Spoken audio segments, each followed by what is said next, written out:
No Name by Wilkie Collins, dramatised by Ray Jenkins, with Sophie Thompson as Magdalen Vanston and Jack May as Captain Ragg. Episode 1. March 1846. Combe Raven House in Somersetshire.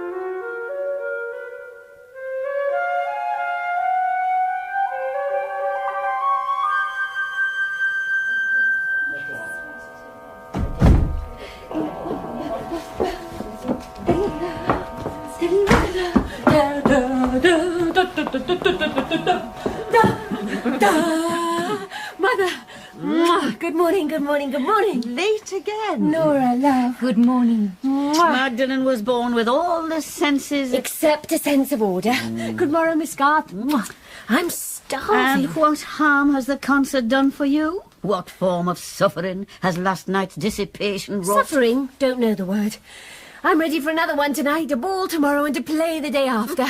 I love pleasure. Ah, beware. Men, some to business, some to pleasure take. But every woman is at heart a rake. You she is. With your ball rakes, Miss Garth, the sexes turn topsy-turvy and the men'll have nothing for it but to stop at home and darn the stocking. Not a bad idea. How do you do, Papa? Let's have breakfast. I'm the rake Miss Garth means. I want any amusement that puts me into a new dress, plunges me into people, illuminates me and sets me in a tingle. Anything as long as it doesn't mean bed at 11 o'clock. My dear, Good morning, Andrew. they enjoyed themselves amazingly last night. More than I did. All a bit above my mark. Nora, when we had that crash bang for 40 minutes with 3 stoppages, what did they call it? A symphony, Papa. Oh, you old god. Number 8 by the great Beethoven. Ta-dum, ta-dum, ta-dum. Oh, no. Oh, Thomas, the postman. I'll do it, Papa. The key. Yeah, a library with my other... I'll go. You really should check Magdalen, my dear. Exactly what I've said myself until I'm tired of repeating it. She treats Mr. Vanston like some larger order of Newfoundland dog. You're kind to us in everything else, Papa, and you make kind allowances for Magdalen's high spirits, don't you? Thank you, Nora. She's an unbroken filly. Let her caper and kick in the paddock to her heart's content. Time enough to break her to harness. Voila. 2 for Nora. Oh, thank you. 3 for Miss Garth. Oh, thank you. And, 6 for you, Papa. How red your nice old bald head'll get with the worry of answering them. The Bristol Theatre's open, Papa. I just saw it in the paper in the library. If you don't let us go, I'll imitate that singer. Oh, New Orleans. Who do you know there? Mama, you... What, Papa? Nothing. There must be something. There is nothing in that letter that concerns you. Let's just eat.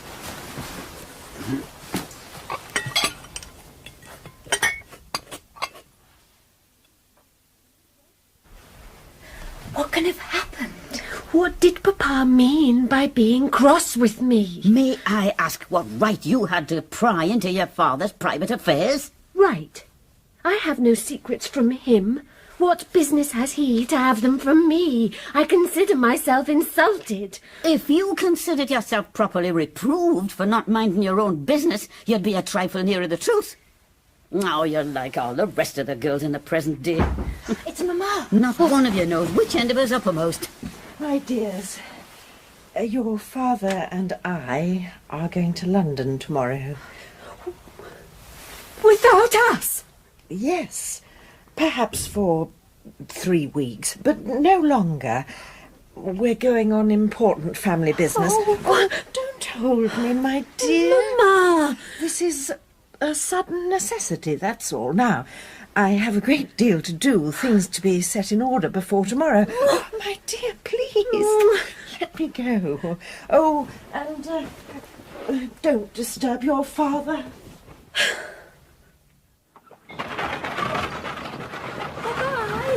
Bye. Up until the last moment, both sisters had hoped for some explanation of the mysterious family business which was to change their lives. None was offered. But nothing in this world is hidden forever.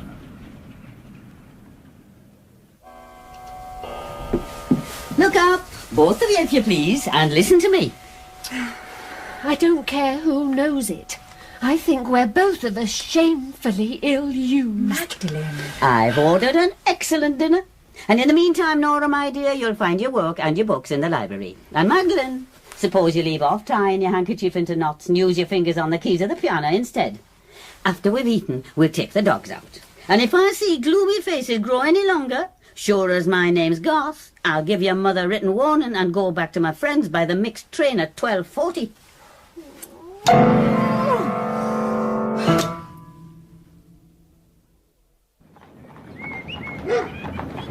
Come here, Snap. Here, boy.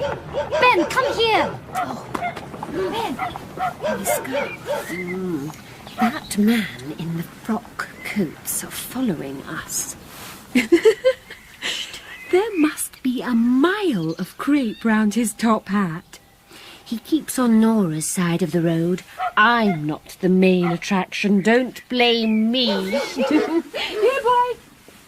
That is the residence of Mr. Vanstone, I believe. You are addressing his governess. And the two young ladies there, doubtless Mr. Vanstone's daughters. I recognize the darker of the two as the elder by her likeness to her handsome mother. You are acquainted with Mrs. The younger lady takes after her father. I assure you her face struck me. Looking at it with my friendly interest in the family, I said to myself, charming, characteristic, memorable. What may your commands be, sir, if you please? Is Mrs. Vanstone at home? She's gone to London with Mr. Vanstone. Is Mrs. Vanstone's absence likely to extend over any lengthened period? 3 weeks. Ah. Be so good, if you please, as to mention your business and name. If you have any message to leave Mrs. Vanstone, I shall be writing to her by tonight's post and can take charge of it. 1,000 thanks. I shall feel personally obliged if you'll honor me by enclosing this card. Thank you. My name will be quite sufficient to recall a little family matter which has no doubt escaped her memory. This has been a day of remarkable surprises to me. I have found the country hereabouts remarkably pretty. I have seen Mr. Vanstone's 2 charming daughters. I have become acquainted with an honoured preceptress of Mr. Vanstone's family. I congratulate myself. I apologize for occupying your valuable time. I beg my renewed acknowledgements. I wish you good day. Who was he? Shush, be good, shush. Captain Ragg, Post Office, Bristol.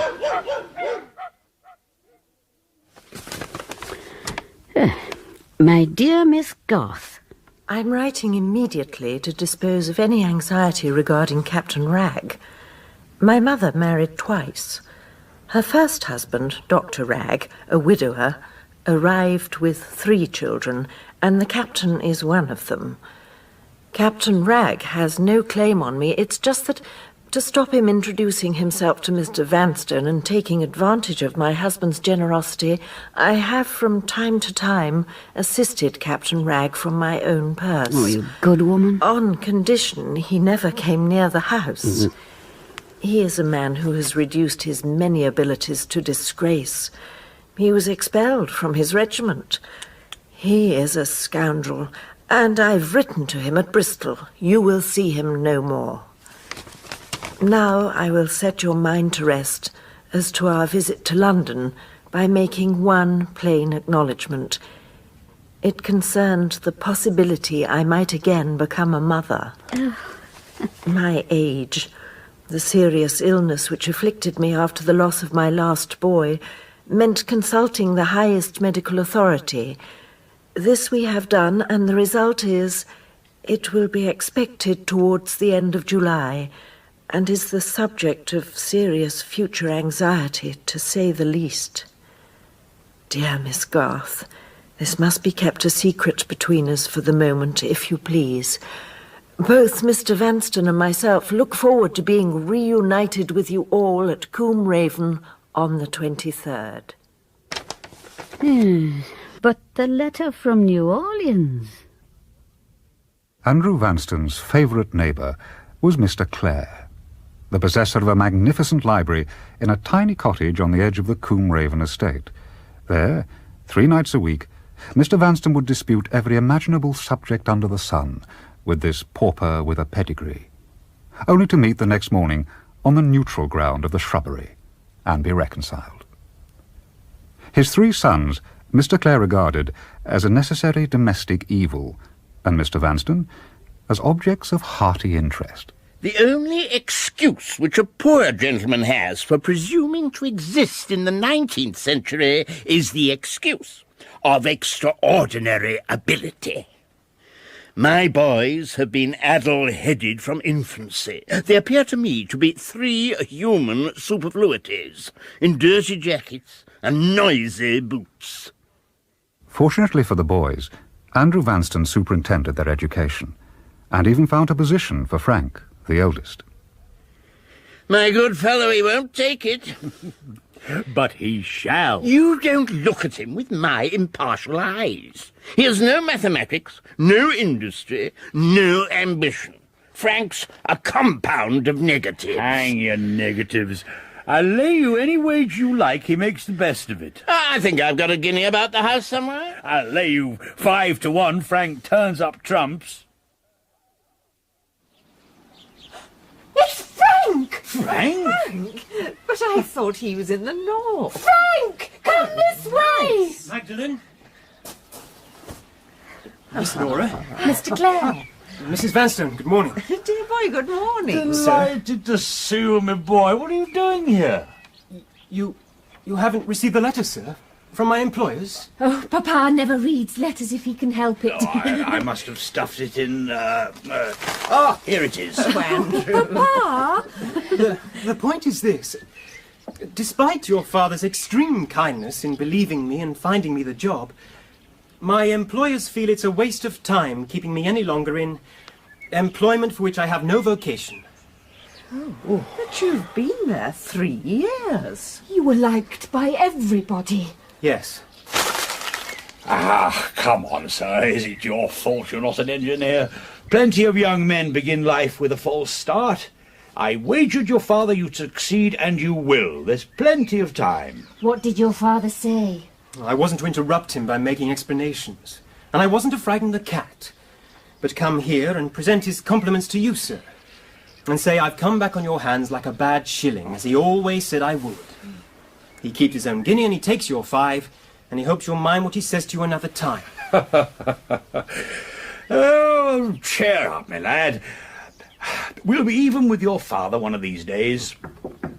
Thomas? Mr. Marrable, Mrs. Marrable, Miss Marrable are in the drawing room, sir. Oh, dear. I'll receive them.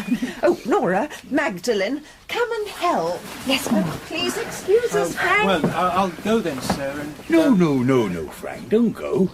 They won't stay long. Come and smoke a cigar in the greenhouse. No, we must not be depressed. Think positive. Everybody praises your excellent manner and address. That kind of thing helps business communication with the foreigners. Papa! The dream of my whole life is realised. I'll fly through the roof if somebody doesn't hold me down. Guess, you darling, what the Marrables are going to give at Evergreen Lodge. A ball. Private theatricals. The Rivals by the famous what's-his-name. And they want me to act in it. The one thing in the whole universe I long to do. It depends on you. Mamma shakes her head. Miss Garth looks, daggers. Nora's sulking. Oh, say yes, Papa, and I'll be a good girl for the rest of my life. Don't throw away your cigar, Frank. You can stop here. No. He's in it too. Me? There are two parts to be filled, Frank. One is Lucy the maid, the character I've undertaken with Papa's permission, and he won't say no, will I he? beg your pardon. And the other is Falkland, a jealous lover I must with a protest fine you. flow of language. Miss Marrable and I have a turn for business, and we settled it in 5 minutes.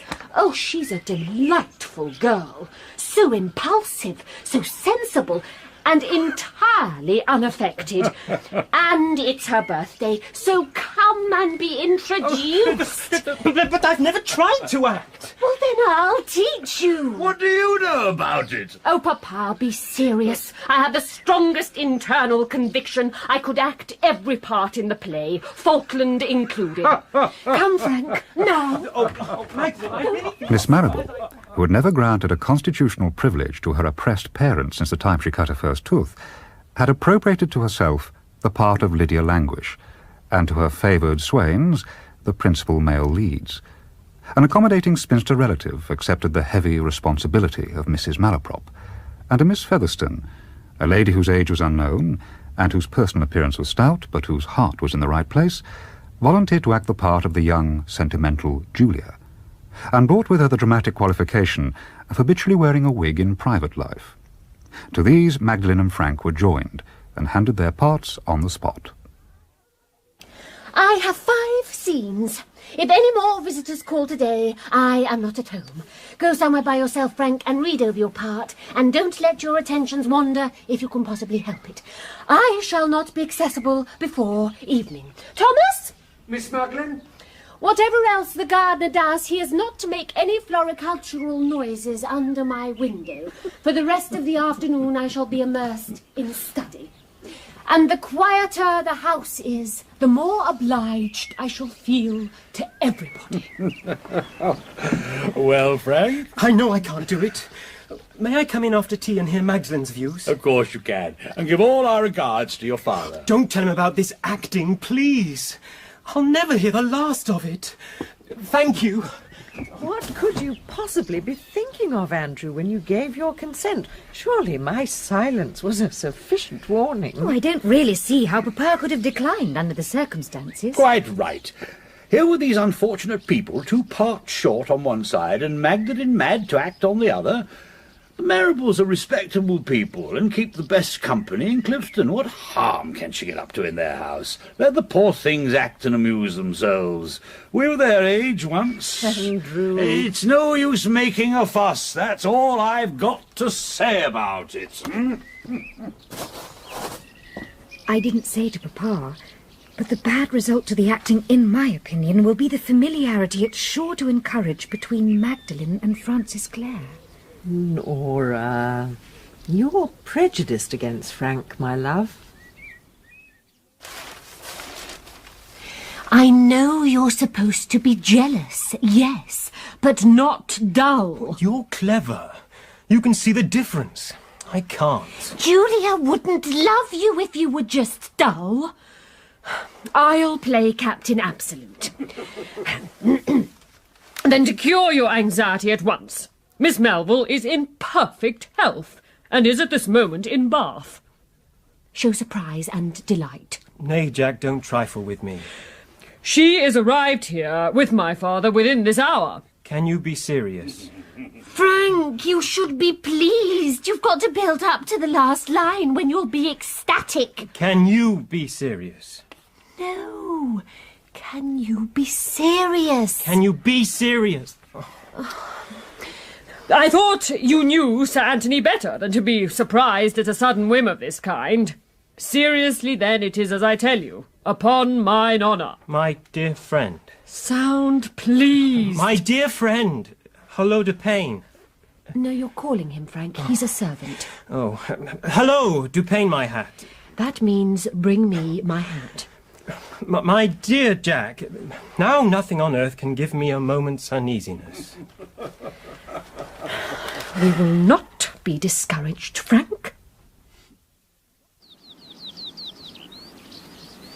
I'm sorry I was weak enough to burden you with the story of Captain Rag.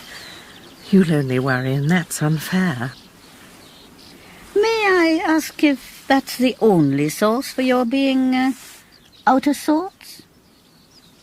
I fear the summer. I feel so weak. Then we must remove any anxiety we can. I'll accompany Magdalen to the rehearsals and not lose sight of her for a single moment till she's safely back in her father's house. There's no need for you to go. So, my dear Simplicity, let me give you a little respite. Easy with the street in Bath. It's going up crooked. Of appearing 60. Excellent, Miss Vanstone. But before let girls in my station, pause. Take a turn about the stage, thinking it. Yes. At the list of presents, stop. Toss your head, look pertly at the audience, tap the list. Give a little laugh. From the setting sun within this last month. 6 guineas and a half. Slyer. Within the past month. 6 guineas and a half. About a quarter's pay. Item from Mrs. Malaprop for betraying the... And with every item, as sly as you like, to the pit. 2 guineas and a black padasol. That's it. Yes, marvellous. Perfect. Well, can I repeat the soliloquy now? Indeed. Ha ha! So, my dear Simplicity, let me give you a little respite. Let girls in my station I beg your pardon, be as ma'am. fond as they please. This is the young lady's first attempt. It is. Ma'am, she can take a hint. To a mask of She's a born actress, if ever there was one. for my I almost wish we were papists and had a convent to put her in tomorrow.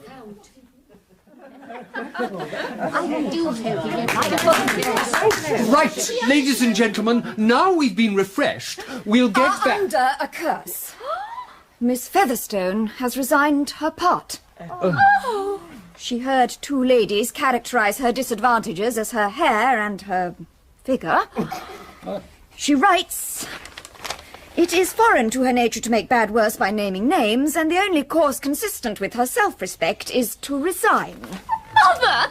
It's going to ruin everything! Everything! She's an ugly, bald-headed, malicious, middle-aged witch. She shan't spoil the play. I'll act Julia. Bravo! Oh, but if Magdalen plays Julia, well, who's to play Lucy? It'll be ruined! I'll act Julia and Lucy, both together.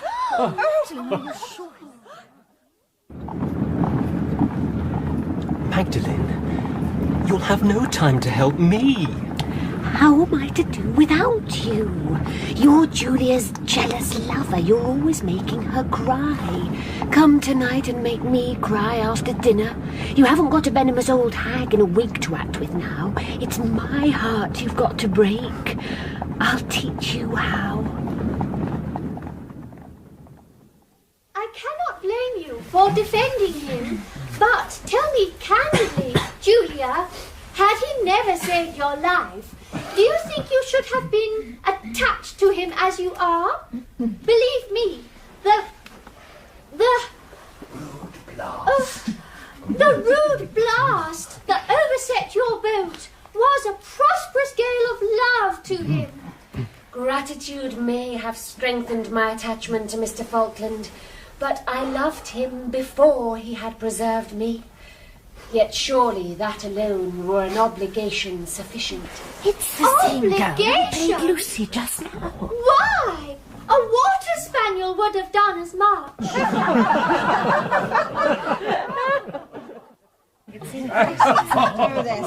Oh, thank you. Magdalen, what is that? Madam, allow me to explain. The card is mine. This is not the last time the young lady will be concerned in private theatricals, and if a superintendent is wanted on the next occasion, she has kindly promised to say a good word for me. I'm always to be heard of, miss, at that address. Excuse me, madam. Throw it away. Oh, I promised. And that's one reason reason for keeping it. Oh, if it does nothing else, it'll remind me of the happiest evening of my life. Come on, Nora, darling. Miss Garth, congratulate me. We will when you've got over it. You were superb, Magdalene. Oh, Frank, I'm so sorry it's all over.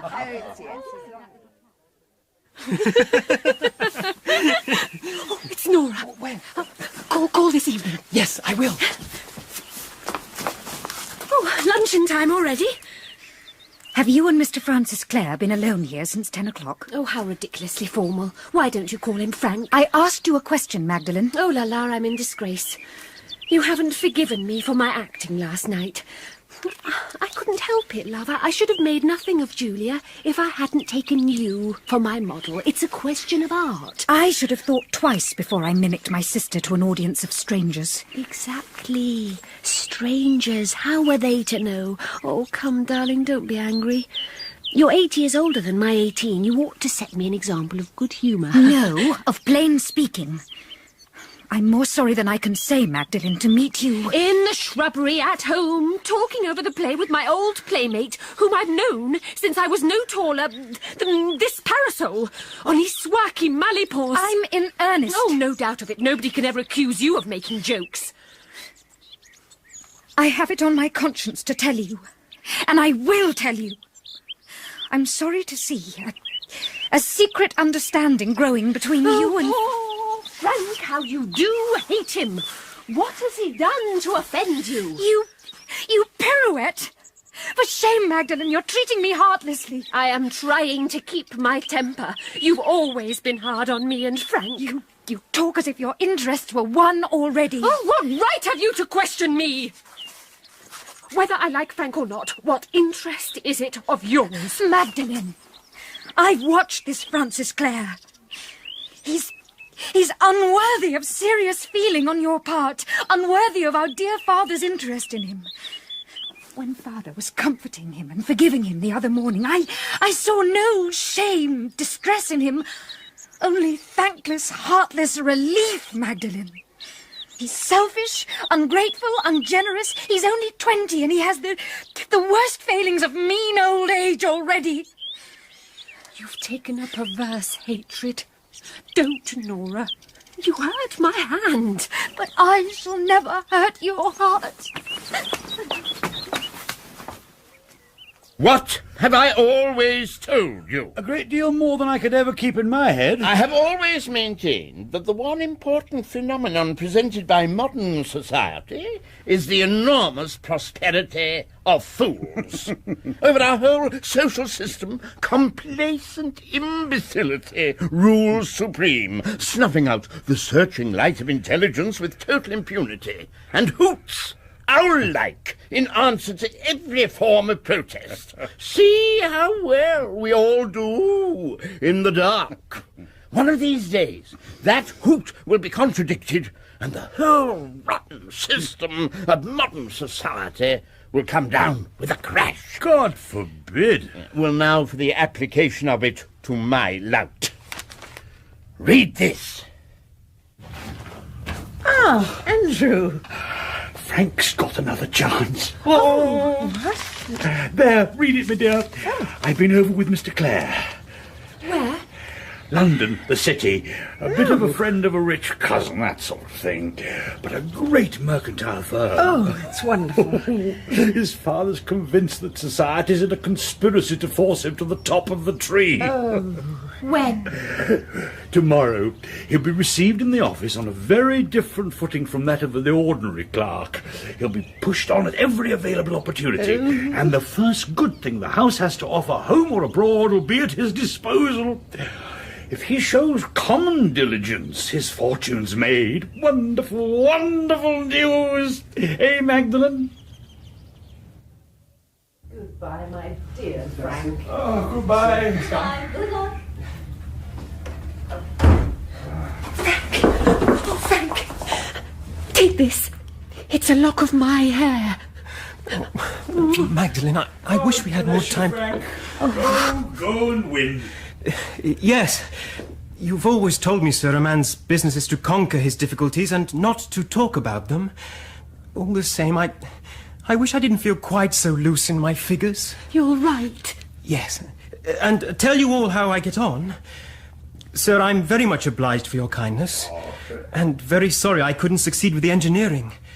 I think I would have liked it better than trade, but it can't be helped now, can it? Thank you again. Goodbye. Goodbye. Oh, good God, Magdalene, think of it. We've known him since he was in jackets.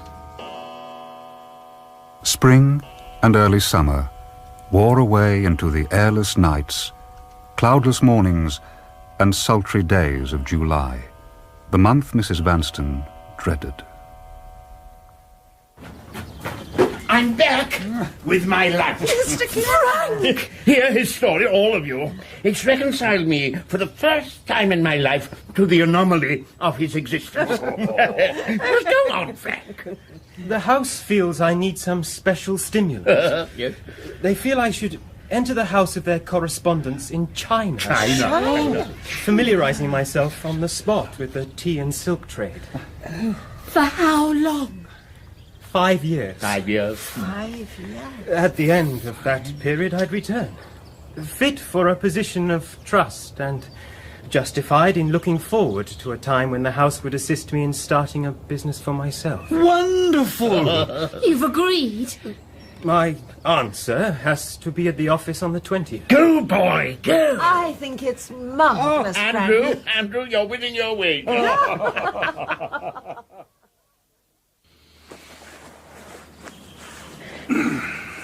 Am I heavy, darling? Mm-hmm. But stop on your perch if you like it. Well, what business? Well, you've always liked Frank, and Frank likes you. Yes, he's a quiet, good fellow. You've got on like father and son. Certainly. Perhaps you'll wish he'd stop in England and do as well here as if he went to China. Oh, he has no prospects here. I wish he had, for his own sake. I wish the lad well with all my heart. May I too? With all my heart. What's the girl crying about? You'd think he's been transported for life. He's going away to make his fortune. He might do much better. How? Tell me. He might marry me. You surprise me, Magdalene, more than I can say. Oh, don't say I've disappointed you. Who am I to tell my secret to if not to you? Don't let him go. Don't.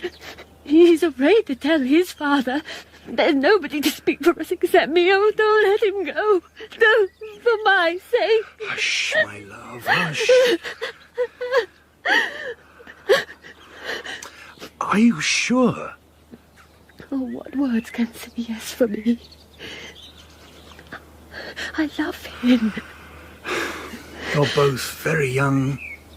Much younger than you and Mamma were. Not much younger, my child. I'll go and speak to your mother. Oh, Papa. We don't blame you for the attachment. After all, Frank and his brothers have almost filled the places of boys we've lost. Oh, true. But, Magdalene, it's our duty to put it to a proper test.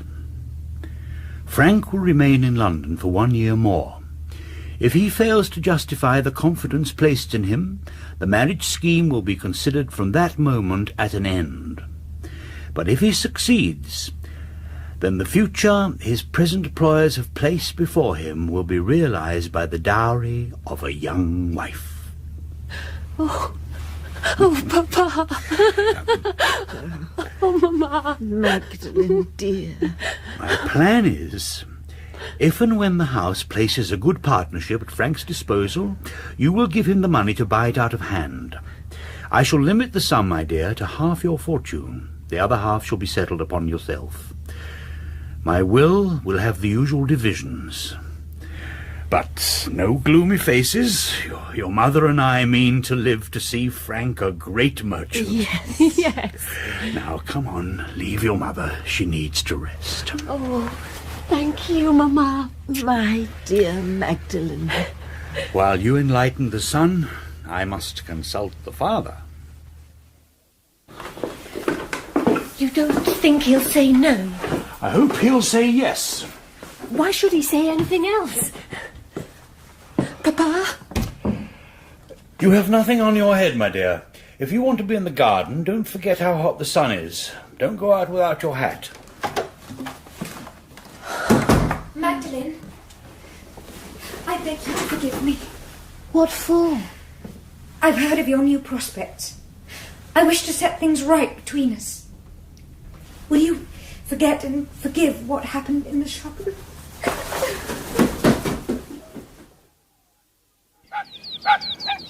Heel, boy! Heel! Oh, your face tells your news.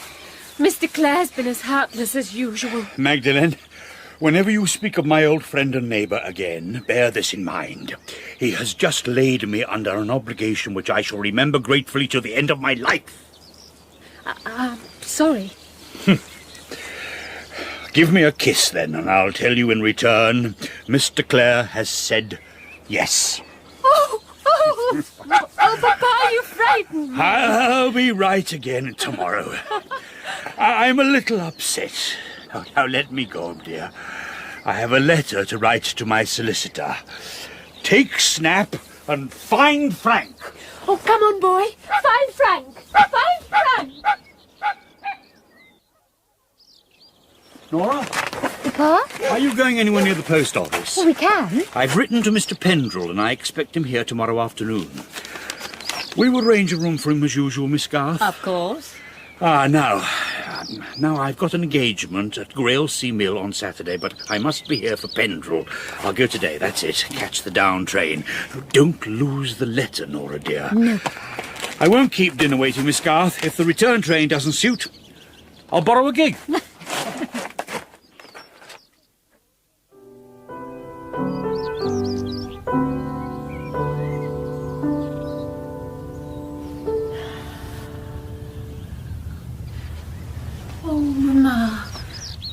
You're crying. Oh, my love, if your married life is only as happy as mine. Is the baby moving, Mamma? Yes. If Papa comes back by the railway, he'll be here in 10 minutes. I say Papa will miss the train.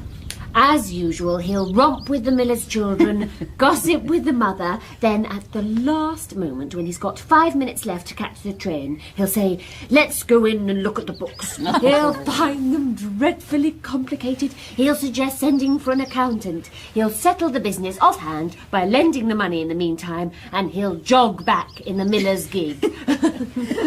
When your father does return, we'll put your account to the test. You're not going upstairs in this heat. No, I'll just rest in the study till he comes. Please, don't worry.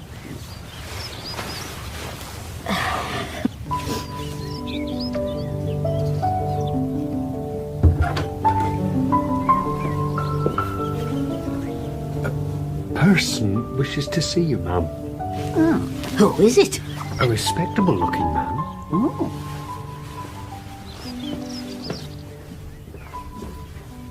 You wanted to see me? You're not Mrs. Vanstone, are you? Certainly not. I'm Miss Garth. I'm employed in the clerk's office at Grailsea Station. I'm sent here on a serious errand.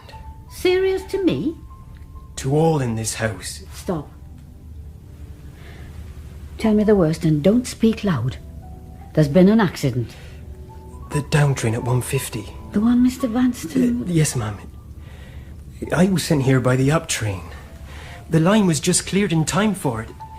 They wouldn't ride. They said I must see Miss Garth and tell her there were 7 passengers badly hurt and 2... 7 badly hurt and 2? My darling. Oh, gently. Oh. The harm is done. You may speak out. Is he wounded or dead? Dead.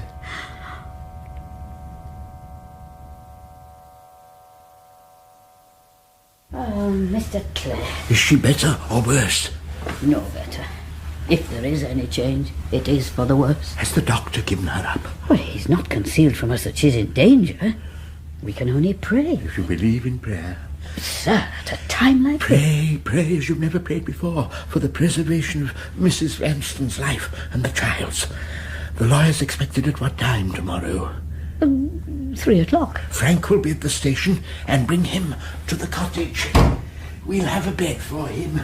Now, Mr. Clare, what does everybody know except the children? Oh, my love, speak to me, Magdalene. Try and cry. Try if you can speak to me. You feel no remorse. Oh, darling. He wasn't serving your interests when he went to his death. Oh, he was serving mine.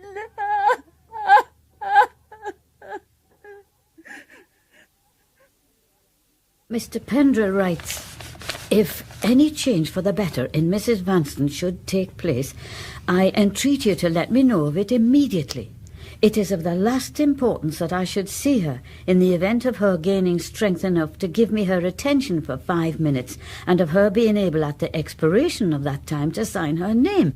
Any such interview, madam, is impossible. You see what importance as a lawyer he puts on... Yes. My mind is lost, confused. Do you think it means Mr. Vanstone's never made a will? It can hardly imply that. Even supposing Mr. Vanstone died intestate, the law takes due care of the interests of his widow and children. But if Mrs. Vanstone should die... I believe I'm right in telling you that the property would, as a matter of legal course, go to the children. All that can be done has been done. The next 24 hours will end your suspense. If nature makes no effort in that time, I grieve to say it, you must prepare yourself for the worst. The night passed, and she lived through it. The next day came, and she lingered on till the clock pointed to 5. At that hour the tidings of her husband's death had dealt the mortal blow. When the hour came round again, the mercy of God let her go to him in the better world. Her newborn child survived her till the evening was on the wane. As darkness came, the light of that frail little life, faint and feeble from the first, flickered and went out, and the 2 sisters were left alone in the world.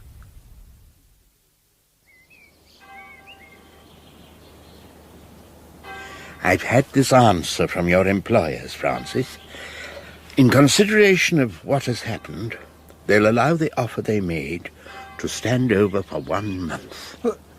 Are Mr. Vanstone's plans for me not to be carried out? He told me his will had provided for her. Well, how can his Wait death... till Pendrell comes back from seeing Miss Garth at Combe Raven. Question him, not me. You won't expect me to go back to London without seeing Magdalene first. You shall see her. Mr. Pendrell, ma'am. Ah. I am sincerely sorry, Miss Garth, to intrude on you at such a time, but circumstances leave me no other choice. Will you take a seat, sir, here by the window? Ah, fresh air. Please. Miss Garth, you shall know what serious reasons I had for waiting day and night in the hope of obtaining that interview with Mrs. Vanstone, which unhappily never took place. And in justice to Mr. Vanstone's memory, your own eyes shall inform you that he made his will. There. The signature and witnesses. When you are in possession of the truth, these pages may help to preserve your respect for Mr. Vanstone's memory. What do you mean? If I can prevail on you to read certain clauses in it, you will make your own discovery of the circumstances which I am here to disclose. Circumstances so painful, I hardly know how to communicate them to you, and which involve, I grieve to say, the future of Mr. Vanstone's unhappy daughters. I can't follow you. One question first. Does this will provide for the children? When he made it. But does it provide for them now? It does not. What you mean, well? You wish to spare me, but you're wasting your time and my strength. Tell me the truth, Mr. Pendrell, and tell it plainly, instantly, in your own words. Do you remember the 4th of March? Let me break the news to myself. Mr. Vanstone has died a ruined man. No, far from it. He has died leaving a fortune of more than £80,000. Oh, well. He lived up to his income, but never beyond it, and all his debts added together will not reach £200. Let me repeat the question. Do you remember any domestic event? The journey to London. After he'd received a letter. Yes. Yes. Magdalen mentioned a postmark somewhere in America. Yes. Yes, it's coming back. Mr. Pendrell, they went to London the next day, saying the reason was family affairs. But I suspected something was wrong. I couldn't tell what. You're correct. There was a motive for keeping the truth from you. And all that I could do to prepare you, I have done. Let me now tell you the truth in the plainest terms. Ma'am? It was probably only a breeze on the leaves. My nerves are so shaken, the least thing startles me. I'm sorry. Why did they go? To be married. Miss Garth, I speak the miserable truth. There is a copy of the certificate dated the 20th of March, the March of this present year.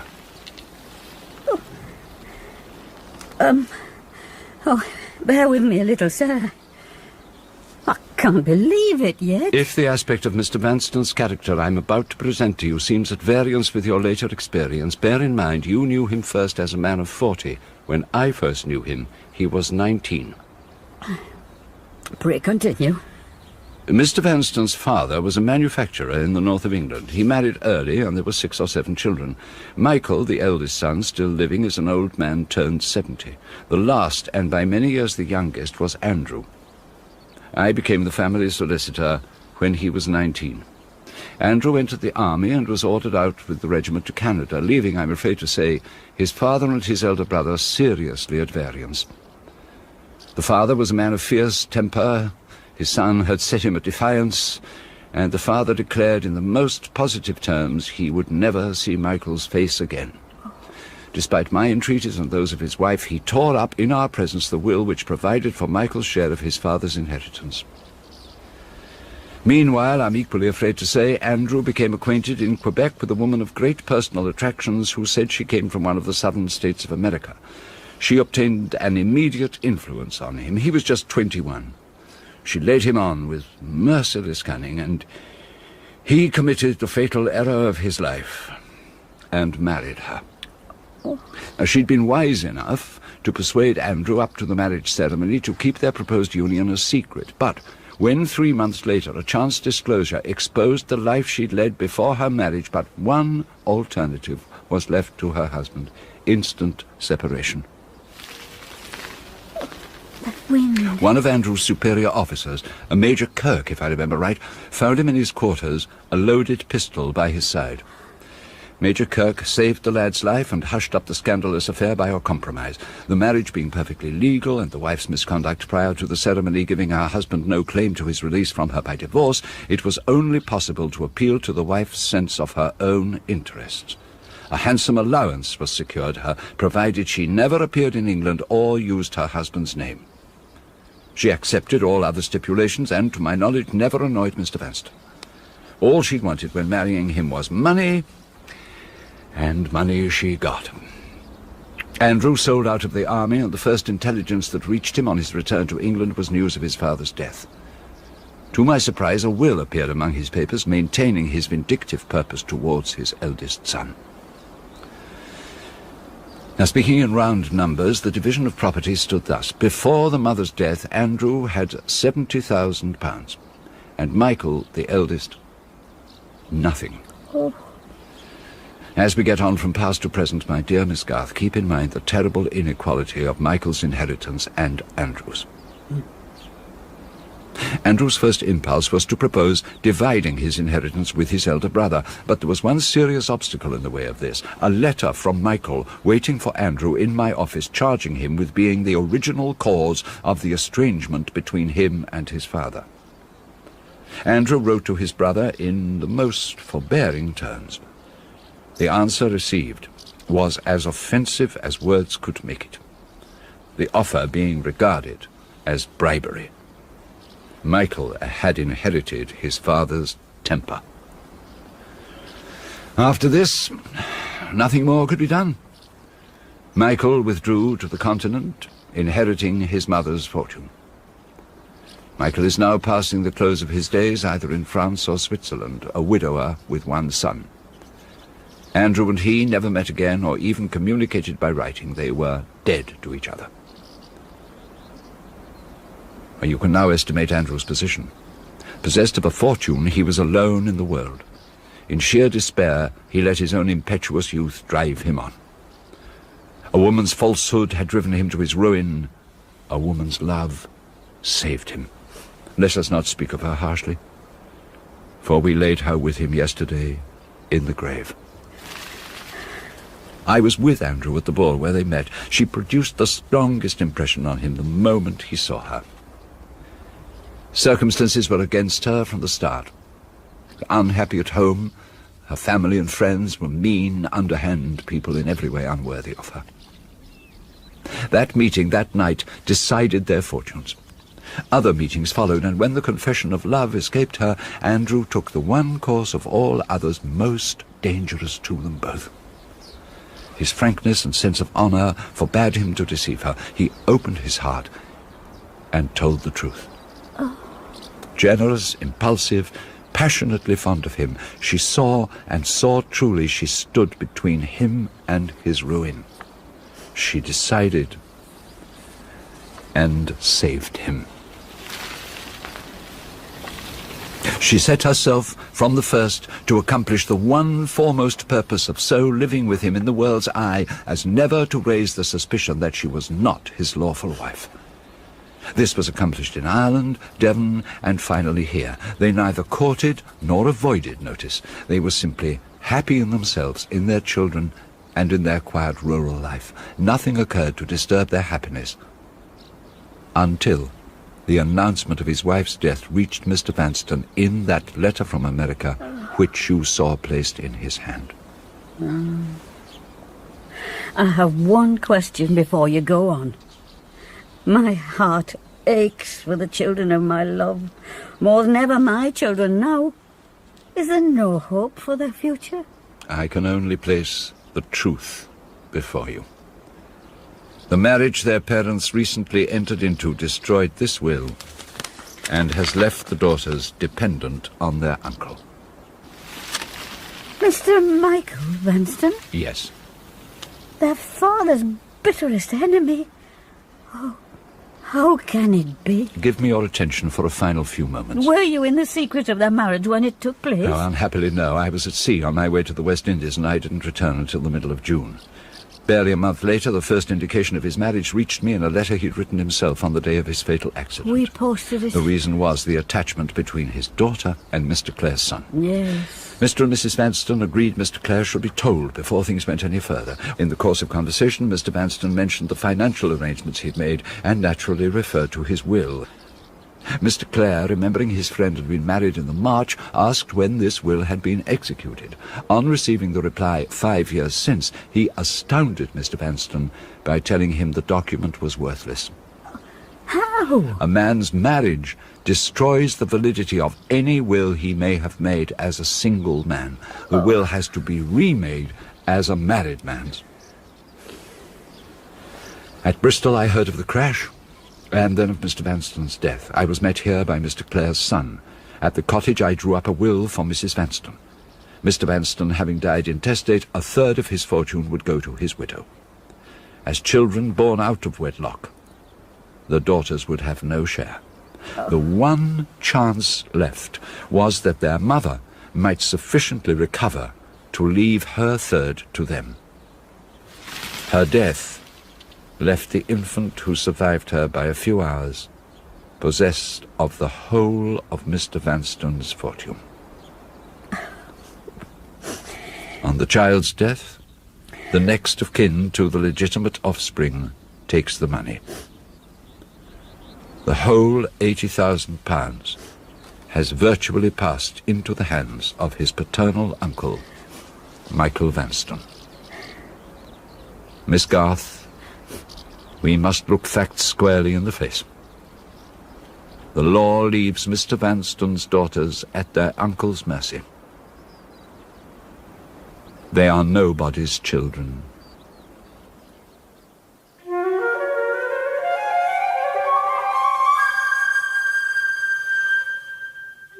That was episode 1 of No Name by Wilkie Collins, dramatised by Ray Jenkins.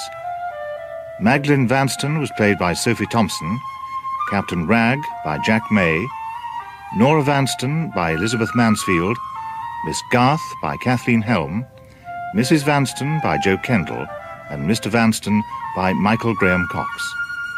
Peter Woodthorpe was Mr. Clare, Paul Downing was Frank Clare, the manager was Christopher Good, Miss Marrable, Susan Sheridan, Mrs. Marrable, Joanna Mackey, Mr. Pendrell, John Moffat, and the narrator was Philip Sully. The music was by Peter Bruce and was played by Maurice Cambridge. The director was Janet Whittaker.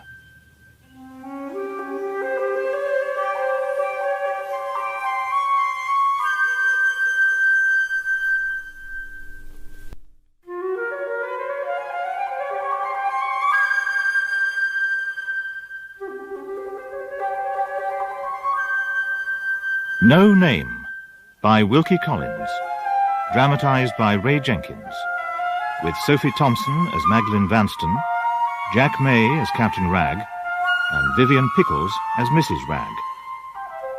Episode 2, July 1846. Magdalen and Nora Vanstone, having been orphaned by the sudden deaths of their father and mother, are revealed to be illegitimate, and by the law of the time, thereby disinherited. Miss Garth, we must look facts squarely in the face. The law leaves Mr. Vanstone's daughters at their uncle's mercy. They are nobody's children. The cruel law, Mr. Pendrell, in a Christian country. As it affects illegitimate offspring, the law is a disgrace to the nation. In less than an hour I shall be on my way back to London. Immediately on my arrival I will find the speediest means of communicating with Mr. Michael Vanstone, and I will let you know the result. We must not lose hope. Hope? From Michael Vanstone? Oh, it may help you in breaking the hard truth if Nora and Magdalen can see how their father refers to them in his will, and if they read his last letter to me. The one idea in his life was to make atonement to them. He writes, "They may think bitterly of their birth, but they shall never think bitterly of me. I will cross them in nothing. They shall never know a sorrow that I can spare them, or a want which I will not satisfy. I leave the will and the letter to help you.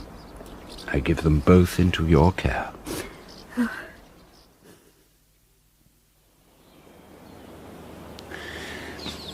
Oh, God help me, what am I to do? How am I to tell them? There's no need. Magdalen! They know already. Mr. Vanstone's daughters are nobody's children, and the law leaves them helpless at their uncle's mercy. You heard us. Under the window from the beginning to end. I thought you were the wind. Don't look at me with those doubting eyes. What wrong have I done? In fact, I've saved you the distress of having to speak to us. You've suffered enough for us already. It's time we learnt to suffer for ourselves. I have, and Nora's beginning. You told her, yes. Please give me our legacy. The will and the letter. I mean to read them. Magdalen, you frighten me. Oh, try not to think worse of me than I deserve. Oh, I can't cry yet. My heart is numbed.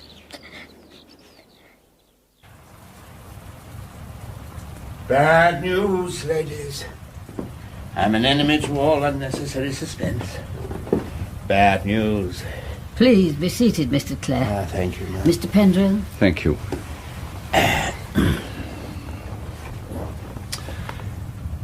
I'm grieved to say, Miss Garth, that your doubts when I last saw you were better founded than my hopes. I have never met with a man so utterly dead to every consideration of mercy as Michael Vanstone. He takes the whole of his brother's fortune and makes no provision? Absolutely nothing. When I wrote to him in the first instance, I put before him plainly and earnestly every one of the circumstances under which he has become possessor of his brother's fortune. He referred me to his written instructions, lodged with a lawyer in London. Having read them, I declined to take the decision as final and attempted to see his son, Mr. Noel Vanstone, who is in London seeking medical treatment. But he was too fatigued to receive me. So I wrote a second time to Michael Vanstone. His answer declared the original instructions to be final and declined any further correspondence with me. There is the beginning and the end of the negotiation. I'm sorry. I speak for my sister as well as myself.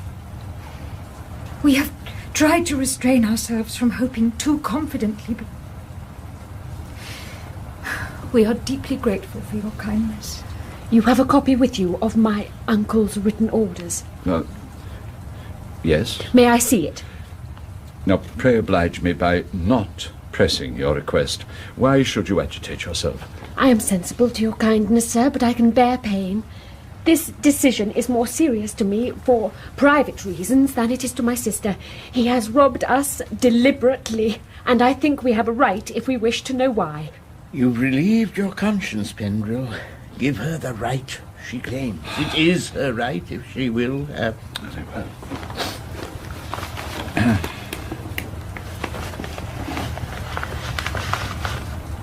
Is this the place which refers to us? Yes.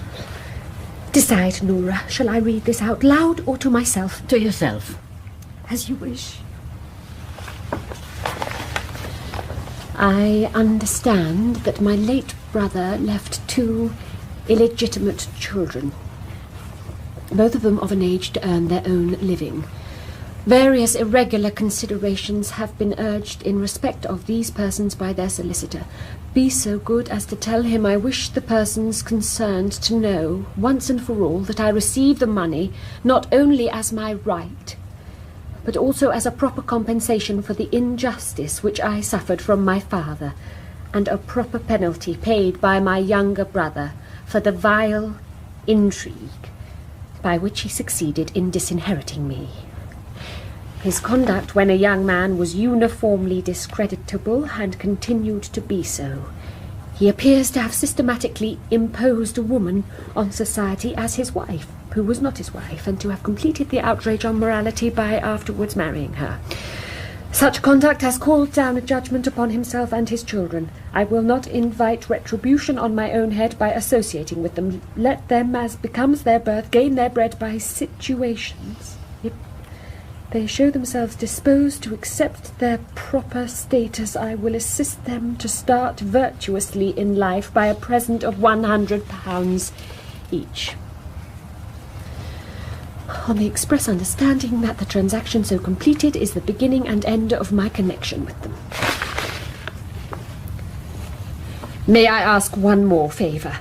Please. Magdalene. I will keep my promise. Did Mr. Michael Vanstone know that my father's great anxiety was to make sure of providing for my sister and myself? He knew it in your father's own words. I sent him an extract from his last letter. Where he said he should not rest in his grave if he left us with no name. That letter and those words. I want to fasten it all in my mind. I'm obliged to you, sir. And I'm sorry to press business matters when you are necessarily unfitted to deal with them, but I must take my instructions back tonight. With reference to the disgraceful pecuniary offer... Tell him if I was starving by the roadside, I wouldn't touch a farthing of it. Yes. Is he an old man? He's 75 or 76 years of age. You spoke of a son a little while since. Are there any other children? None. Do you know anything of his wife? She has been dead for many years. Why do you ask? I beg your pardon. I won't ask any more. Now, the servants. I will give them the necessary instructions before I leave. Now, the house, carriages, horse, furniture, plate, and so on await Mr. Vanstone's further orders. But any personal possessions, jewellery, presents, are entirely at your disposal. Departure. The house. Everything belongs to him. Yes. Then I'm ready to leave tomorrow. Oh, I can safely assure you that a week hence will be time enough. Now, have you thought of any possible place of residence? When they leave this house, they'll leave it with me. My house is their house, and my bread is theirs. In my younger days, I was associated in teaching with my elder sister. We established a school in London, which grew to be large and prosperous, and I propose that we go back there directly. Come, Nora. Yes, we must see to the servants. Thank you, Miss Garth. I shall be communicating with you very shortly. Thank you, Mr. Pendren. It has been a dreadful... How old are you? 18. You've shown remarkable courage for one so young. Have you, got any left? I can't give Frank up. Don't ask me to. You don't care for me, I know, but you loved my father. Be kind to me for his sake. I won't give him up. No, not if 1,000,000 fathers ask me. I'm one, and I don't ask you. Oh. Oh, now hug Frank, not me. I haven't done with you yet, and when I have, you may shake hands. Now, compose yourself. I don't ask you to give the everlasting obstacle up, but to wait. Oh, I will. Will you make Frank wait? Patiently, willingly. Will you send him to China? I don't pretend to enter into your feelings for Frank or his for you. The subject doesn't interest me. But I do state 2 plain truths. 1, you can't be married till you have money enough to pay for the roof that shelters you, the clothes that cover you, and the victuals you eat. And 2, you can't find the money, I can't, and Frank's only chance in finding it is going to China. If I tell him to go, he'll say yes, slip off in the pilot's boat and sneak back secretly to you. That's his disposition. No, it's his love for me. Well, call it what you like. He's too slippery for my fingers to hold him. My shutting the door won't keep him from coming back. You shutting it will. Have you the courage? You fond enough of him not to stand in his light? I would die for him. Will you send him to China? Have a little pity on me. I've lost my family, and now I am to lose Frank. I don't say it's not in his interests to send him away. I only say it's hard very, very hard on me. Now, that I don't deny, but it's nonetheless true that the fortune you were to have brought him has changed hands. It may change again. What does that mean? Oh, nothing. Only my own thoughts. He shall go. I can suffer for Frank's sake. He shall never marry me till I can be what my father said I should be, the making of his future. He shall take no burden when he takes me. I'll be the good angel in his life.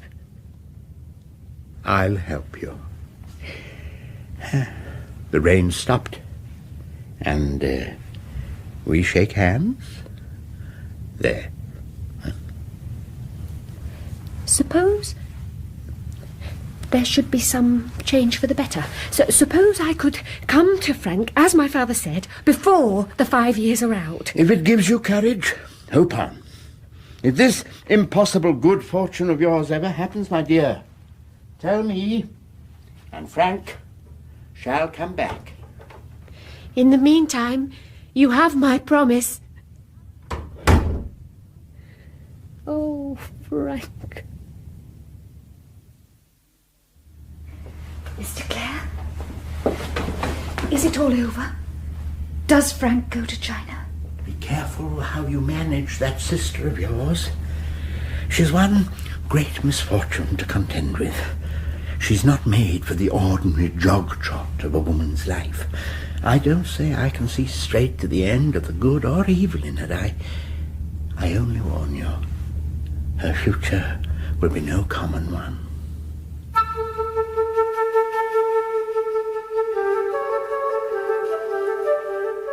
Westmoreland House, Kensington, August the 14th, 1846.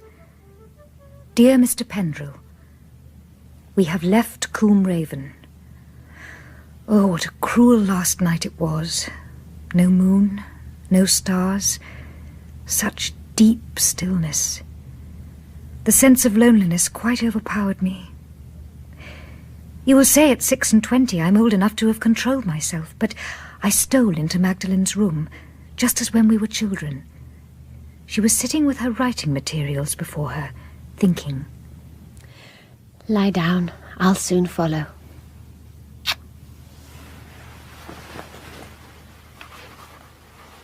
It was daylight when I woke, and she was still in her chair.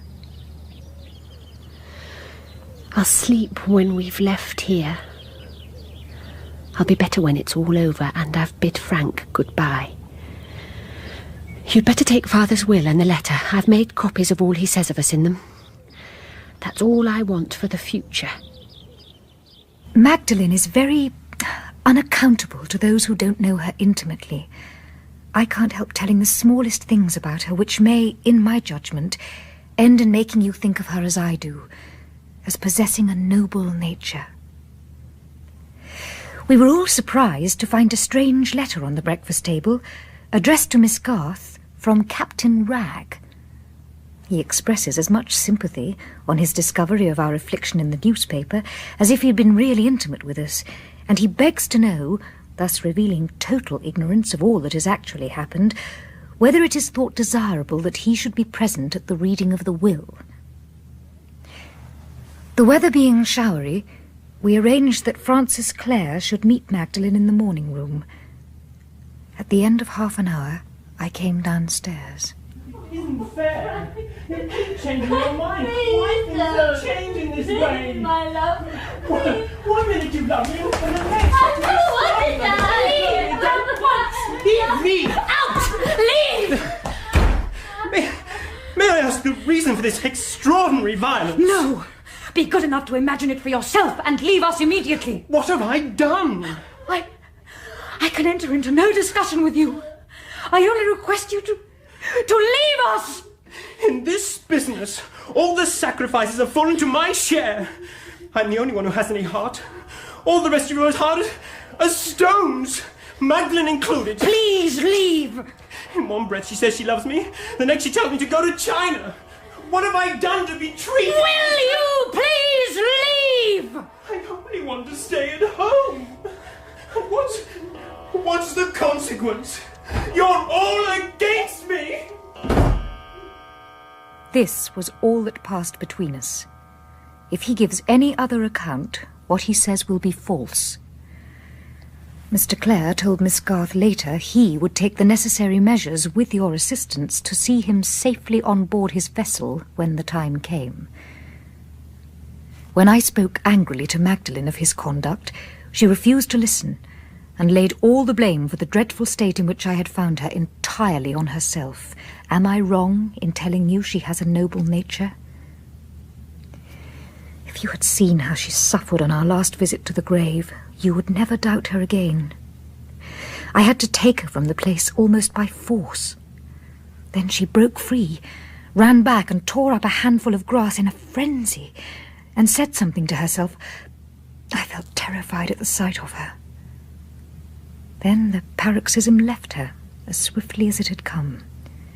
She thrust the grass into her bosom, took my arm, and hurried me out. What did you say to yourself? A promise to our dead father.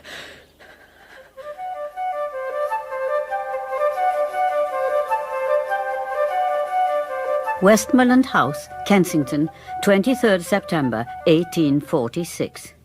My dear Mr. Pendrell, I would come and speak to you personally, but I dare not leave Nora. Magdalen has deserted us. This morning her room was empty, and a note in her handwriting left for Nora. I send you the enclosed copy. My darling, try to forgive me. I can bear it no longer. I must go. If you knew what my thoughts are, if you knew how hard I have fought against them and how horribly they have gone on haunting me in the lonely quiet of this house, you would pity and forgive me. I dare not show myself to you as I really am. Pray don't send and seek after me. I will write and relieve all your anxieties. I have only gone to get my living in the manner which is fittest for me. Whether I succeed or fail, I can do myself no harm. I have no name to degrade. Farewell, my darling. Take 1,000 kisses from me, my own best, dearest love, till we meet again. Magdalen. I have reasons for feeling she's gone away with the intention of trying her future on the stage. She has in her possession the card of an actor who superintended an amateur theatrical performance at Clifton in which she took part. I saw the card, and I know his name to be Huxtable. The address, I'm almost sure, was at some theatrical place in Bow Street, Covent Garden. One more word, and I have done. You remember her deep shame and anger at now being regarded in law as having no name. Whatever natural reluctance she might otherwise have had to deceiving us, and degrading herself by using an assumed name, I presume is henceforth removed? We must try and discover her by personal description. We can trace her in no other way. For God's sake, let no expense and no effort be spared. My only hope of quieting Nora is to show her a word of encouragement from your pen.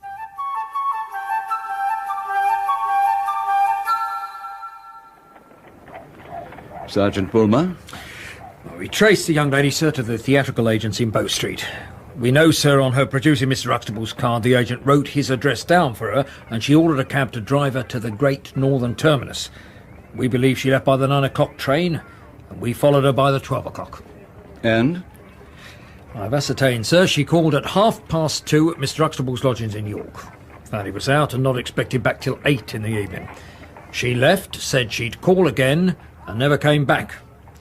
Mr. Huxtable's statement is that he and the young lady have never set eyes on each other. Do you believe him? He's an actor.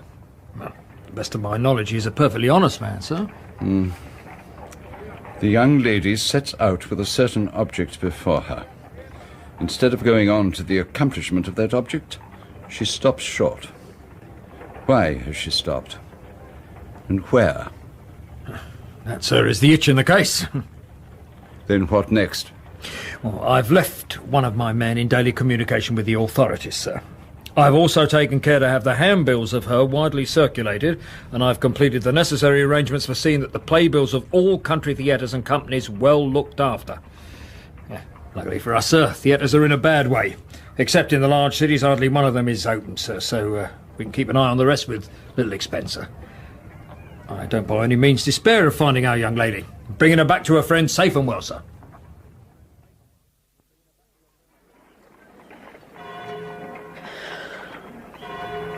I think I have the honor of addressing the younger Miss Vanston.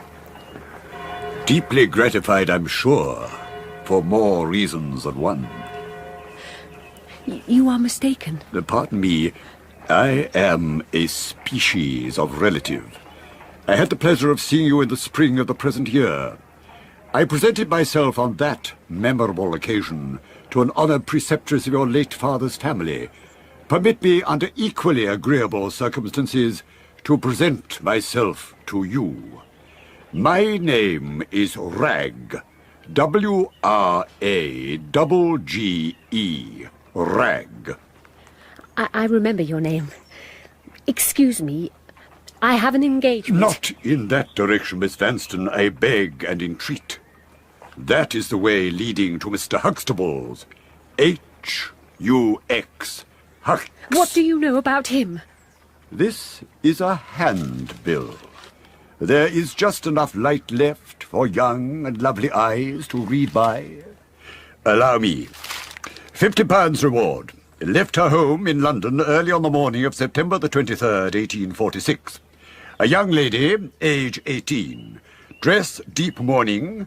Personal appearance, hair light brown. Eyes light grey. Complexion strikingly pale. Tall, upright figure. Walks with remarkable grace and ease. Speaks with openness and resolution. Personal marks, 2 little moles close together on the left side of the neck. Mark on the underclothing, Magdalene Vanston. Oh, Nora! After the letter I wrote you, Nora! How is Nora?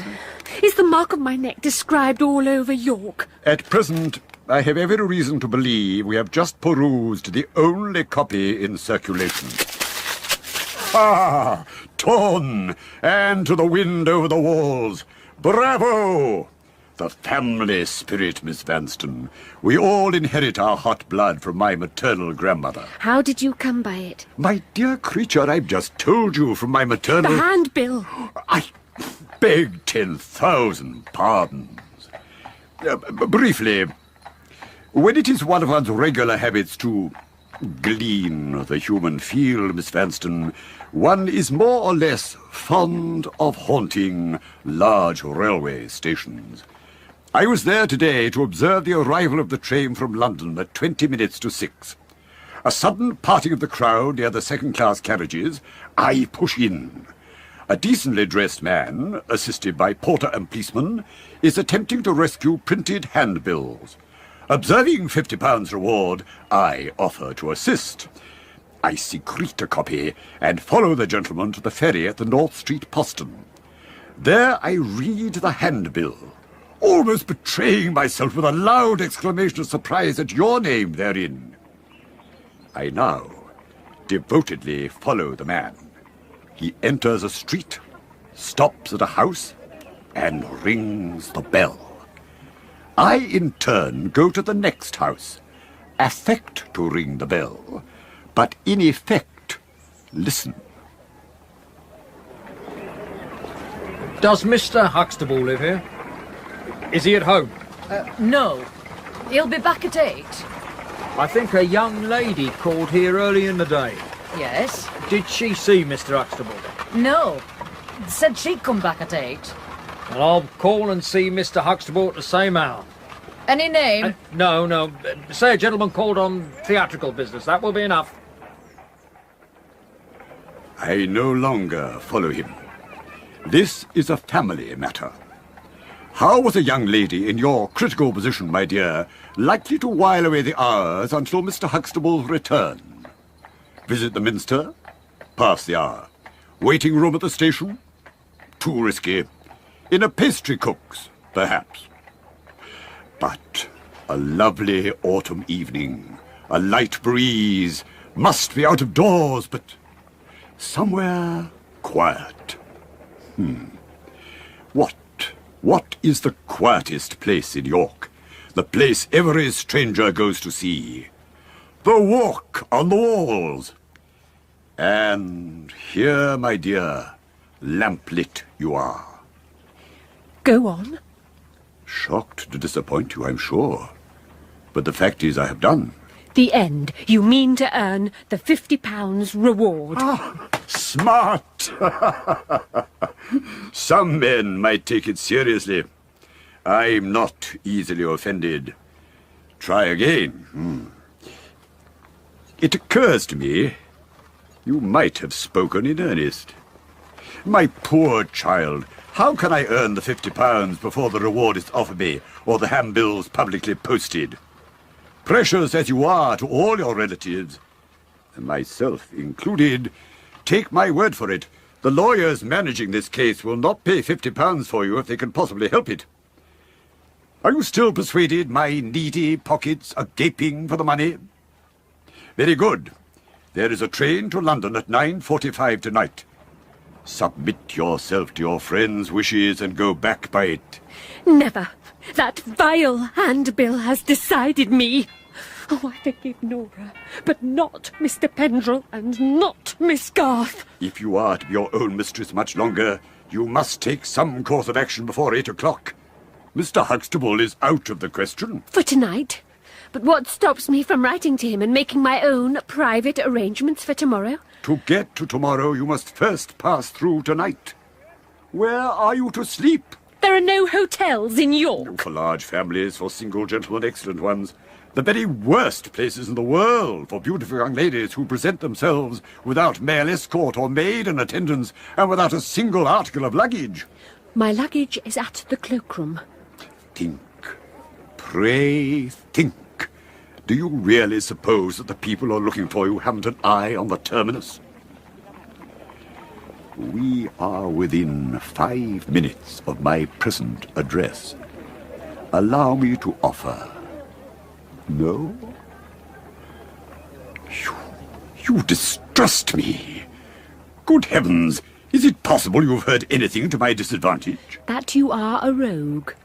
What is Mr. Huxtable? A respectable man. Very good. What do you think a respectable man is likely to do with a young lady who openly acknowledges that she's run away from her home to go on the stage? My dear girl, on your own showing, it's not a respectable man you want. It's a rogue, like me. You're quite right. Nobody's child must sleep under somebody's roof. And why not yours? What must be, must be. This way, Miss Danston. My niece on a visit to York. She has kindly consented to occupy your empty bedroom, ma'am. Consider it let, if you please. You may lend me your candle. My dear girl, Mrs. Ragg's boudoir is on the first floor. Allow me to show you the way up. Thank you. Miss? Yes? I hope you'll pay me, miss. Your uncle doesn't. Oh. Come, my dear.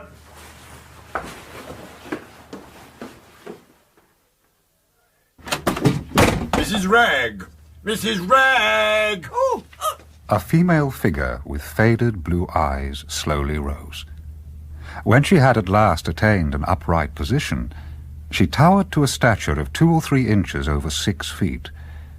Giants of both sexes are, by a wise dispensation of Providence, created for the most part gentle. If Mrs. Ragg and a lamb had been placed side by side, comparison under those circumstances would have exposed the lamb as a rank impostor. Tea, Captain? Miss Danston the younger, our fair relative whom I have met by fortunate accident, our guest for the night. Who? Our guest. Oh! Please, miss, will you sit down? I'm sorry. No, I don't mean I'm sorry. I mean, I'm glad. Glad, of course. Glad, of course. Mrs. Ragg? Mrs. Ragg isn't deaf. She's a little slow, constitutionally torpid. I am merely loud with her as a necessary stimulant to her ideas. Mrs. Ragg! Tea, Captain! Put your cap straight. Oh. I beg 10,000 pardons. The sad truth is, I am a martyr to my sense of order. All untidiness, all want of system causes me the acutest irritation. Externally speaking, Mrs. Ragg is, to my infinite regret, the crookedest woman I have ever met with. More to the right. Oh. Do you like dress, miss? I do. Oh, yes. Show Miss Vanstone the spare room on the third floor front. She has no luggage. Supply the deficiency, and then come back. Oh, my poor head. It's buzzing again more than ever. This isn't the third floor. Wait a bit, miss, before we go up higher, till I'm a little better again. Shall I ask for help? Oh, bless you, I don't want help. I'm used to it. I've had the buzzing off and on. How many years? Have you ever been at Darch's dining rooms in London? No. Well, that's where the buzzing started. I waited on the gentlemen. They all came together, and the gentlemen all gave their orders together. And you had to keep all their orders in your memory. Oh, boiled pork and greens and peas pudding, number 1. Number 2, stewed beef and carrots and goosecott tart. Cut of mutton and quick about it. Well done and plenty of fat, number 3. Codfish and parsnips. 2 chops to follow, hot. Hot or I'll be the death of you. 5, 6, 7, 8. 9 and 10, stout for the one and ale for t'other. Matilda, Tilda, 50 times over. Oh, Lord, this gentleman wants cheese, this one doesn't, all buzzing in my poor head like 40,000 million bees. Oh, don't tell the captain. Don't tell. He hasn't heard you. There, let me cool your head now. There. What a pretty hand you got. I try to be a lady. Always keep gloves on. I'm nicely dressed, though, ain't I? I like dress. You won't be angry with me? No. I should like to try your bonnet on. There. Oh. Try it. Oh, I had one pretty as this once, only it was white, not black. I wore it when the captain married me. Where did you meet with him? Oh, the dining rooms. I made more mistakes with him than I did with all the rest of them put together. He used to swear. Oh, didn't he used to swear? When he left off swearing, he married me. Bless you. I had my pick. I had my trifle of money. I picked the littlest. I picked the captain. He took care of me and my money. I'm here. The money's gone. Don't put that towel out on the table. He won't have that. Don't move his razors. Don't, please, or I shall forget which is which. Mrs. Ragg. Oh, my book. I've lost my art of cooking. What did he tell me to do? Mrs. Ragg. Oh, lots of things. I forgot. Say you've done them. They were for me. Things I don't want. Here's your book. Go down and say, I'm coming directly. Coming directly. Yes. I'm coming directly. Oh, Mrs. Ragg. My bonnet. Oh. As soon as ever I start that art of cooking, my buzzing starts. Down at heel again. The right shoe. Pull it up at heel, Mrs. Ragg. Oh. Honour the York butter, my dear girl. Test the freshness of a new and neighbouring egg. I offer my little all. A pauper's meal seasoned with a gentleman's welcome. Ah, very pleasant.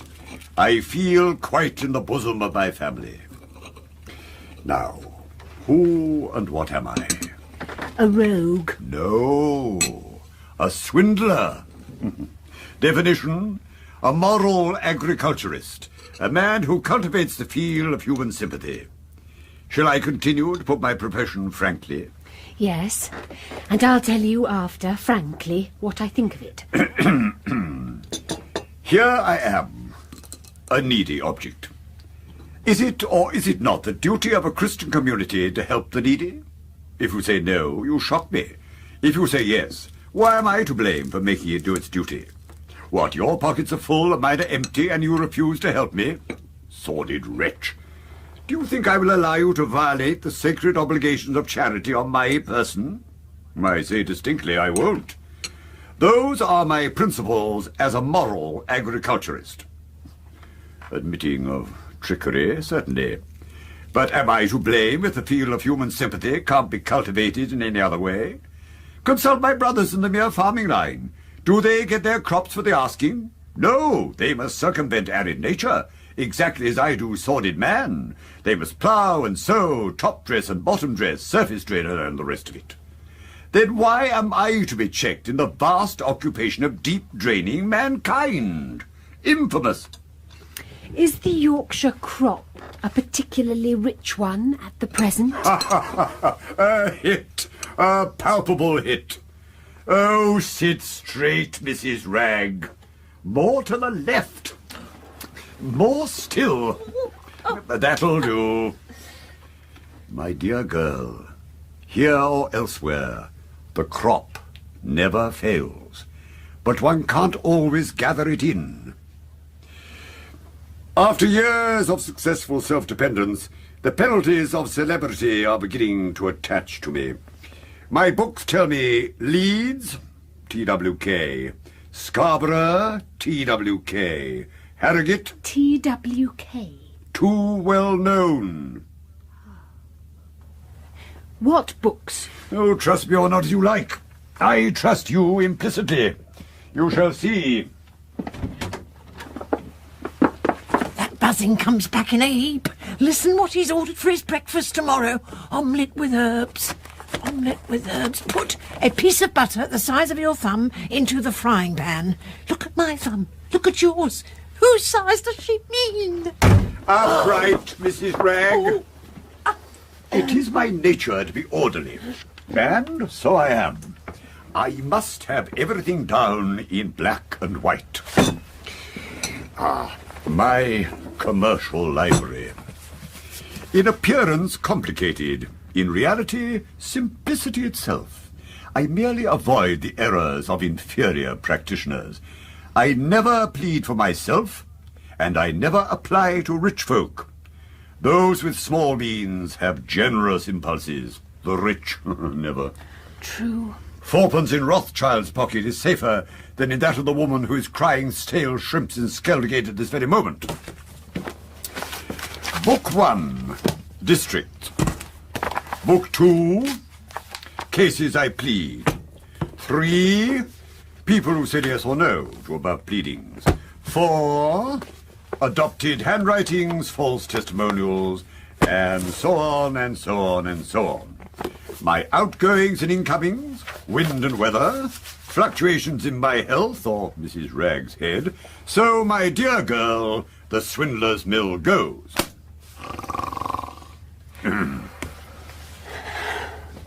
What must I do? I have no one to turn to. If you remain in York, if you attempt to communicate with Mr. Huxtable, that spy will find you out. If, on the other hand, you leave the city, taking your departure by other means than the railway, of course, you defy him to find fresh trace of you. Thus, my brief abstract of your present position. What do you think? It ends in nothing. Pardon me. It ends in an arrangement for your safe departure and a plan for the entire gratification of your wishes in the direction of the stage. You have only to say, Captain Ragg, take charge of me, and my plans are yours. I will take tonight to consider. Why not decide at once? I have more... I have another object in view besides the one you know of. May I ask? No. Captain Ragg, allow me to thank you for your hospitality and to wish you good night. I am worn out. I want rest. Unpardonable on my part not to have thought of it before. We will resume our conversation tomorrow. Permit me to give you the candle. Mrs. Ragg, assist Miss Vanstone, and the next time you forget yourself in your chair, fall asleep straight. Don't annoy me by dropping off crooked. Is the captain breakfasting by candlelight and I haven't done the omelette? Oh! There. You have the whole story. The result is I've sold my jewellery and dresses. If my want of experience keeps me back in a theatre, I can afford to wait till the stage can pay me. There is not the least fear of that, my dear girl, if you profit by my assistance. I must accept more than you have already offered, or none. The other object. I am all attention. I am interested in making certain inquiries. I cannot undertake them without exciting suspicion. Like you, Captain Ragg, I need another. Are they about a man? A woman? An enemy. Are you thoroughly clear in your own mind about what you want to know? Where Michael Vanstone lives, his habits, the people he associates with, what he does with his money, whether there is any woman about this house, a relation housekeeper, who has influence on him. Harmless enough so far. What next? Nothing. The rest is my secret. Captain? Take that omelette away, Mrs. Ragg. Give it to the dogs. Oh! If you want time to consider... I don't need a moment. Place your departure from York, your dramatic career, and your private inquiries under my care. Here I am, unreservedly at your disposal. Say the word. Do you take me? I do. To work. Do these confidential investigations require immediate attention? No, I wish to secure my freedom from all interference on the part of my friends first. Very good. We beat our retreat from York tomorrow. Next, how came you to think of the theatre at all? I see the sacred fire burning in you. Tell me, who lit it? Oh, I can't do it. A sample is all I want. Of Julia or Lucy. You shall. It just reminds me of a time... Is there anything I can offer you? Burnt feathers, smelling salts. Leave me for a moment. Page 49. You shall have Mrs. Malaprop and Lydia. Bravo! Dash it in my beauty, and it's done. There, Sir Anthony. There sits the deliberate simpleton who wants to disgrace her family and lavish herself on a fellow not worth a shilling. Madam, I thought you once... You thought, miss? I don't know any business you have to think at all. Thought does not become a young woman. Mr. Huxtable's opinion is true. You are a born actress. But you must be trained before you can do anything on the stage. I have trained others, I can train you. You are a swindler and therefore an actor? Don't trust my word.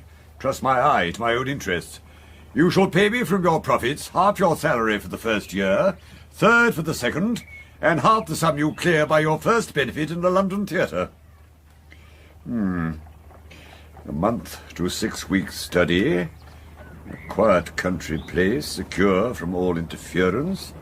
Trust my knowledge of Yorkshire and consider the place found. Yes, only one difficulty left. Which? The grand difficulty of humanity from the cradle to the grave. Money. What is it wanted for? Bills. Oh, pray understand, I never was and never shall be personally desirous of paying a single farthing to any born creature on the habitable globe. I am speaking in your interest, not mine. How? You can't get away from York tomorrow without the chaise, and I can't get the chaise without... How much do you want? £25. There. The nature of the man, my dear girl. A transaction has taken place between us. I must have it down in black and white.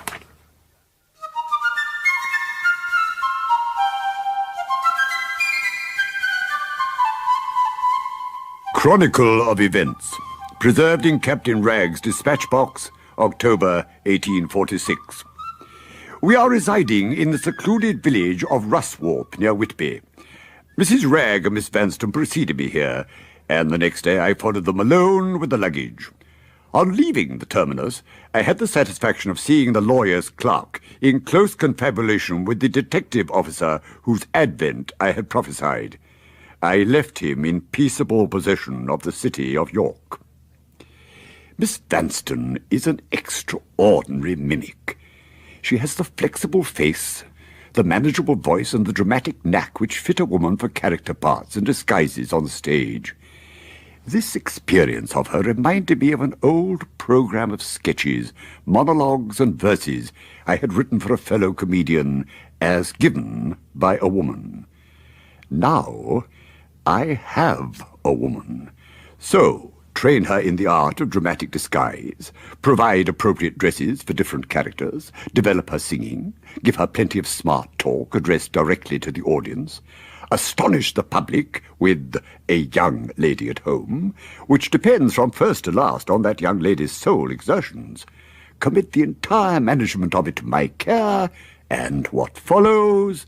Fame for my fair relative, a fortune for myself. I agree. Very satisfactory, except in one particular. She will sign nothing. If it's in her interest, she agrees. When it isn't, she plainly threatens to leave at a week's notice. One comfort is, I have the cooking of the accounts, and my fair relative shall not fill her pockets too suddenly if I can help it. Chronicle for November. We are established at Derby, but the expenses of starting the entertainment are beyond the reach of any means we possess. I saw no other recourse left but to try one of the local music sellers, who is said to be a speculating man. Well, there is only one consolation. I'll cheat the music seller. December. The music seller has taken masterly advantage of our helplessness and imposed terms on us for performances at Derby and Nottingham with such a business-like disregard for all interest but his own that I cordially regret not having known him in early life. Miss Vanstone regularly reports herself to a certain Mr. Clare in Somersetshire, who is to forward all letters between herself and his son. Having suspected from the first there was a gentleman in the background, it is highly satisfactory to discover he recedes into the remote perspective of Asia. Long may he remain there.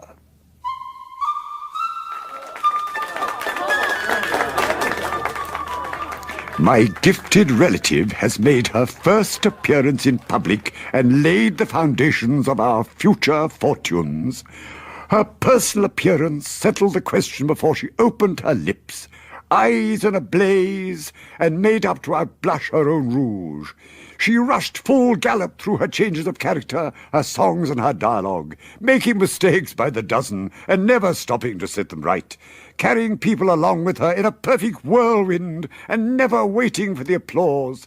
The whole thing was over 20 minutes sooner than we had calculated on. She carried it through to the end, and fainted on the waiting-room sofa a minute after the curtain was down. I prompted a doctor with a neat speech from behind the curtain, and never heard such applause. I felt the tribute. I felt it deeply.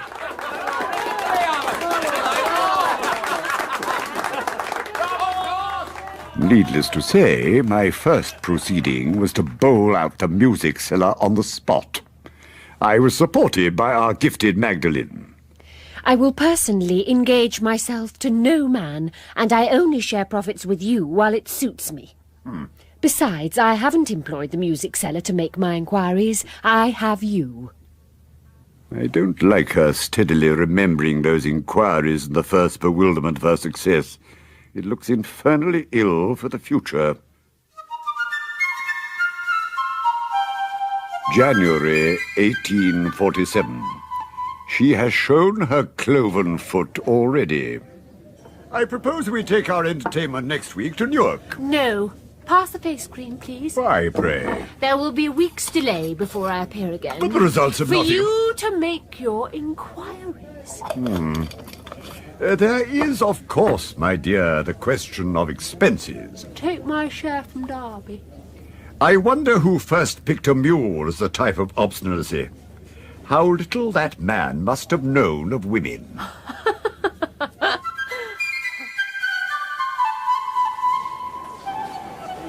My dear, 1. Mr. Michael Vanston now resides at German Place, Brighton. Is likely to stay there. The air suits him. Can we go in? I'm frozen. In a while. Combe Raven is sold. 2. Since his arrival in London, he's invested with great judgment in property. Go on. 3. No intimate friends, though an Aberrall Bartram is said to be under friendly obligation. The Aberrall's nephew George is a cousin of Mr. Noel Vanston, who is in delicate health and lives with his father. 4. A housekeeper, a Mrs. Lecomte, has been in Michael Vanston's service since his wife's death and has acquired a strong influence over both father and son. Thank you. Which next place do we take by storm? Sheffield. February. It is the amiable defect of the English public never to know when they've had enough of a good thing. They continually try to encore one of Magdalen's characters, an old North Country lady modelled on her governess, Miss Garth. This particular performance fairly amazes people. I don't wonder at it.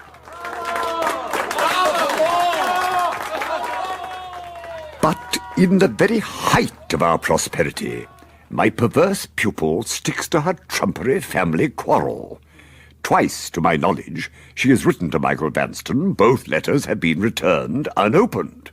She is not the girl to put up with such an insult. Mischief will come of it. Mischief to Michael Vanston, which is of no earthly consequence. Mischief to me, which is a truly serious matter. Chronicle for April and May. The ungrateful girl whose reputation I have made tells me... For the present, the business connection between us is at an end. I need a rest. I have new objects in view. I might possibly want your help with them, and I might return to the entertainment. In either case, all we need is to exchange addresses. I shall leave on Monday. Am I the sort of man to be treated this way by my very own pupil? Decidedly not. I am a man to see myself through a neat succession of alternatives. 1. Compliance. Exchange addresses and keep an eye on her.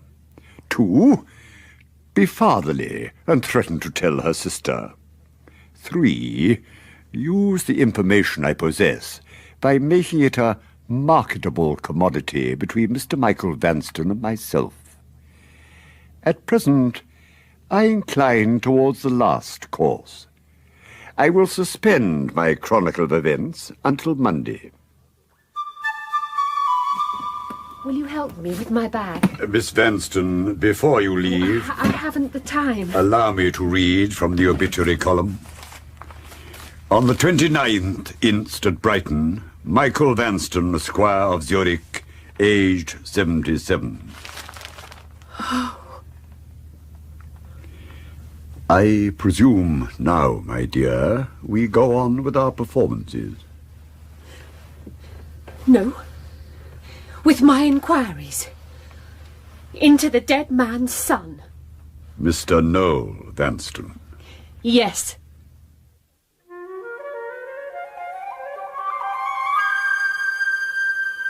That was episode 2 of No Name by Wilkie Collins, dramatised by Ray Jenkins.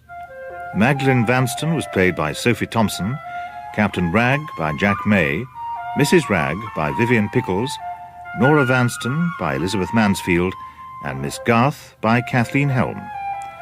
Peter Woodthorpe was Mr. Clare, Paul Downing, Frank Clare, John Moffat, Mr. Pendrell, John Bull, Bulmer, and the narrator was Philip Sully. The music was by Peter Brewis and was played by Maurice Cambridge. The director was Janet Whittaker.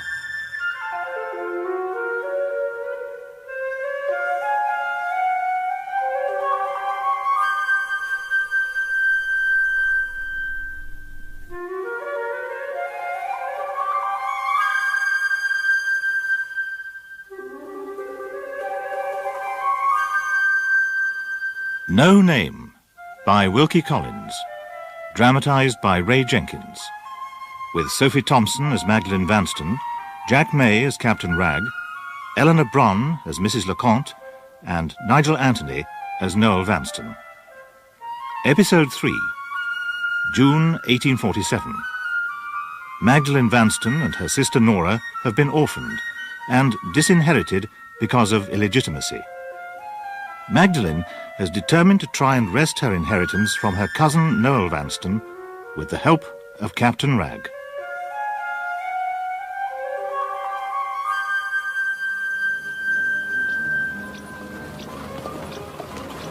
My dear girl, Mr. Noel Vanston has moved to one of his late father's empty houses in Vauxhall Walk, London. Such a shabby sight must mean the money and the father are still not easily parted. What are you saying? Mr. Michael Vanston left no will. And Mrs. Leconte?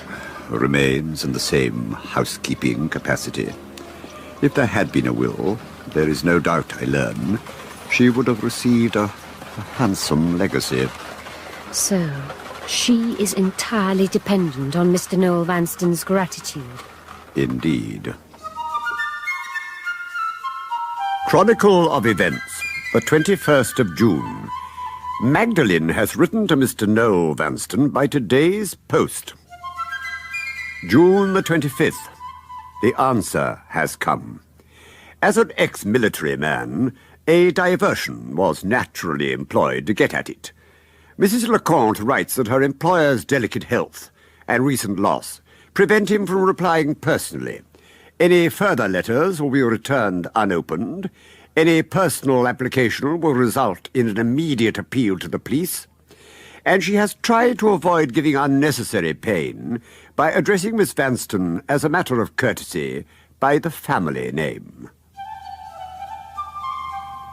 June the 29th. I am swindled. The whole future of the dramatic entertainment is abandoned. Why? There are more inquiries to be made. They are to do with a woman, and I mean to make them myself in London. Mrs. Leconte, when will you be leaving? On the 28th. For long? Probably not. By yourself? With Mrs. Ragg, if you have no objection. Good God, why, the woman's a fool. It will be easier to get respectable lodgings accompanied by an elderly female. Will this elderly male be left out of the business altogether? Impossible to say at the moment. One thing. My wife will be useful in keeping up Miss Vanston's connection with me. Therefore, I consent to brush my own trousers and shave my own chin for a limited period. I open these pages to record a discovery. At the railway station, I remarked that Miss Vanston had only taken one of her 3 boxes with her. I quickly ascertained that one of the 2 left behind contained nothing of interest, and the other, devoted to the costumes, etc., used in the dramatic entertainment, to be complete, except for the dress, wig, eyebrows and bonnet of her old North Country lady. She is going to open her campaign against Noel Vanston and Mrs. Leconte in the character of her old governess. I know it. Having got her secret, what am I to do with it? Which way do my interests point now? Upon my honour, I don't know. A masterly compromise.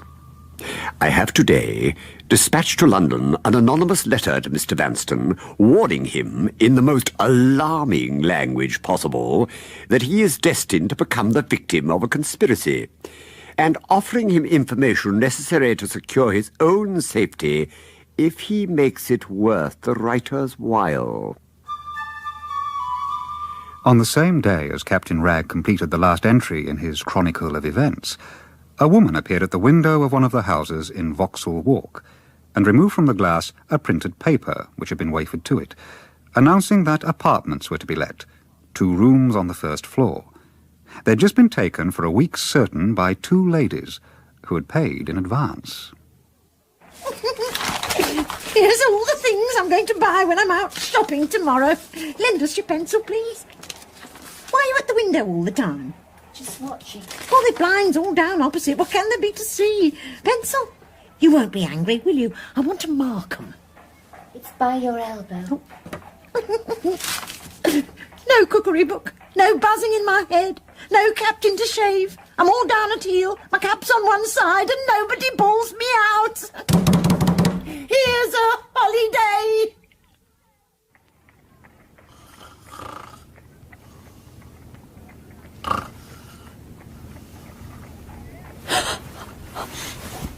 There he is. Living on our money.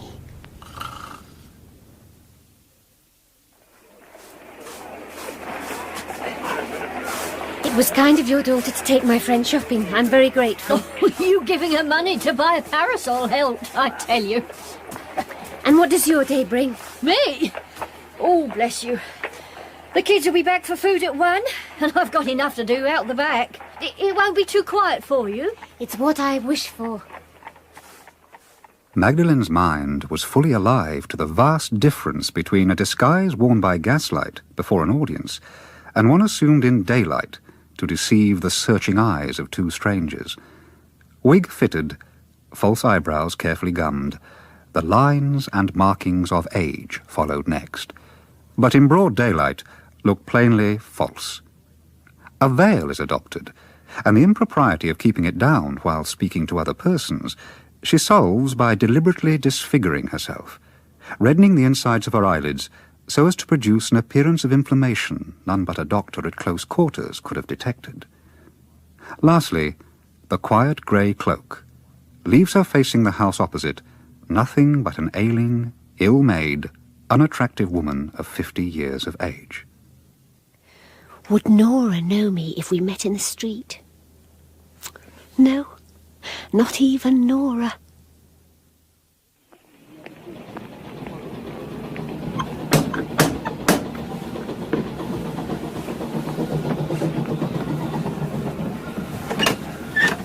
Yes, ma'am? Is Mrs. Leconte in? Yes, ma'am.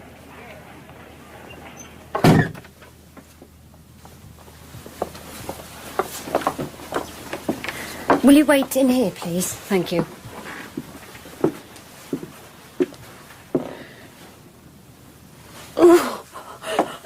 Don't be alarmed.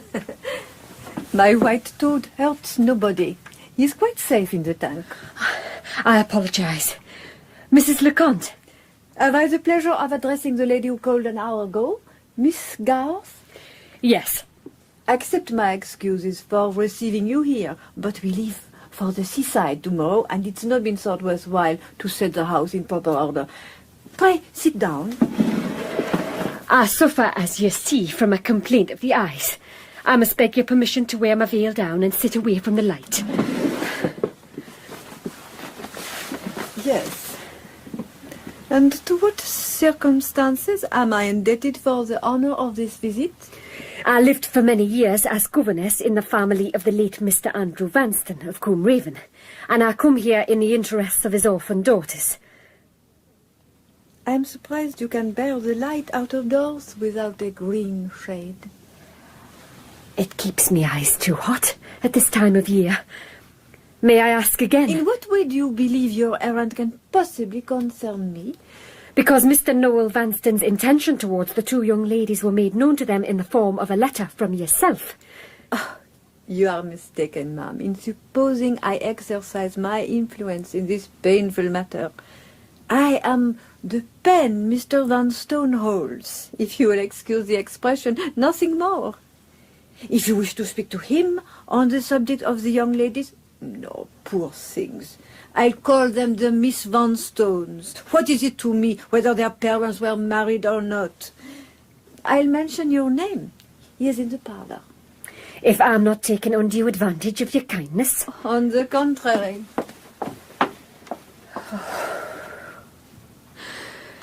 Whose blood runs coldest? Yours, you monster of a toad, or hers? Mr. Moonstone will see you if you will kindly wait a few minutes. Be careful, ma'am, not to depress his spirit, nor to agitate him in any way. His heart has been a cause of serious anxiety to those about him from his earliest years. I looked at the tank while you were out of the room. You have heard of the late Professor Lecomte, the eminent Swiss naturalist? I am his widow. Eminent in many things, the professor was an expert on reptiles. He left me his subjects and his tank. Properly understood, the reptile creation is beautiful. Properly dissected, instructive to the last degree. So refreshing to the touch, a toad's skin, Miss Garth. So nice and cool this summer weather. Oh, follow me, if you please.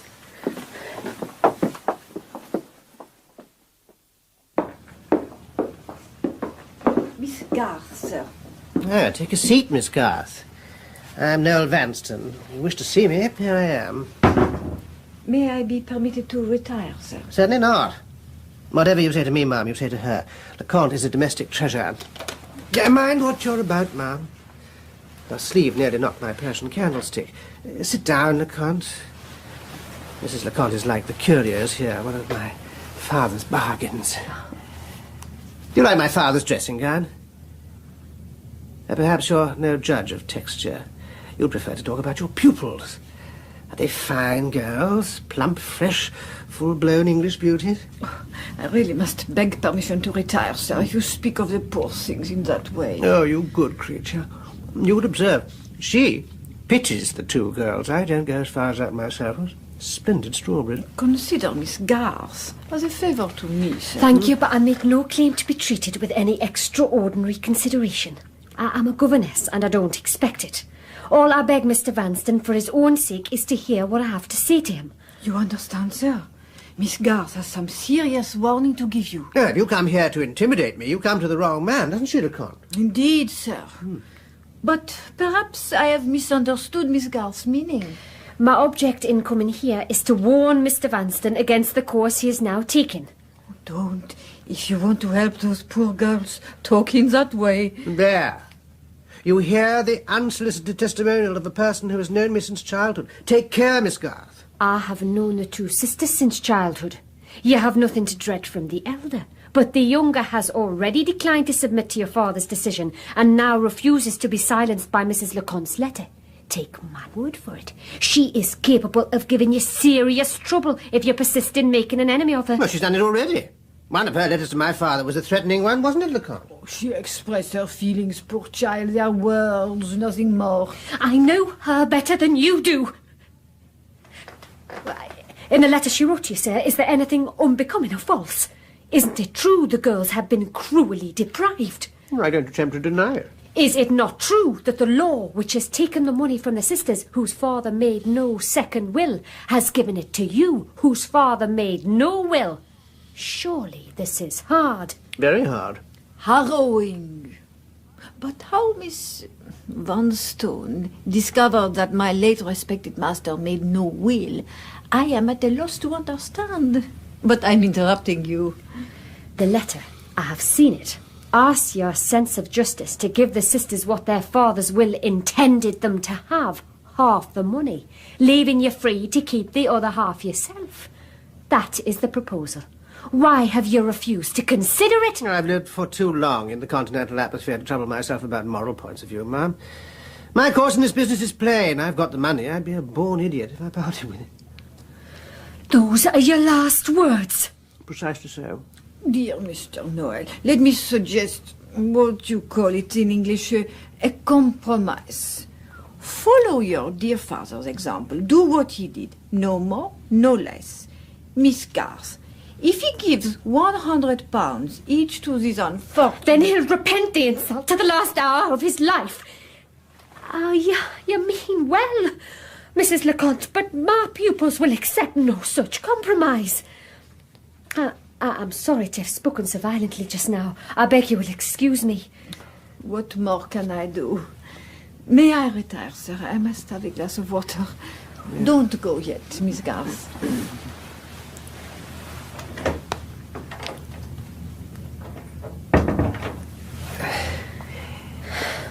May I offer you some strawberries, ma'am? No, thank you. I am naturally a gallant man, and I feel for both these sisters, especially the younger one. Touch me on the subject of the tender passion, and you've found a weak place. Nothing would please me more than to hear Miss Vanstone's lover had come back and married her. If a loan of money... Stop, sir. You are seriously wrong if you think marriage would make the slightest difference to her convictions. Mrs. Leconte had never left the room. After opening and closing the door, without leaving, she had noiselessly knelt down behind Magdalen's chair, hidden by a folding door dividing the room, taken her scissors, and cut a fragment from the inner of 2 flounces on Miss Garth's brown alpaca dress. I know her, Mr. Vanstone. The resolution to right that wrong burns in her like fire. I tell you, she would shrink from no means which a desperate woman can employ to force that closed hand of yours open, or die in the attempt. Quietly repeating the ceremony of opening and closing the parlour door without having left the room, the housekeeper returns. Leconte! What has happened? Your pale, sir. Oh, Miss Garth, have you forgotten the caution I gave you? Leconte, she's threatened my life. I forbid you to pity either of them. If she can't get my money by fair means... Oh, compose yourself, sir, and leave me to speak to Miss Garth. This girl boasts and threatens, ma'am. But tell me in plain words, what can she do? I can only assure you, from my knowledge of her, she is no boaster. I have not come here to intimidate Mr. Vanstone by empty threats, but I leave him with 2 alternatives.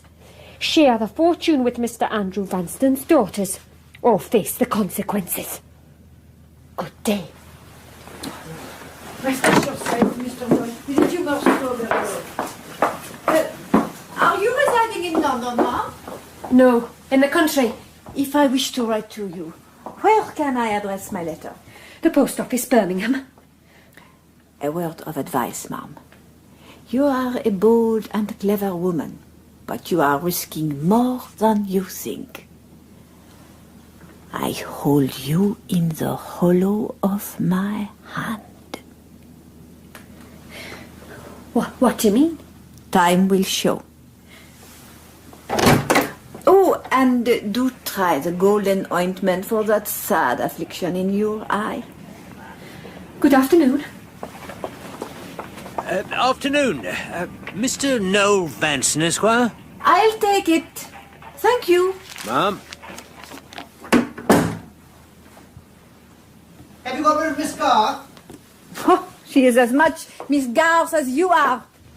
And she painted the marks on her face as well as she did her eyes. I would not have seen the young woman's skin under the dirt. In my opinion, Mr. Noel, we have been visited by the girl herself. And a bold girl, too. Then lock the door and send for the police. A letter for you, sir. Who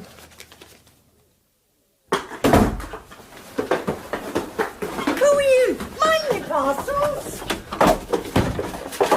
Who are you? Oh, heavens. I must take this makeup off. Oh, my goodness, help me. Mrs. Ragg. Mrs. Ragg, what's the matter? What you got that round your face for? I've got a headache. Anything wrong, man? Nothing whatever. Where is she? That woman who scuttled into your room. Nobody has. Come and see for yourself. She had a grey cloak and a poke bonnet. There. No one. Give us a prayer book. I've seen a ghost. It's for me being happy away from the captain and being down at heel in half the shops in London. Sit here and try and compose yourself while I bathe my head. Oh, how can I? Oh, the worst buzzing I ever had with the cooking's nothing to what I've got with the ghost. Take me back home, please. Oh, yes, you are getting better already, Mr. Noel. This letter is a paltry attempt to frighten you. What does it say? You are an object of a conspiracy by Miss Moonstone. We know it. What else? Valuable information to give if you will pay for it. What did you call this person yourself just now, sir? A scoundrel? I agree with you in that, as I do in everything else. You will lay a trap for the information in return for the trap for the money. You will answer the letter and see what comes of the answer. You seem to forget, Leconte. The man wants money. Which you offer, sir, but as your thoughts have already anticipated, you don't give him. I am so glad to see you getting back your good spirits. Shall I make a little sketch, sir, and you correct it afterward?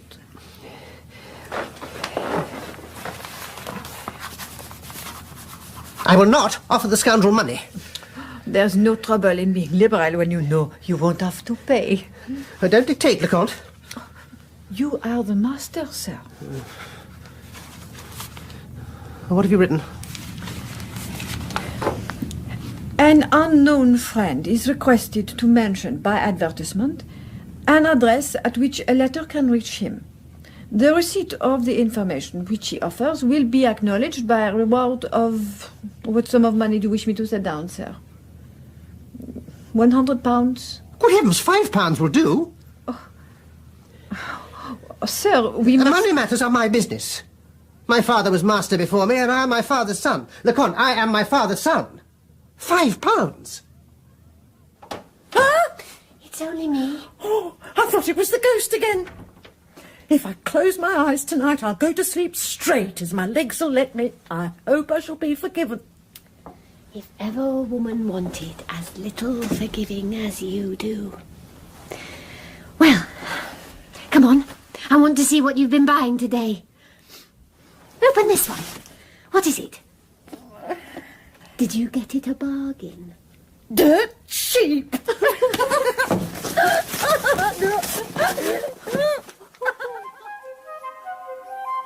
Westmoreland House, Kensington, July the 2nd, 1847. My dearest Magdalen, when you write next, and soon, address your letter to me here at Miss Garth's. I have left my situation, and some little time may elapse before I find another.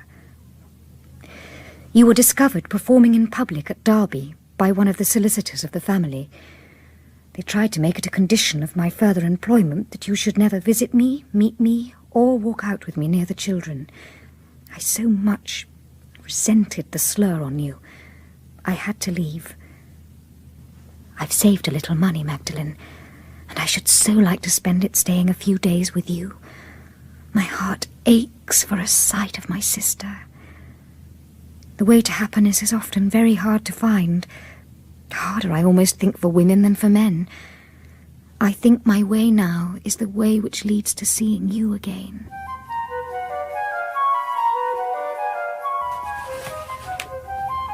Shanghai, China, April 23rd, 1847. My dear Magdalen, I have deferred answering your letter in consequence of the distracted state of my mind.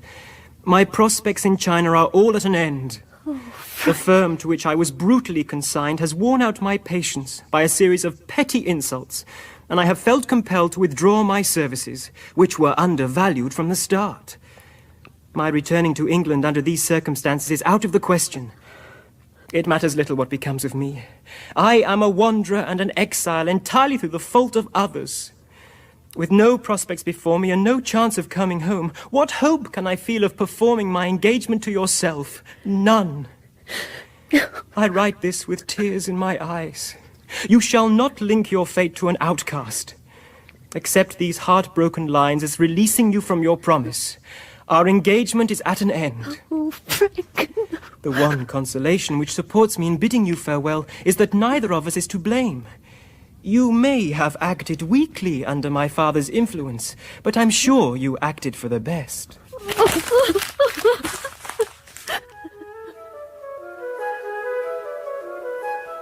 Captain, for mercy's sake, come here and help us. She had a dreadful letter yesterday, but she read it in bed, and when I went in with her breakfast, I found her dead. And if the doctor had not been 2 doors off, nobody else could have brought her back to life again. And she sits and looks dreadful and won't speak a word. Her eyes frighten me, so I shake from head to foot. Oh, please do come. I keep things tidy as I can, and I do like her so. For God's sake, write me one line to say where I can find you.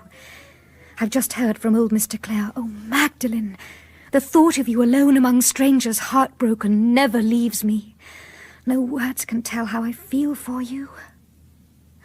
My own love, remember the better days at home, before that cowardly villain stole his way into your heart. Don't treat me like a stranger. One line, only one line to tell me where I can find you. My dearest Nora, my mind lives and breathes once more. It was dead until I got your letter.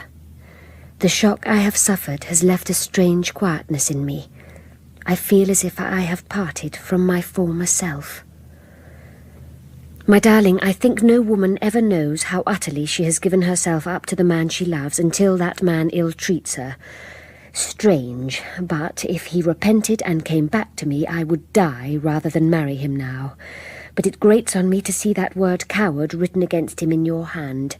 If he is weak of purpose, who tried his weakness beyond what it could bear? Michael Vanston. He robbed us of our own. He forced Frank away from me to China.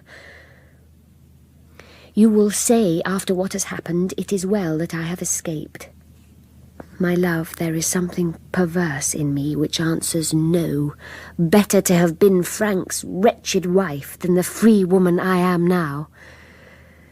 Let me live, Nora, in the hope of better times for you, which is all the hope I have left.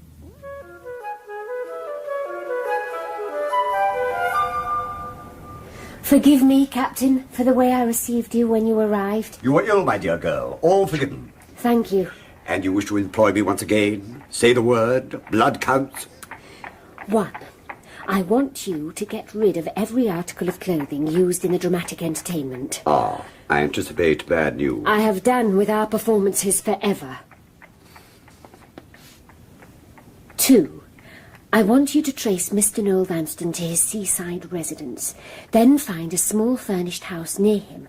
Take it for a month certain to begin with. That is for yourself, your wife, and your niece. Use any assumed name you please from your bottomless books. The perennial question, my dear, rears its sordid head. Any expenses I will immediately repay. Then tomorrow. It's done. 3. Take advantage of any accidental chance to become acquainted with Mr. Noel Vanston. It's vital to my present object. 4. Observe Mrs. Leconte in particular. Whatever help you can give at the outset of blindfolding that woman's sharp eyes will be the most precious help I have ever received at your hands. She is vicious.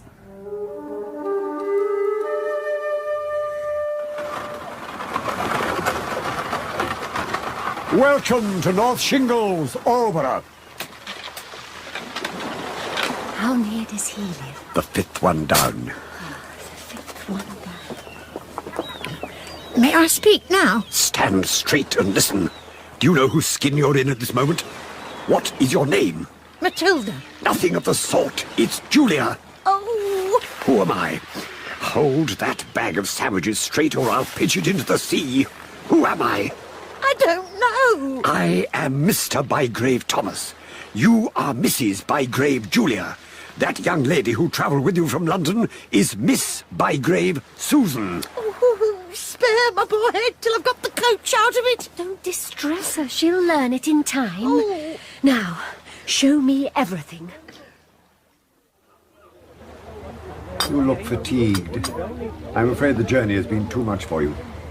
I'm always weary now. Weary of bed, weary of getting up. Weary of those voices out there.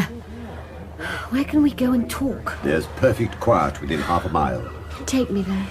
In my wife's existing state of ignorance as to who she is, We'd better not trust her alone in the house, and with a new servant. I'll go and turn the key on her in case she wakes up before we are back. I'll be outside.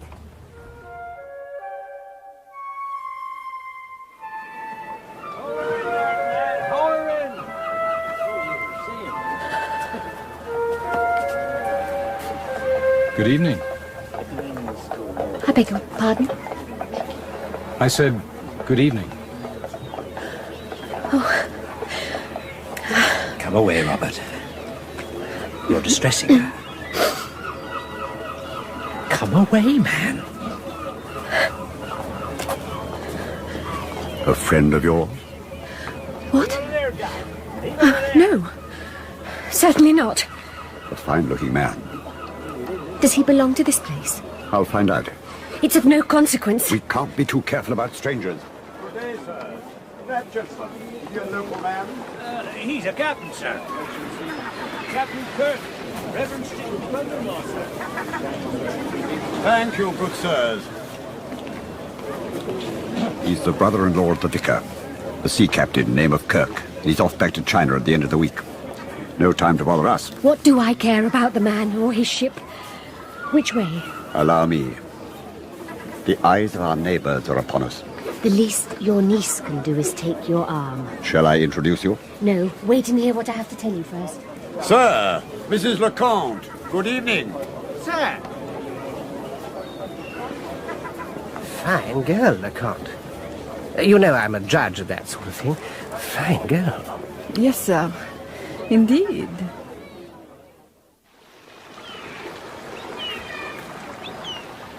Mrs. Lecomte's one weak point, if she has such a thing, is a taste for science. Implanted by her husband who left her his reptiles, I've told you. Indeed. Having offered to collect her packet of tea from Ipswich, I also purchased a copy of Joyce's Scientific Dialogues. Possessing, as I do, a quick memory, I propose privately inflating my new skin with as much ready-made science as it will hold, and presenting Mr. Bygrave to Mrs. Lecomte's notice in the character of the most highly informed man she has met since the professor's death.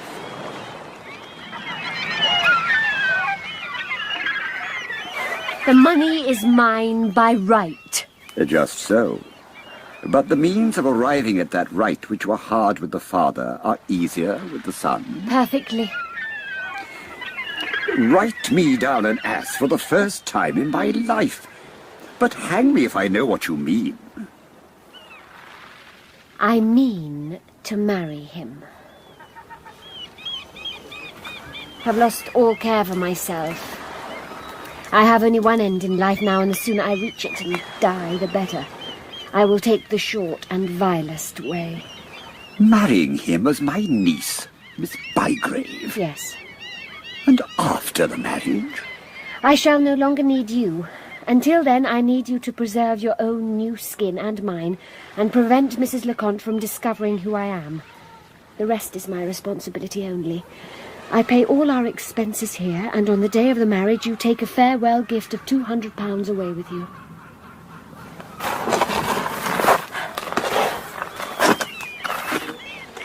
Yes or no? Give me a minute. Take as long as you like. Utterly incapable of appreciating the injury done her by Frank's treachery, Captain Ragg is mainly influenced in making up his mind by no less a figure than Mr. Noel Vanstone himself. The prospect of dealing a blow in the dark at the man who had estimated his information and himself at the value of a £5 note proved too much for his self-control. I accept. I'm going down to the water. Wait there.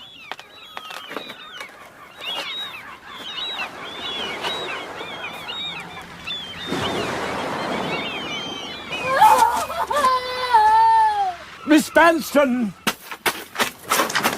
Ah, Miss Bygrave! Susan! Oh, you alarmed me. I was afraid something had happened. Doesn't matter. It's over now. I threw Frank's lock of hair into the sea.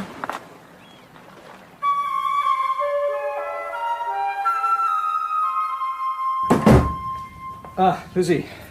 Where's William? Out. Mrs. Crab's sick.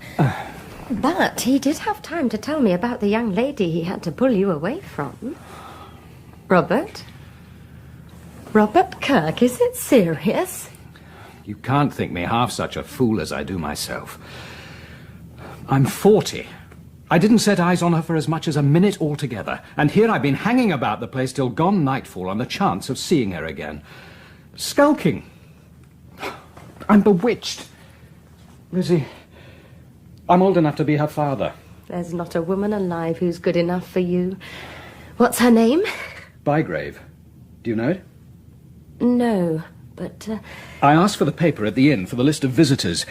Originally, I thought she was from Seaview Cottage, and that's taken by a Mr. Vanstone. And? You don't remember? Father knew a subaltern of that name when he was with his regiment in Canada. It would have been strange if she'd been the child of... No, I got the name wrong. If there was time, I might soon make acquaintance with her. But you sail at the end of the week. Thank God I do. You mean you're glad to be going away? Lizzie, I've spent my life at sea. I'm not used to having my mind upset in this way. Men ashore are used to it, can take it easy. I can't. She's got between me and my thoughts already. She shan't between me and my duty. Fool as I am, I have sense enough not to trust myself within easy hail of Aldborough tomorrow morning. I'm good for another 20 miles of walking, and I'll begin my journey back tonight. Won't you promise the boys? Well, you can light me upstairs to kiss them. What am I to say to William? You can tell him I've taken his last sermon to heart. I've turned my back on the world, the flesh, and the devil. Well, shall I go to Aldborough see if... No, let her be. If it's ordained I'm to see that girl again, I shall. Now, the boys.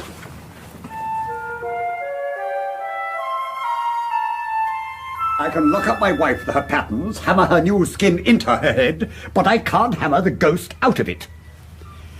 Oh, my dear girl, Mrs. Ragg is a pitfall under our feet. If we're aware of it, we can avoid it. What do we do? Have her comfortably boarded and lodged out of the way for the time being. Say at a retired farmhouse in the character of a lady of infirm mental health. No. The poor creature's life is hard enough already. She was truly kind to me when I was ill. I won't allow her to be shut up. Think twice before you keep her. I won't have her sent away. Very good. I never interfere with questions of sentiment. But if my services are to be of any use to you, I can't have my hands tied at starting. I won't trust my wife and Mrs. Lecomte together. I make it a condition that if Mrs. Ragg stops here, she keeps to her room. If you think her health merits it, you can take her for a walk. Only you. Early morning or late evening. I agree. Excellent. Are you ready for your first introduction to the monster and her master? Yes. We will meet them on the parade at their usual time, 2 o'clock. I have a couple of hours before me, therefore. Just enough to fit my wife into her new skin. You had a disturbed night, I'm afraid. That man who stared at me still seemed to be looking through me in my dreams. If we see him again and he annoys me any more, I must trouble you to speak to him. Charming. Blue and white. So fresh and cool. But a little too pale, my dear, and a great deal too serious. When the time comes for smiling, trust my dramatic training for any change of face that may be necessary. Where is Mrs. Ragg? Mrs. Ragg has learnt her lesson, and is rewarded by my permission to dressmake in her room. Her new fancy will absorb all her attention. She will sit incubating her gown, pardon the expression, like a hen over an addled egg. Ah, there they are. Where? Ah. Oh. He makes me ill. He even has to be shaded from the sun. She certainly dresses for the part. A very domestic lady. A truly superior woman. Tough work for us there. We'll go in the opposite direction. Turn, then meet them as they come back. Smile. The walk's improved your complexion, and the hat becomes you.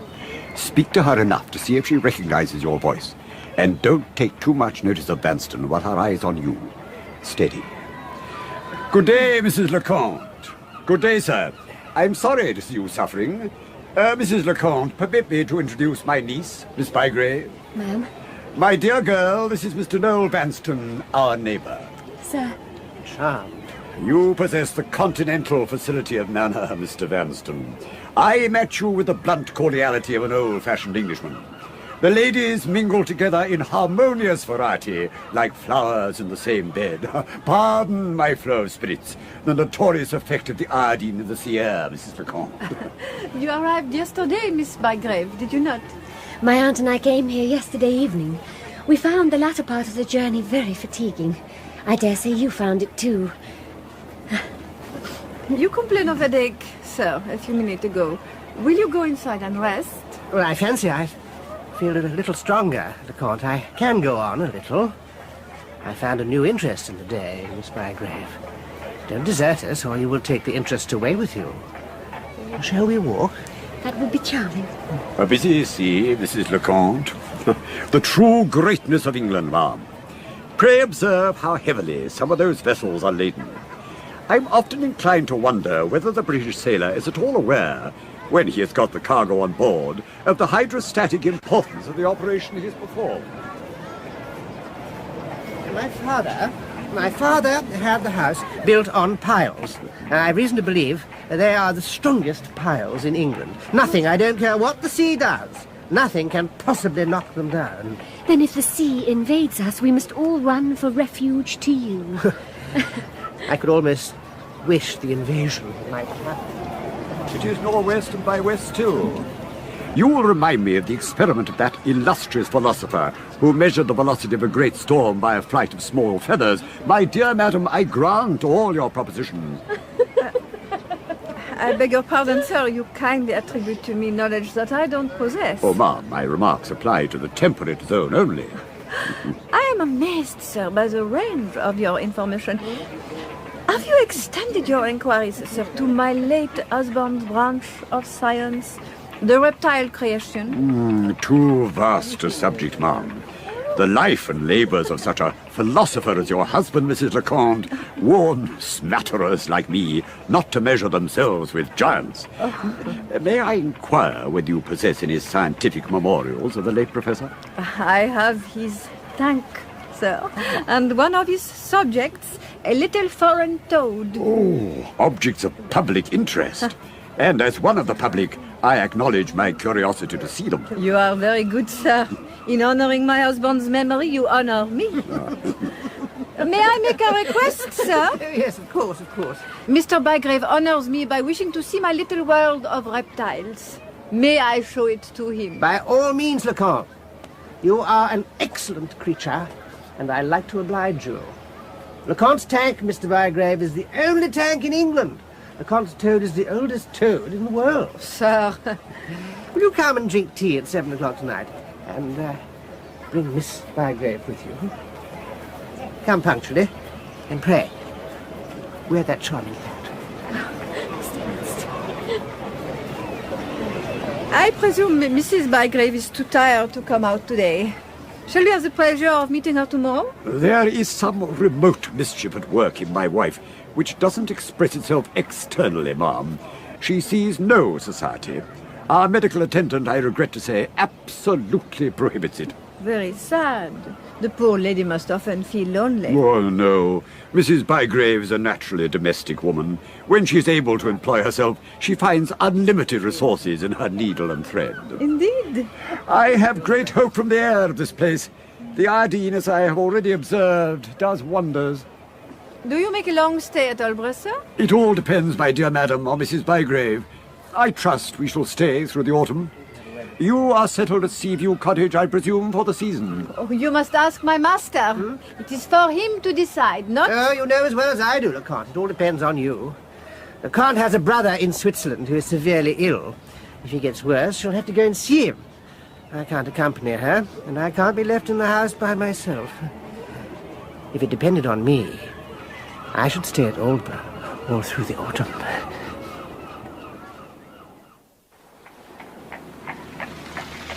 Au revoir. Good night, sir. Well, my dear, not a difficult evening. There's not the least reason for alarm.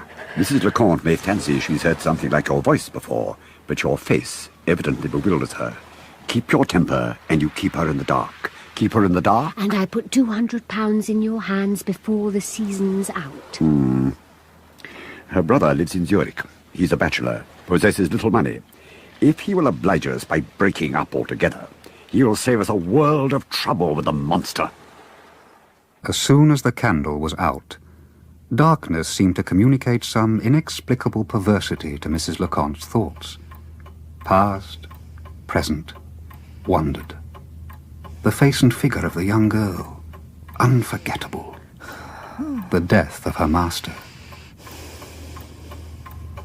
Mrs. Bygrave is a naturally domestic woman. Remote, nervous mischief. Yet in the best of health and able to ply her needle. Strange lady. I beg your permission to wear my veil down and sit away from the light.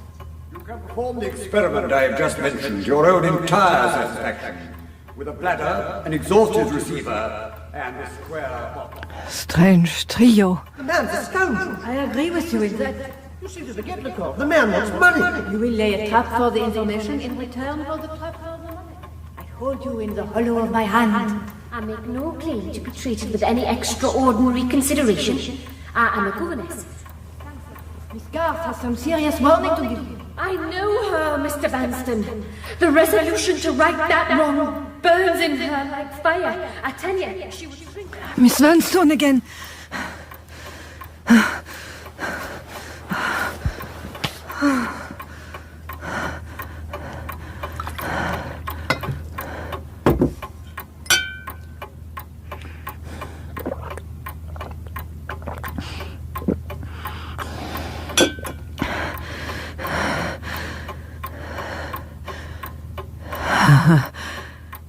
A conspiracy.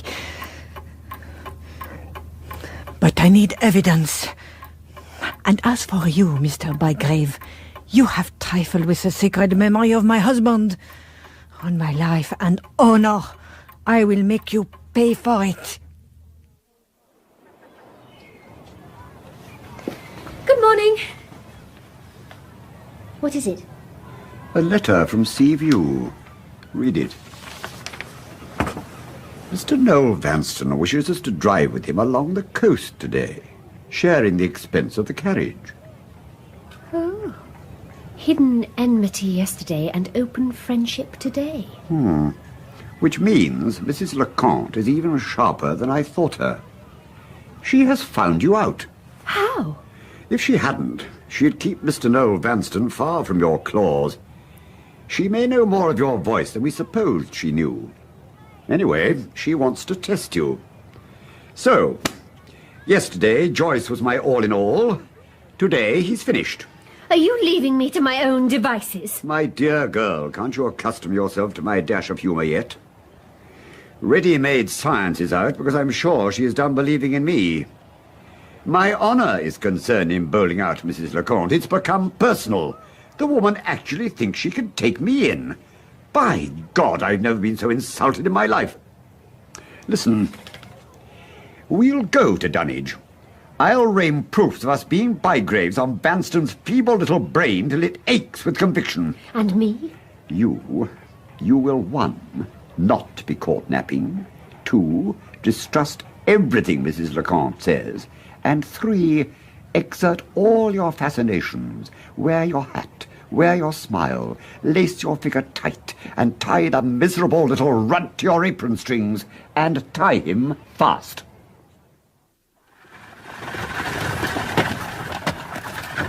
Nothing occurred on the way to Dunwich to disturb the enjoyment of the drive. Noel Vanston was in excellent health and simpered continually. Mrs. Lecomte was motherly with Magdalen, tender with her master, and meekly disappointed Captain Ragg's conversation had abandoned science.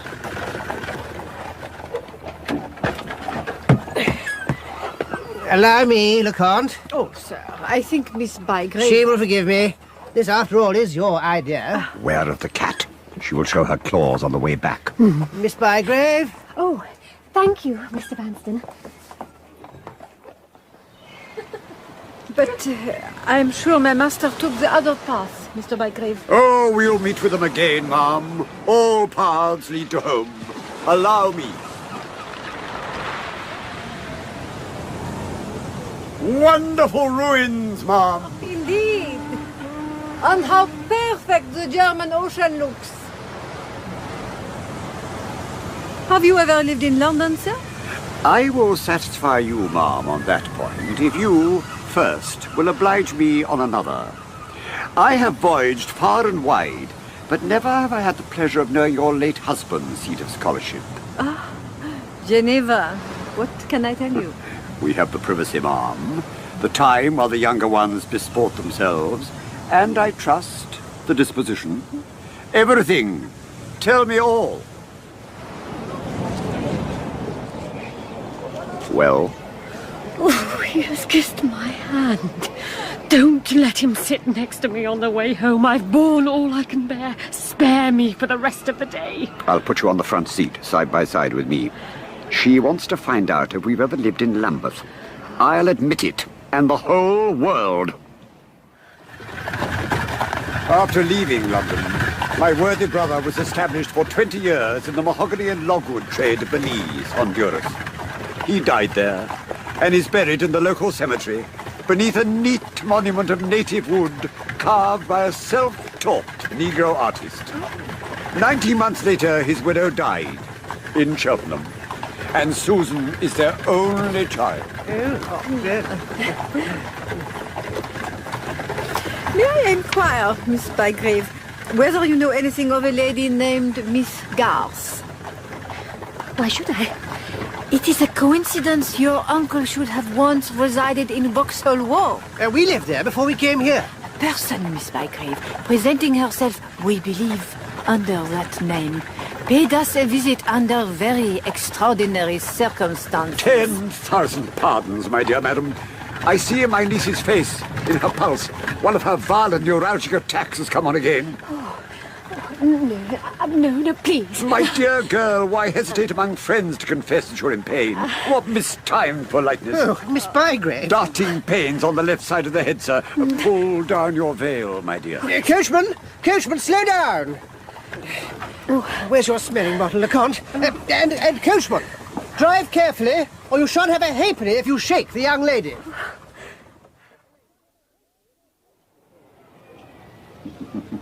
Head better. You were very quick. As is my wont, my dear. Mrs. Leconte puzzles me. I propose to return the compliment by puzzling her. Course of action? Simple. I have had the honour of giving you a severe neuralgic attack, and I beg your permission, when Mr. Noel Vanstone sends to inquire tomorrow morning, to take the further liberty of laying you up altogether. Why? My object is twofold. I blush for my own stupidity, but the fact is, I can't see my way plainly to Mrs. Leconte's next move. All I feel sure of, she means to make another attempt at opening her master's eyes to the truth. To find out who you are, she must have communication with you. By stopping that communication, I, as we say at cards, force her hand. And the second reason? Love flourishes in adversity. Our first aim was to make Vanstone feel the charm of your society. Achieved. Oof, thank you. The second is to drive him distracted by the loss of it, hence the headaches. Yes or no? Anything which keeps me out of their company. Good. I see you're tired. Please understand.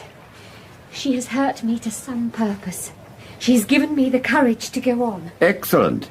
You're going into Mrs. Ragg's room? I want to take her out of this hole and upstairs with me. For the evening? The whole fortnight. You seriously wish to inflict my wife's society on yourself for 14 days? She's the only innocent creature in this guilty place. I must and will have her with me.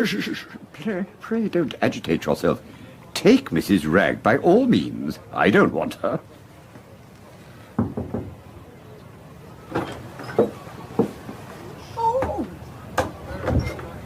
The weakness of the sex. Lay a strain on the female intellect, and the female temper gives way directly.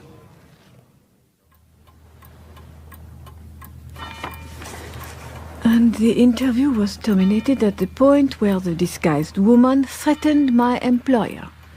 Without any desire to inflict pain, I must register my belief that the person claiming to be Miss Garth was in all probability your sister. I must further add that my employer is in possession of sufficient evidence to justify him putting the law into force. He only hesitates in deference to family considerations, and in the hope you might so influence your sister as to render it unnecessary to proceed to extremities. Events here in Aldborough will enable me to gain sight of the suspected person in her own character. But as I am unacquainted with the younger Miss Moonstone, it is obviously desirable that some better informed person should help. If you happen to be at liberty to come to Aldborough, would you kindly write back and appoint a day? If, on the other hand, you are prevented from taking the journey, perhaps your reply could furnish us with the fullest description possible, including mention of any little distinguishing marks, say, to her face or hands. I assure you, in the interest of the young lady herself, I will immediately write back after the observation and acquaint you with the result. Now I've got her.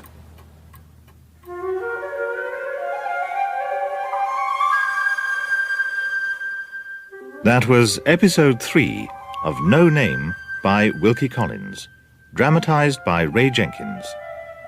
Magdalene Vanston was played by Sophie Thompson, Captain Ragg by Jack May, Mrs. LeConte by Eleanor Bron, Mrs. Ragg by Vivian Pickles, Noel Vanston by Nigel Anthony, and Captain Kirk by Robin Ellis.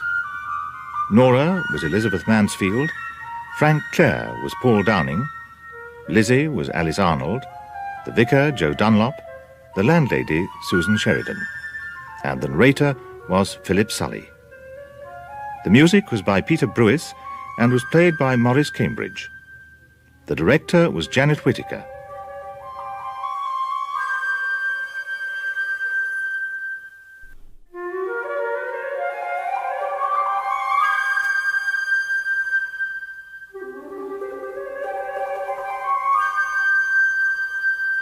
No Name by Wilkie Collins, dramatised by Ray Jenkins, with Sophie Thompson as Magdalene Vanston, Jack May as Captain Ragg, Eleanor Bron as Mrs. LeConte, and Nigel Anthony as Noel Vanston.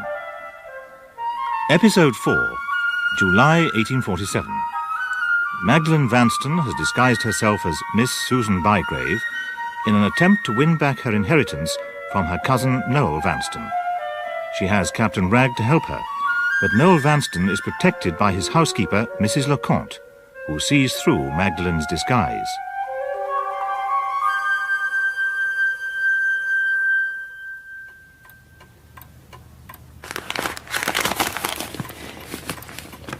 Dear Mrs. LeConte, I am assuming the responsibility of answering your letter, as Miss Nora Vanston, having accepted an engagement as governess with a family at present in France for 6 weeks, has asked me to open all letters which might concern her sister Magdalene.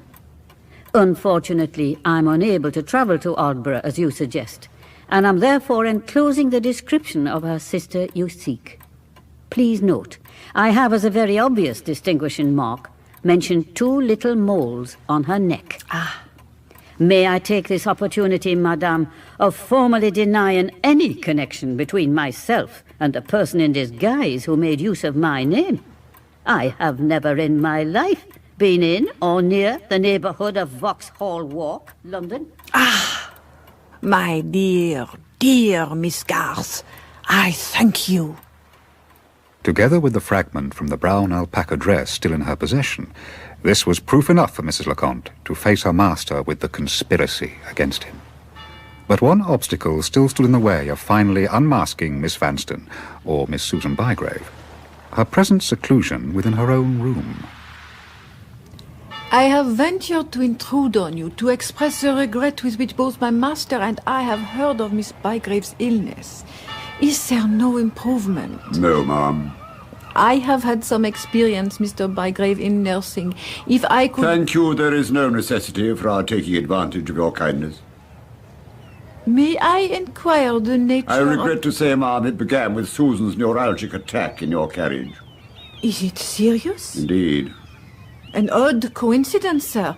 2 nervous sufferers in the same house. It is, ma'am, very strange. Is there no immediate hope of Miss Bygrave being able to leave her room? None. You are satisfied with the medical... I watched the case myself. Your smattering of science, sir, includes, I presume, a smattering of medicine as well. I know as much of one as I do of the other. I defer thanking you, sir, for the manner in which you have received me.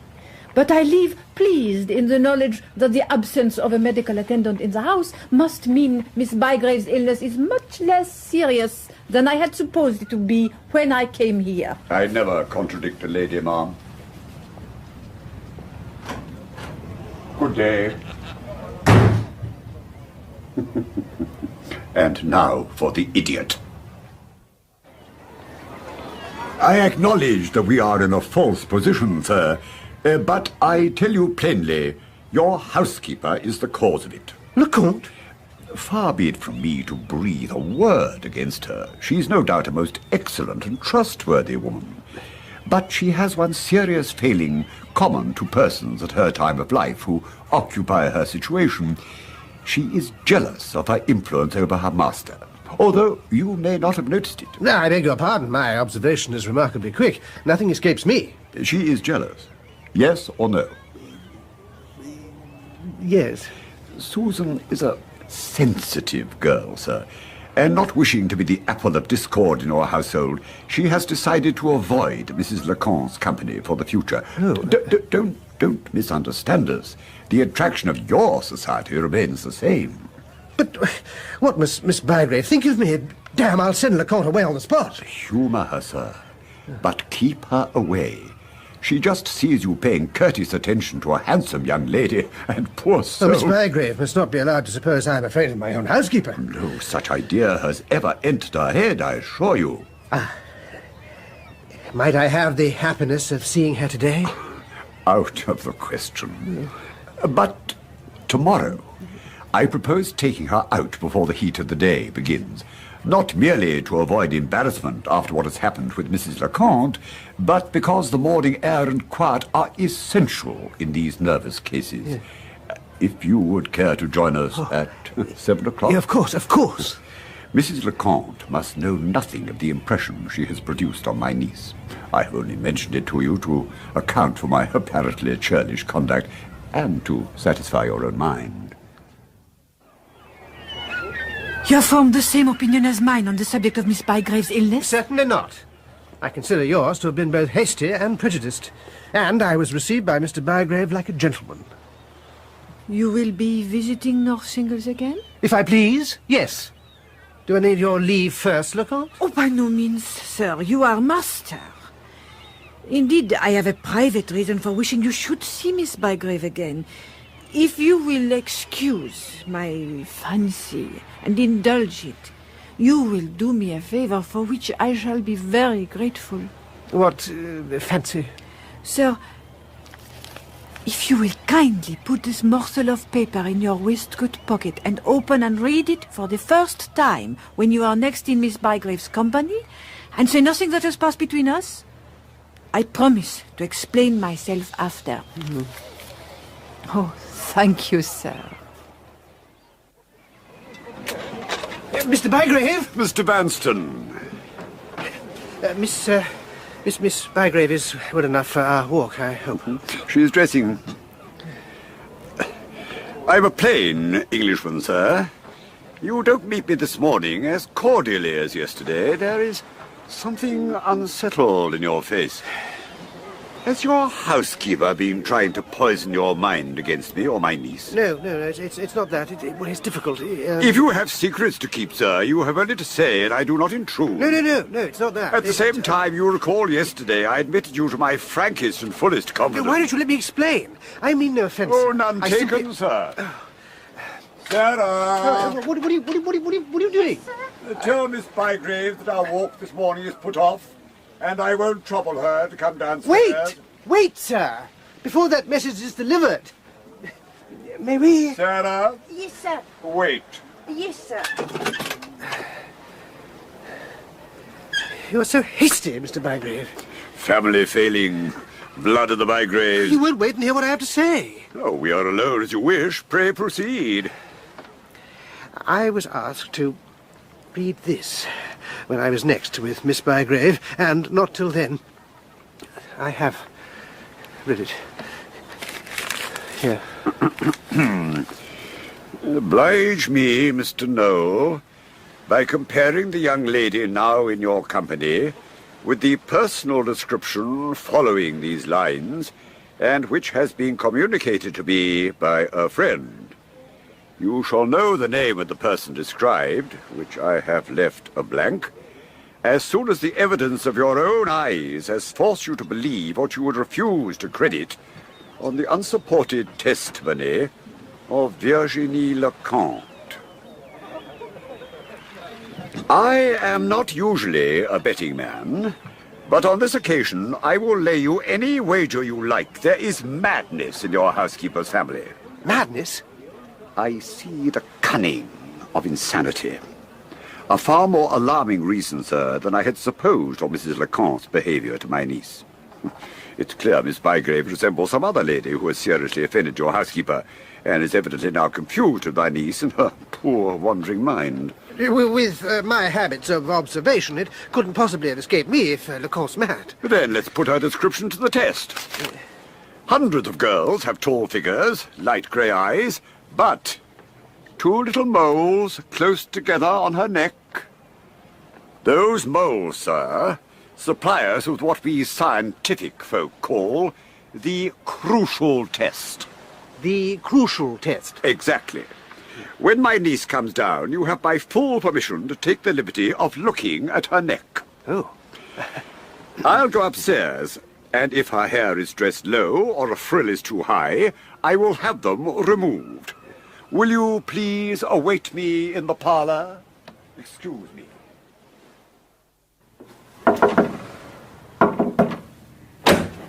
What have you done with your paints and powders? They're here. Bring the lot, everything, to my room, now.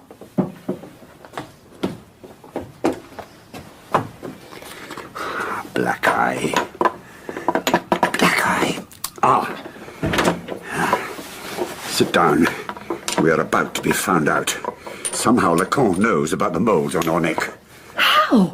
Lift your hair up. I've told that idiot downstairs he can see you have none. They can't be painted out. I've used black eye for my own disguises. If you can paint out bruises, you can paint out moles. Who told her? I've always worn my hair down. Keep still. Who knows your face that well? My sister, but she wouldn't. These were mentioned in the handbills at York. Who put them out? Mr. Penderell, the lawyer. Miss Garth. A governess will be easier to deal with than a lawyer. Now there. What can she have said to Miss Garth? If I was her, I'd have frightened Miss Garth by false reports about you, then asked for personal particulars to help, say, a benevolent stranger in restoring you to your friends. No lawyer, no governess shall dispute my right to do as I wish in my own way. Keep still. It's high time we finished with risks of discovery. We'll get to our end sooner than Mrs. Leconte can think. How long can you give me to wring an offer of marriage out of that creature downstairs? You're sure? How long? With someone possibly coming to identify you. A week? Halve that. Leave us alone together this morning, as you did at Dunwich. Is the glue dry? Yes. Go downstairs and tell him I'm coming directly. Take care. Even if I'm ill, and I will be, I'll match him simper with simper, and his compliments with grace. I'll even shade his thin head from the sun.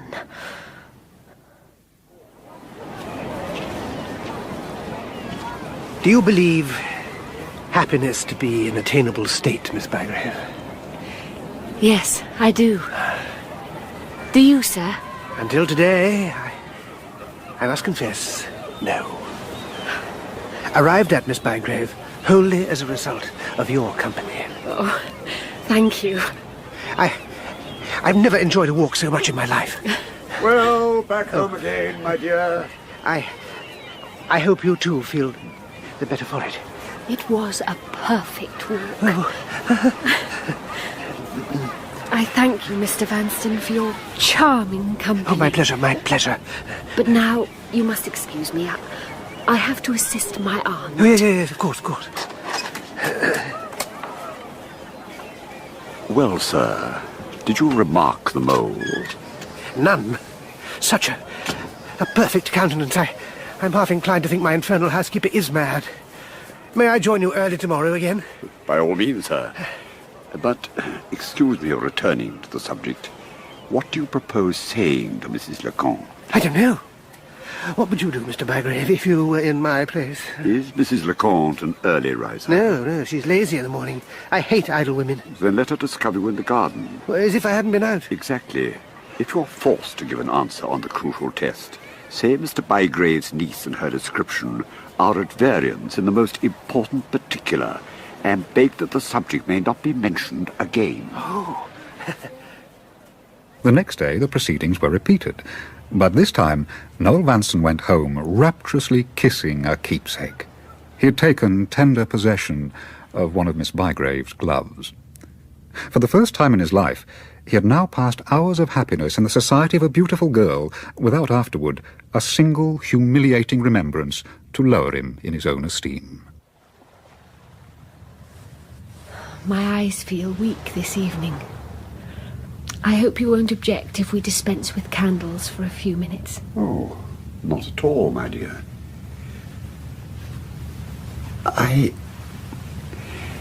I'm sorry to hear from Mrs. Ragg you were ill today. I don't want him near me. Yet I know it's impossible. I have elected myself to go through with things, and that shames me. Even when his gloves touch me. But we have business at hand. I must pin him tomorrow. I don't want him here at 7 o'clock. I don't look my best in the early morning. I have had bad nights and I get up feeling haggard and worn. Tell him to come at 12. That's rather late, under the circumstances, for you to be seen out walking. Leave me alone to receive him in here tomorrow. Admirable. I'll be in the dining... No. You go out. I'll leave the blind down over my window upstairs. When he's gone, and if he's made an offer, I'll raise it. Look your best. Make sure of him, my dear girl. Make sure of him.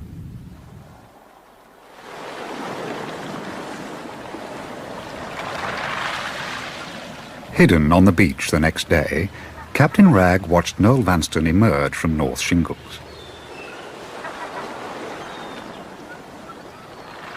Then looked up in absorbed excitement at Magdalen's window. He counted to 50. She could get from the parlour to her room in less than a minute. A minute passed. 2. 3. Impatient, he left his hole to return. Then he saw the signal. The blind was drawn up.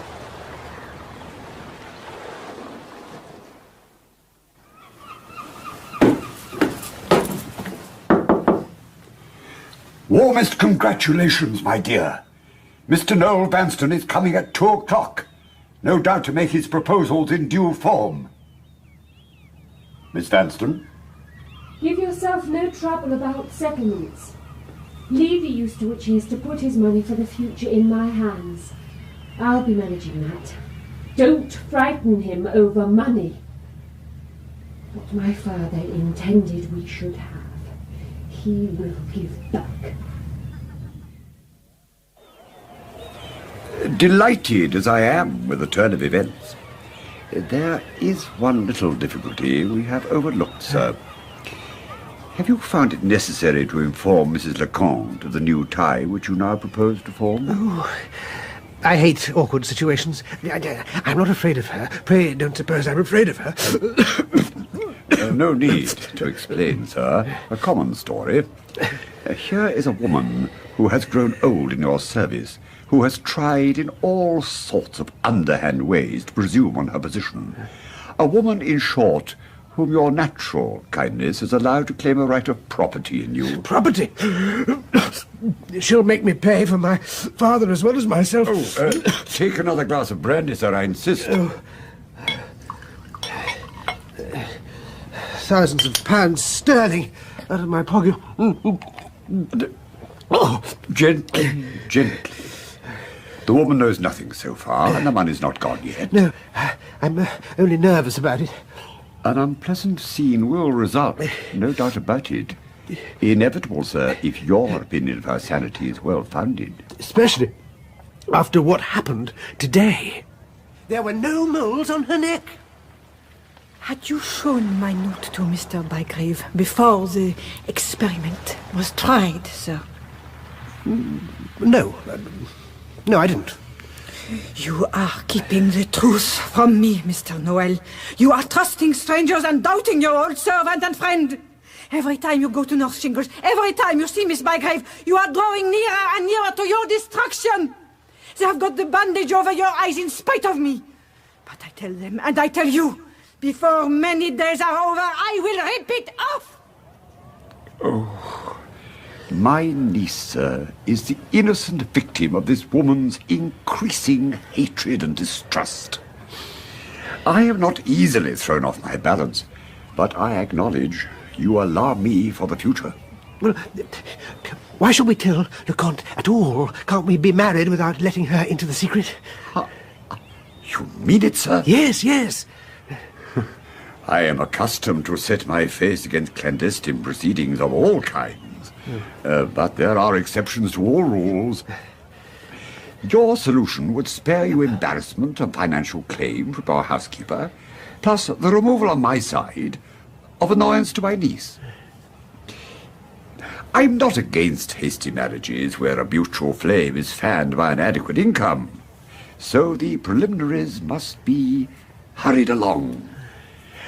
I am now, of course, sir, referring to the subject of settlement. Oh, I'll take another spoonful of brandy. And I'll take one with you. Now, sir. Yes. You may possibly have observed I am a man of very original turn of mind. The subject of marriage being one of many where I persist in thinking for myself. What does the parent or guardian in my present position usually do? Having trusted the man with the sacred deposit of a woman's happiness, he turns round and promptly declines to trust the very same man with the infinitely inferior responsibility of providing for her pecuniary future.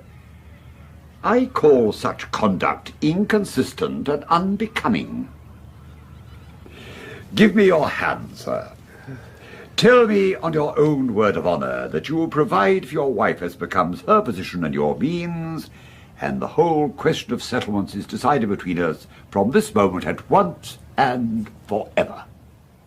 For a moment, Noel Vanstone remained petrified with astonishment. The next, he leapt from his chair and wrung the hand of his magnanimous friend in a perfect transport of admiration. Captain Ragg, contemptuous in his moment of triumph over the man who had rated the offer of his protection at £5, allowed Noel Vanstone to keep possession of his hand until the time came to put the little man back in his chair. Do you believe all's fair in love and war? Oh, yes. Do you see any objection to practicing a pious fraud on Mrs. LeComte? Will she find out? Not until you're married and out of her reach. Oh, play any trick you like. I wish I was rid of her. You shall be, in a week or 10 days' time. How? I mean to send her on a journey to her brother's bedside in Zurich. Oh. Yeah, but he's much better. She had another letter to say so this morning. Who was it from? The doctor. Saying? If he didn't write again, she might take it for granted he was getting well. Where does she keep it? Locked in her accounts drawer. You have a duplicate key? I never allowed the books to be locked up from my inspection. It's a rule of the house. Yes, sir. Could you provide me with that letter privately here for an hour or two? Why?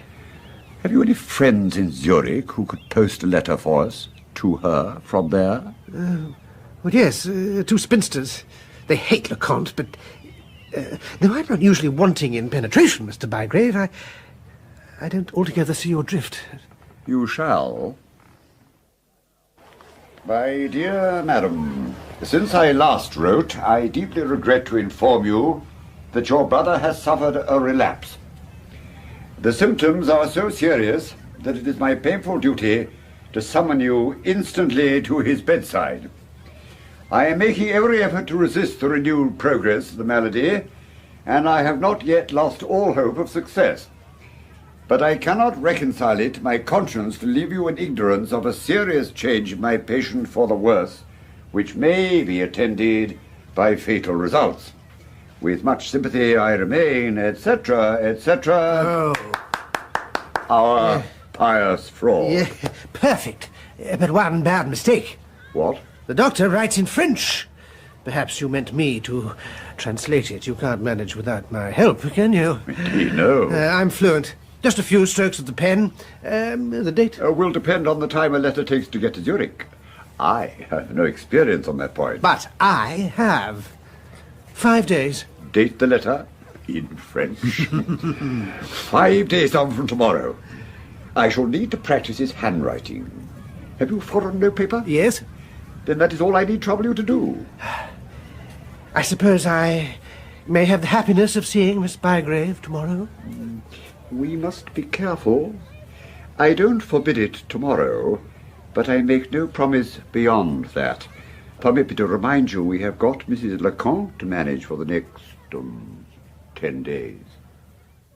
Is he coming again today? At 2 o'clock. Oh, take me away before he comes or I shall go mad. I can't get over the horror of marrying him. Give me 2 days' rest anywhere in the world away from Aldborough and that damn sea. Then I'll come back. I'll go through with it to the end. Do you hear? You villain. I've been tortured enough. I can't bear it any longer. If you try to control yourself, you shall leave in an hour's time. Wipe your eyes. Oh. Well, you're a kinder man than I thought. I'm sorry I spoke so badly just now. Oh, be friends with me again. Please. I'm only a girl, Captain Rag. I'm only a girl. Go and rest. You all right? Pack up what we want for a week's absence and be ready in half an hour. I will help you.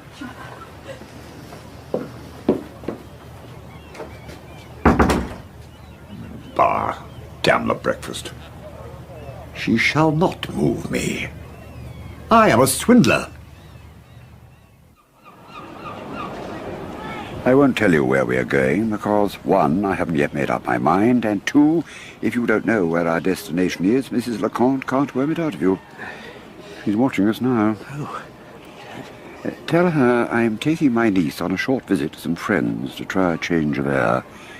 If you can make her believe you are beginning to doubt my genuineness in cultivating your acquaintance, you will greatly help our present object. Well, won't Miss Bygrave write to me? Did she send any message? Pardonable on my part to have forgotten it. She sent you her love. Oh. Half an hour later, to Mrs. LeConte's utter astonishment, having closely questioned Mr. Vanstone and not believed a single word of his explanation, she saw from her chamber an empty carriage drive up to North Shingles, and luggage, Miss Bygrave, and a lady of great height she took to be Mrs. Bygrave, enter it. Mr. Bygrave locked the front door, give the keys to the servant, the coachman mount his box, and the vehicle disappear. No, ma'am. They're coming back. They'll be sending me a note. Oh, I've made a mistake. I thought you were no longer in Mr. Bygrave's employ, as he had left Aldborough. You enjoy working here? Yes, ma'am. Was that hesitation? Well, like Mr. Bygrave say, nobody's perfect. And what did he mean by that, precisely? Mr. Bygrave is a man of extravagant feelings sometimes. Yes, ma'am. Miss Susan Bygrave is adorable. She keeps to her room, ma'am. I don't see her except at meals. I do the kitchen. Where you enjoy the trust of Mrs. Bygrave? Oh, no, ma'am. She's an invalid. In her head, ma'am. Satisfied that the likeliest way of gaining access to Magdalen's wardrobe lay through deluding the imbecilic lady, and not by bribing the servant, Mrs. Lecomte gracefully departed. On the 5th day, the day the forged letter reached Zurich, watched by Mr. Noel Vanstone and his housekeeper from differing vantage points, the carriage reappeared and the Bygraves were at home again.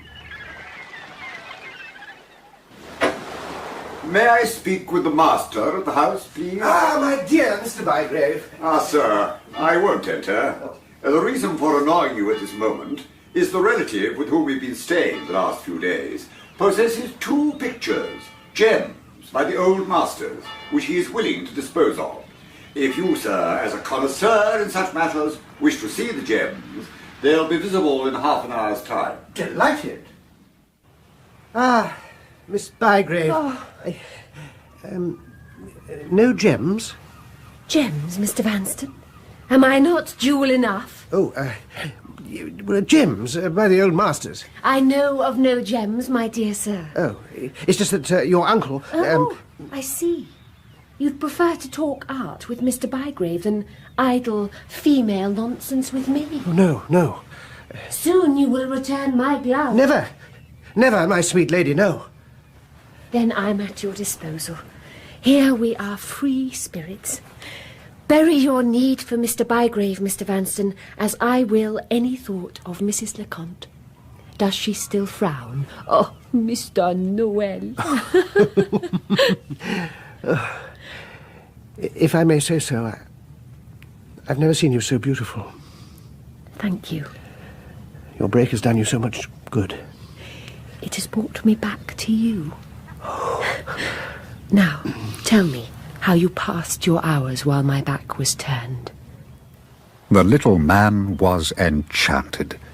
His weak head whirled, his wizen cheeks flushed, and, for him, the half-hour passed like a dream.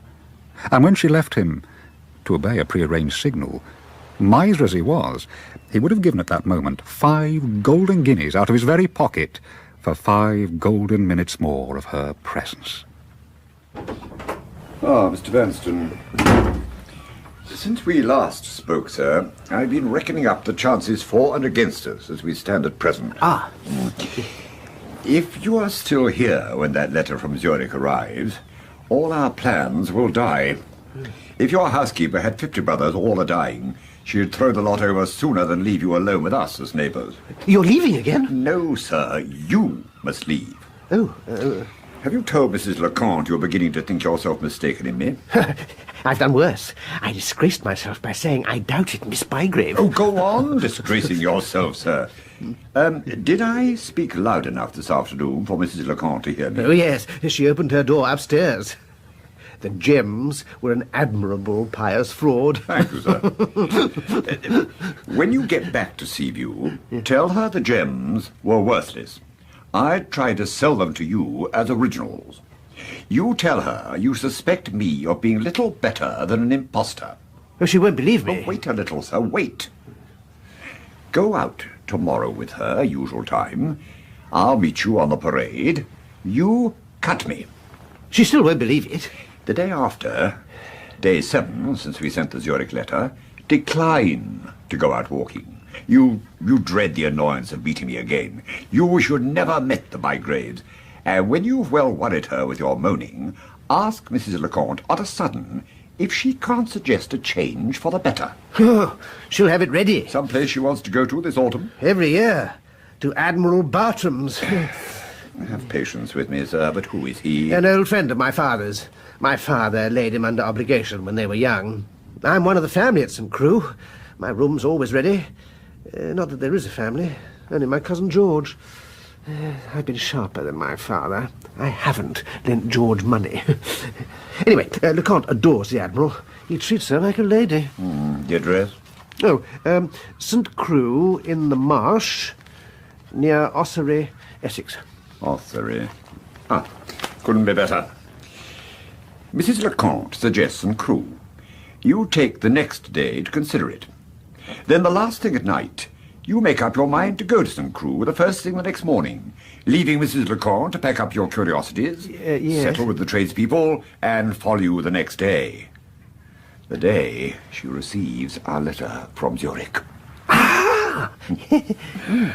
Only carry out my instructions, my dear sir, and as sure as you sit there, to Zurich she goes. What am I to do at St. Crew? Wait. Wait. As soon as Mrs. LeConte's back is turned, I'll go to the church here and give the necessary notice of the marriage. The same day, I'll pick you up from the Apples and take you to London to get the license. If all falls into place, before she starts her return journey from Switzerland, my dear sir, you and my lovely Susan will be man and wife. Oh, what a head you've got. You're the most extraordinary man I've ever met with. One would think you've done nothing all your life but take people in. Anything I can explain over again before you go? I am not to come here again before I go to St. Crew? The whole success of the enterprise depends on your keeping away. Mrs. LeConte will test everything by one fact, your contact or not with this house. She'll watch you night and day. Do as I say, and she must believe you on the best of all evidence for our interests, and the worst for hers, the evidence of her own eyes. All passed as planned. The day after Noel Vanstone's departure, at 7:30 in the morning, Mrs. LeConte saw the punctual Mr. Bygrave, towels under his arm, make his way to the beach. Every morning he was rowed out to sea and took his bath luxuriously in the deep salt water. An action the housekeeper had discovered took a full hour. During that period, she had never seen any other inhabitant of North Shingles leave the house. But now Magdalen appeared in the garden, pulling her veil over her face, before hurrying onto the parade and away, northward. At last, Miss Bygrave leaving well wrapped up, and Mr. Bygrave at sea swimming. Virginie, you have your chance to find that dress.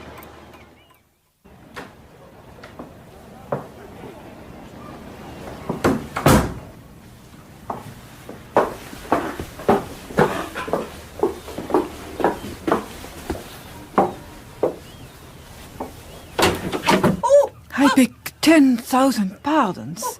Lord bless us and save us. Pray don't resent my intrusion. Allow me to explain myself. I have heard from Mr. Bygrave that you were a great invalid, and I've constantly reproached myself in my idle half-hours at Seaview, where I fill the situation of Mr. Noel Vanstone's housekeeper, for not having offered my friendly services. I found nobody downstairs. I couldn't make the servant hear. Oh, my heart alive.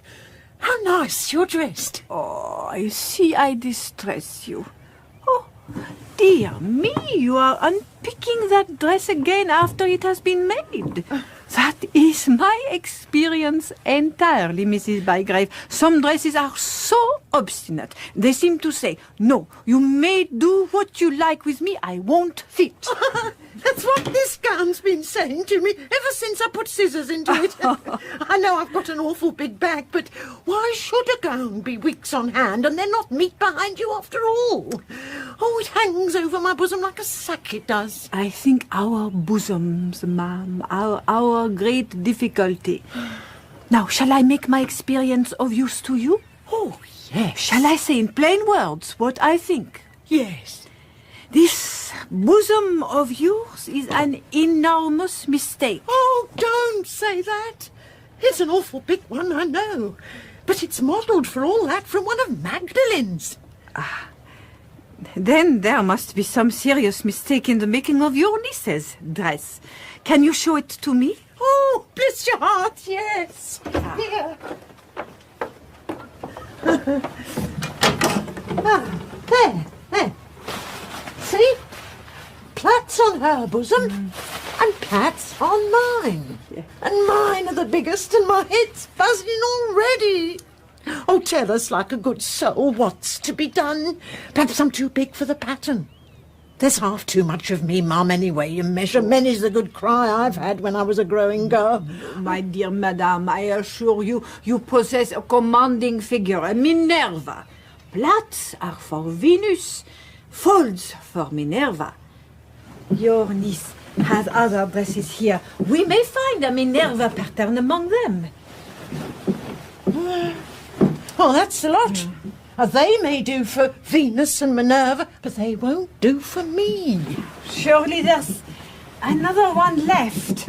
Can I see something in the corner behind the dark shawl? Perhaps this brown alpaca dress. Oh! Madame? Oh, cover it up! Cover it up! If I look at it again, I'll think I'm back again in Vauxhall Walk. You have some unpleasant memories of this Vauxhall Walk? Oh, the last time I saw that dress, I saw the ghost. With that on. A ghost? Madame, you're the first lady I've ever met with who has seen a ghost. Pray tell me. Well, you see... Flattered by the position of importance which she had suddenly assumed in the housekeeper's eyes, Mrs. Ragg entered at full length into the narrative of her supernatural adventure.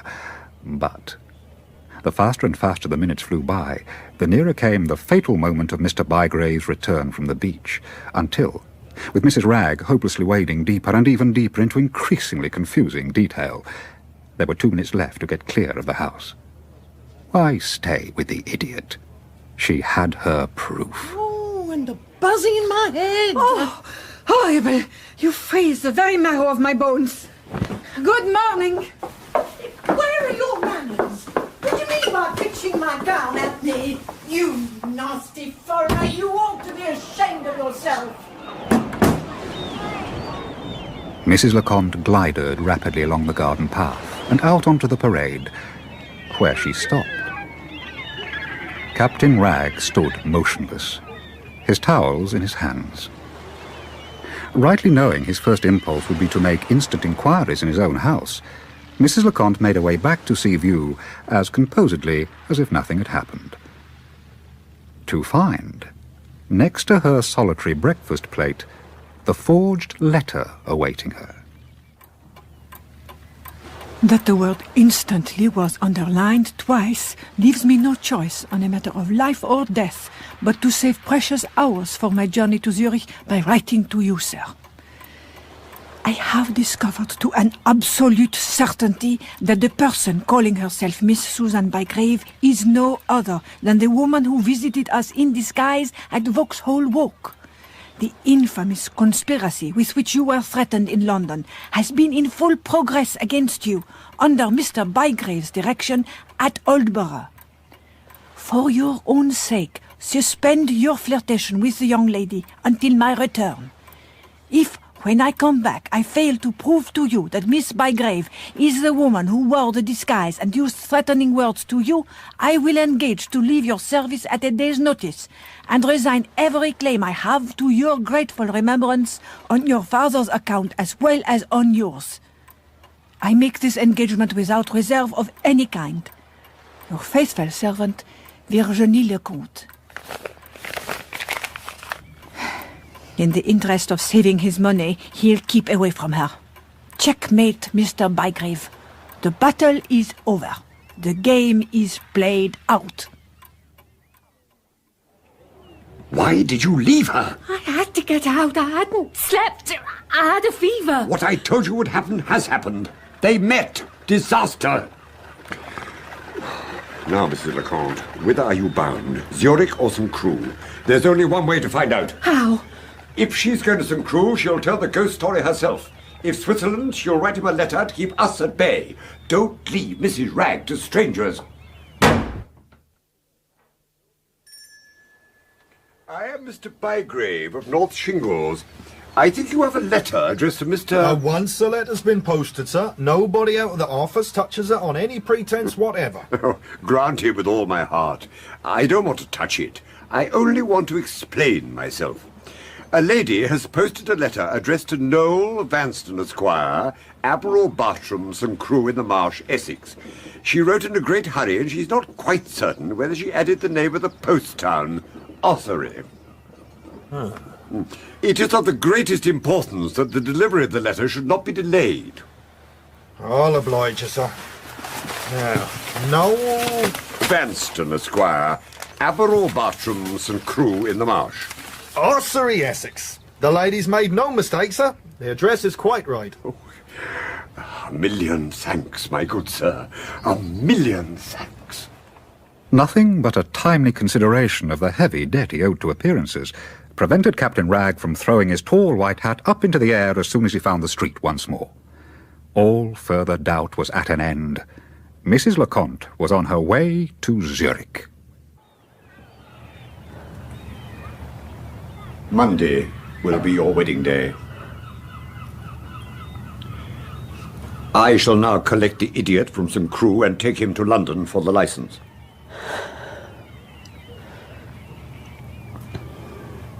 Surely you're not flinching at the last moment?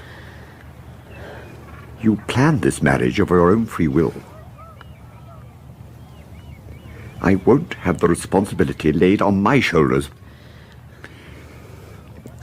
If you think better of it... Friday, Saturday, Sunday, 3 days. Damn the £200! 2,000 wouldn't pay me for this. Rouse yourself. There's my carriage. Of your own free will you tell me to go to St. Crew?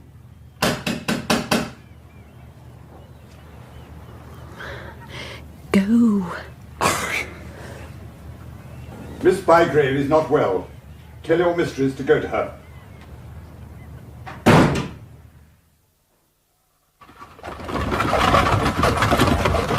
There's the house, sir. Which door shall I drive to? Front or back? The back. Gloomy place. Part of it's ruined, sir. Some old abbey. Makes it cold there, I don't doubt. Maybe a ghost, eh? I say, will you take this car to Mr. Noel Vanstone, please, and say I'm waiting here to see him? Mr. Bygrave! Mr. Bygrave! How is Miss Bygrave? Get in, sir. Yeah. Oh! Your housekeeper has gone to Zurich, and you are to be married on Monday. Oh, how wonderful! Don't express your feelings. There isn't time. Get the first active servant you can find and pack your bag in 5 minutes. We have 20 minutes for the London train. Well, what shall I say to the Admiral? Tell him it's a runaway marriage and the bride is waiting. Give him these envelopes and ask him to forward your letters under cover to me at this address. But nobody will write. How do we know Mrs. Leconte may not write you on her way to Zurich? Oh, what a head you've got. You think of everything. Friday, Saturday, Sunday, something may happen to him. Or me. One of us may die. You all right again? My walk has been a little too much for me. I feel tired. I'm going straight to bed. Good night. Good night. You see? Even your great mind can forget. Forget? The bride's maid. Where is she? On the eve of her wedding and unprovided. But I will not trouble you. I will take upon myself the responsibility of correcting your oversight. I'll consult with our landlady. She'll parade the candidates and I'll examine them minutely myself. When? Tomorrow. After we have obtained the license. I'm grateful, sir. I have business in the afternoon, personal to myself. And I, personal to Miss Bygrave. The moon waned over the sea. The breeze of the earlier hours had died out. On earth and ocean the spirit of night brooded in a deep and awful calm. Magdalen saw no sea, no sky. Death, the tempter, was busy at her heart, pointing homeward to the grave of her dead parents in Combe Raven churchyard. All three of them were bad. And all three, when we came to the question of wages, impudently declined. Impossible. Don't despair. A fourth will present herself tomorrow. But we must leave for Aldborough now. I am taking the lead in this, sir. I positively decline to leave the metropolis without a maid. I refuse to trifle with my responsibilities. I do.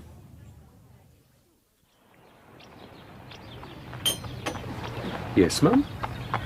It's an attack of toothache. May I look, miss? There's no need. It's hollow. I think I've caught a cold in it. Yes. I've always found laudanum relieves the pain better than anything else. Excuse my asking, it's only a matter of form. You are staying at Aldborough? Oh, yes. I'm Miss Bygrave of North Shingles. Shall I put a little cotton wool with it, miss? If you please. What have you just written? Poison and the dosage. I like to be on the safe side, miss. Very worthy people in other respects are often sadly careless where poisons are concerned.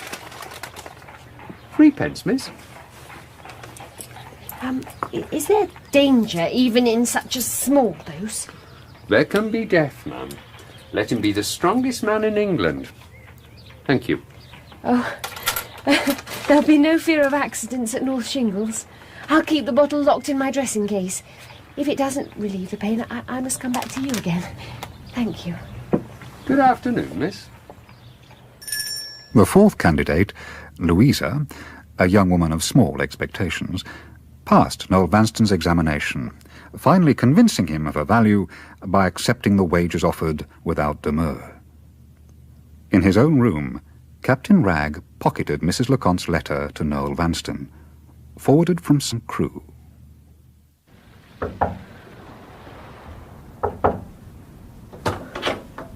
What is it? Don't be angry. I'm not settled in my mind about the captain. He's a great writer, not a word. He's quick as lightning and he hasn't come back. Has something happened to him? I shouldn't think so. Go downstairs. I'll come and speak to you about it directly. No. Please. The servant can sit up tonight until he comes. I'll be down.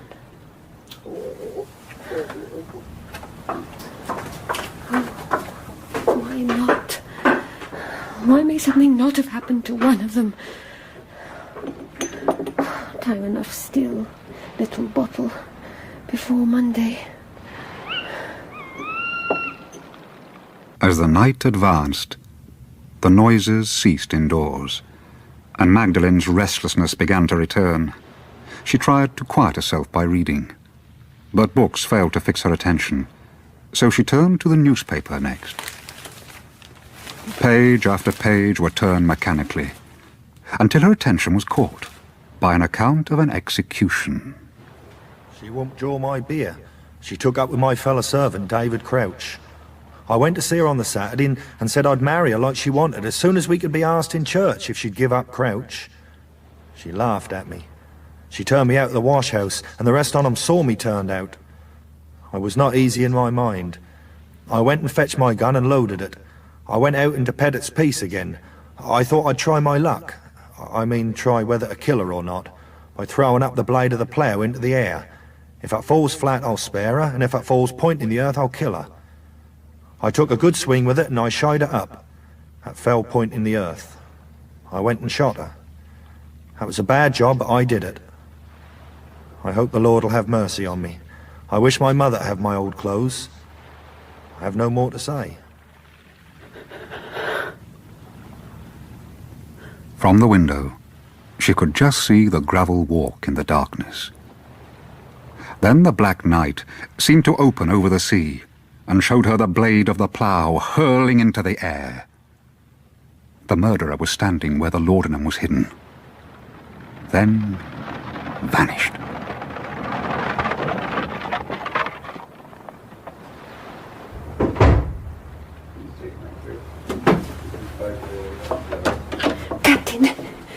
Captain, has anything gone wrong? Nothing.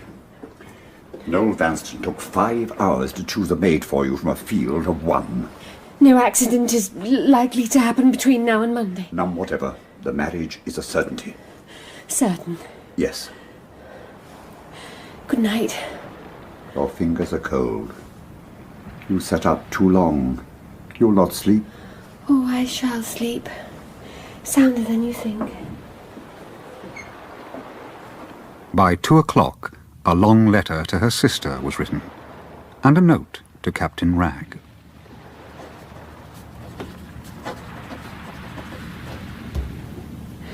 Lock the door of my room and leave me till my sister comes. The money I promised you is in this. You are not to blame. It is my fault and mine only. If you have any friendly remembrance of me, be kind to your wife for my sake.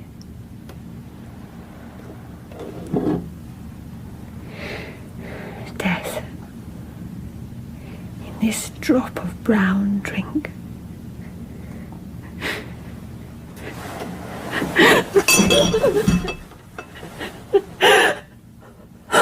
Father, Richard.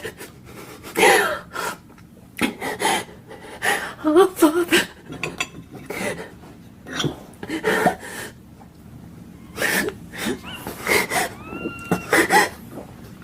No, I can't. I can't.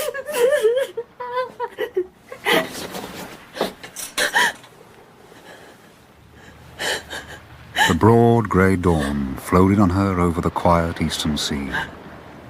The sight of the sea brought back the hurling of the blade on the falling point. I'll do the same.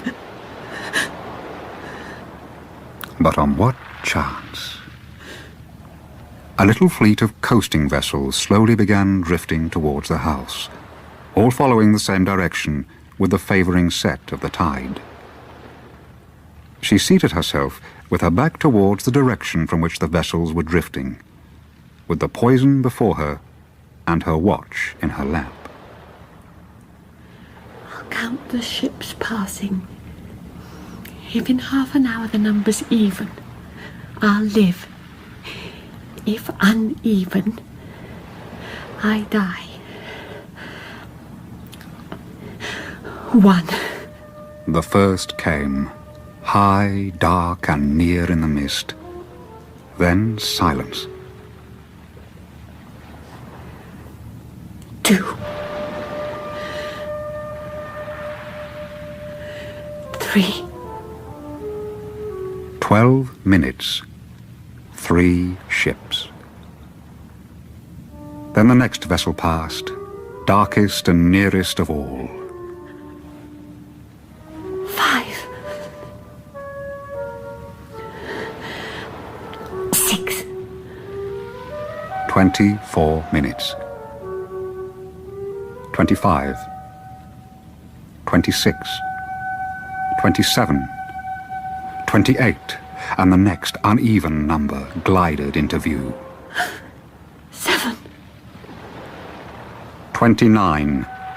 The minute hand moved onto the halfway to 30. Without moving ahead, she took the poison in one hand, the watch in the other. As the quick seconds counted each other out, her eyes, as quick as they looked from the watch to the sea, from the sea to the watch, looked for the last time at the sea, and saw the 8th ship.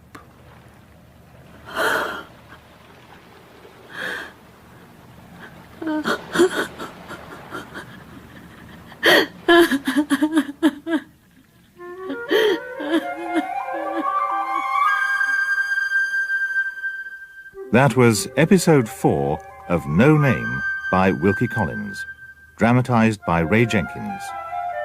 Magdalene Vanston was played by Sophie Thompson, Captain Ragg by Jack May, Mrs. LeConte by Eleanor Bron, Mrs. Ragg by Vivian Pickles, and Noel Vanston by Nigel Anthony.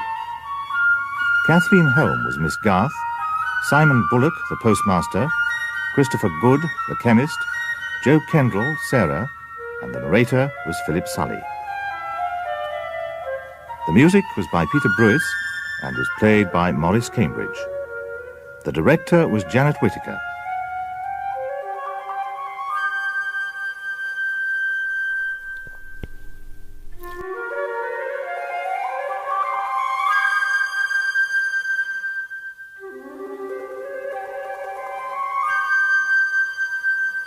No Name by Wilkie Collins, dramatised by Ray Jenkins, with Sophie Thompson as Magdalen Vanston, Jack May as Captain Ragg, Eleanor Bronn as Mrs. Leconte, and Nigel Anthony as Noel Vanston.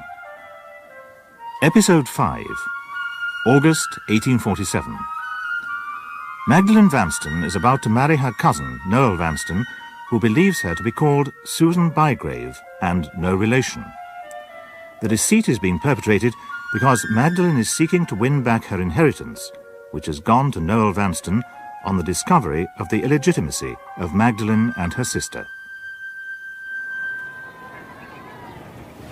I beg your pardon, miss. I think Mr. Bygrave told me the marriage was tomorrow. If you'd be so kind as to give me my orders about the packing. I shall wear this same dress. Leave out the straw bonnet and my light shawl. Pack everything else. Yes, miss.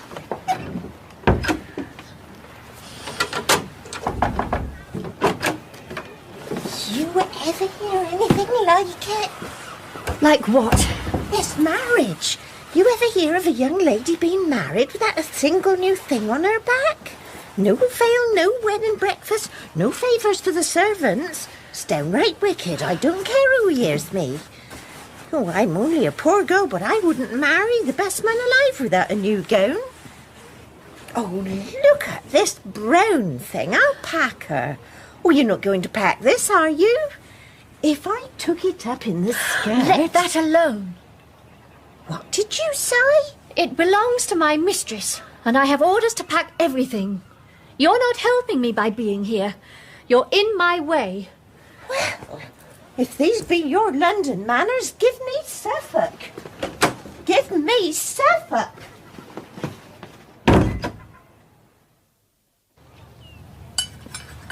Louisa was finally chosen, and we just caught the last train. So much for the past. Now, before the bridegroom... Call him by his name. With all my heart. Before he comes, I have a last word or two of caution for your private ear. I am anxious you should feel I have done all I could for your future security when we say goodbye. I have no reason to think otherwise than kindly of you. Captain? Damn it, I've cheated you. You never got your fair share of profit from the entertainment, from first to last. There, the murder's out. I knew you cheated me. You were exercising your profession. If the money you took is any recompense for all the trouble I've given you, you're heartily welcome to it. You mean it? Yes. You're a strange girl. You laid a hold on me. I almost wish I'd never met you on the walls of York. Please say no more. You'll only distress me. What more words of caution? Read this. It's Mrs. Leconte's letter. I managed to get it diverted to me from some crew. If Mr. Noel Vanston had seen it, it would have ruined us. What's this proof she's so confident about? My wife's infernal ghost story. It can't be anything else. The ghost was wearing a dress, and that dress is upstairs. Therefore, Miss Bygrave and the visitor to Vauxhall Walk are one and the same. Witness, my wife. Make your mind easy. Mrs. Leconte and Mrs. Ragg have seen the last of each other. So, tear that up, but never forget it. Trust me. Anything more? Your legal position after your marriage.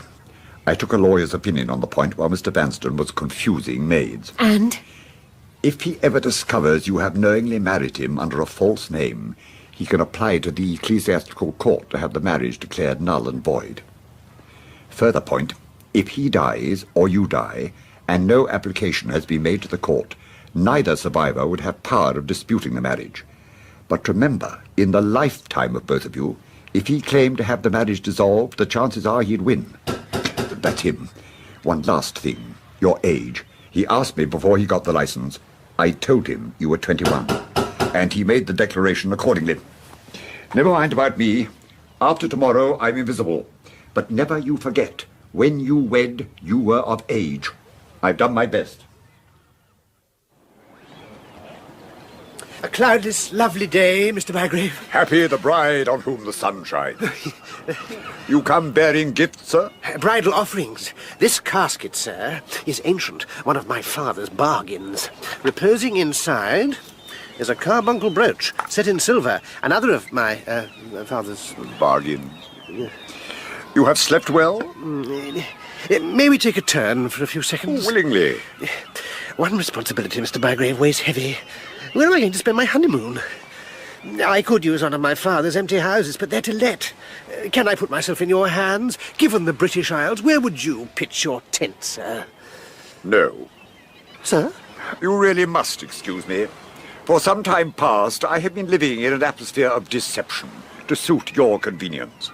My moral being requires ventilation. Mrs. Lecomte is certain to come here on her return from Zurich, and is equally certain to ask me where you're gone. When I tell her I don't know, I wish to enjoy the unaccustomed luxury of feeling, for once in a way, that I am speaking the truth. My niece awaits. Monday. Towards 10 o'clock, the clerk ascended the steps to the church. A quarter of an hour more, and the wedding party was at the altar. The marriage was a certainty. Carefully as the secret had been kept, the opening of the church at that hour betrayed it. And among the small congregation, comprised entirely of women, sat Robert Kirk's sister.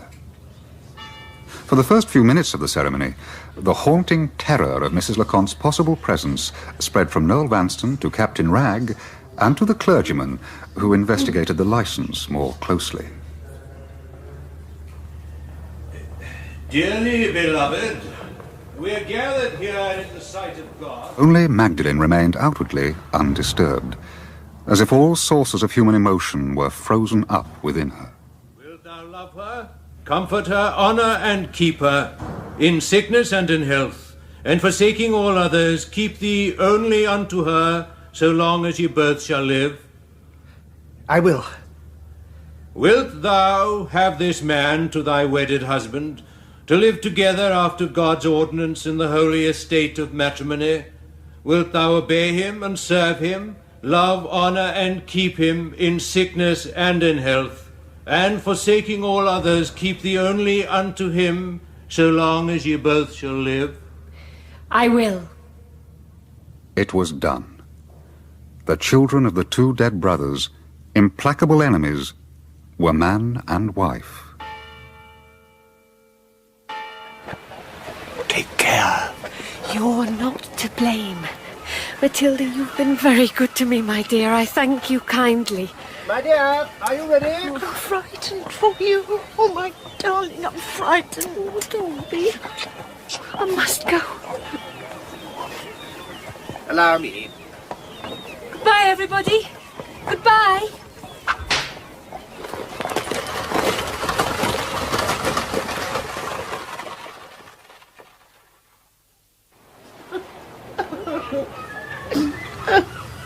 Sit down. She's gone her way. In another hour, we'll have gone ours. Cry or cry out. I don't deny she's worth it. You won't be angry with me. I want a word of comfort, Captain. When shall I see her again? Never.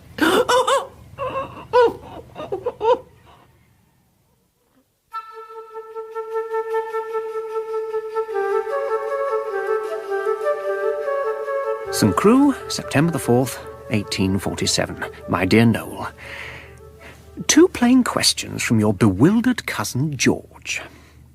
Why are you hiding? And why is everything to do with your marriage kept from your oldest friends? I've been to Aldborough and come back as wise as I went, and your lawyer tells me you've forbidden him to say anything. But he will forward a letter, so I write. Why, you will ask in your ill-tempered way. Because I have the most incredible reason. On the 23rd of last month, Mrs. Lecomte arrived here in the middle of dinner. She'd travelled to Zurich and back without stopping, and literally looked at death's door. Did Mr. Noel not receive a letter from me? We forwarded it undercover to Mr. Bygrave. Yes. Ah! Oh, madame. Where is Mr. Noel now? My dear Mrs. Lecomte, we don't know. He has gone to his ruin. He is in the company of the greatest villain in England. No. A man who has hoaxed me and will swindle Mr. Noel. What? I must find him. If I don't, he will be married. But he already is married. Now, my dear cousin, whatever strange misunderstanding there may be in your household is not our business. What is to tell you that the doctor declines to answer for Mrs. Lecomte's life if she goes on as she is now. He thinks, as she is perpetually talking of her master, that your presence would be useful in quieting her. Your leaving Mrs. Noel Vanstone is, of course, out of the question. The Admiral desires me to remind you that he is your oldest friend living, and his house is at your wife's disposal as it has always been at yours. Duty done. Now, Aldborough. As I was asking at the inn, the moment I mentioned your name, the landlady told me there was a young lady whose name was Vanstone there, in great distress about a missing relative. I sent in my card at a venture, and in 5 minutes found myself in the presence of one of the most charming women these eyes ever looked on. She's the eldest daughter of my uncle and yours, Andrew Vanstone. Now, I'm not going to open the past over that affair.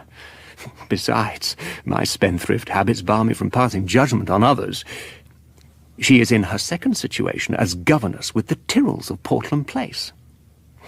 We tried looking for her sister, and strange to say, the only young lady formerly staying at Aldborough fitting her description was the lady you have married. My dear Miss Garth, Magdalen is still lost to us. I have made no discovery despite the most kind help from Mr. George Bartram. As I found out he is a cousin, there's no impropriety in meeting him. I didn't betray any particulars for Magdalen's sake, but the kindness which he showed me exceeded all description.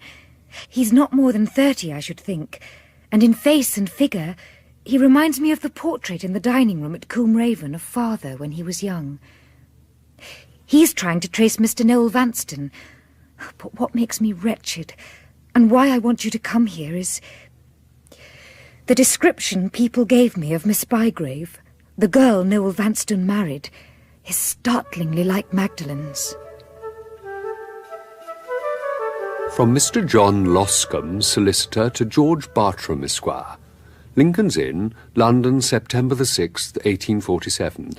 Dear Sir, 3 days ago I received a letter from Mr. Noel Vanstone stating his intention of changing his address the next day. I have not heard from him since, and as he'd previously drawn on me for a larger sum of money than usual, he has no present reason for his writing to me again. Under these circumstances, I think it right to return your letter. Forget my gloomy lines of yesterday. I have just received a note from Magdalen. It's very short. She says she's been dreaming of me for some nights, and feels her long silence has caused me deep distress. She therefore assures me she's safe and well.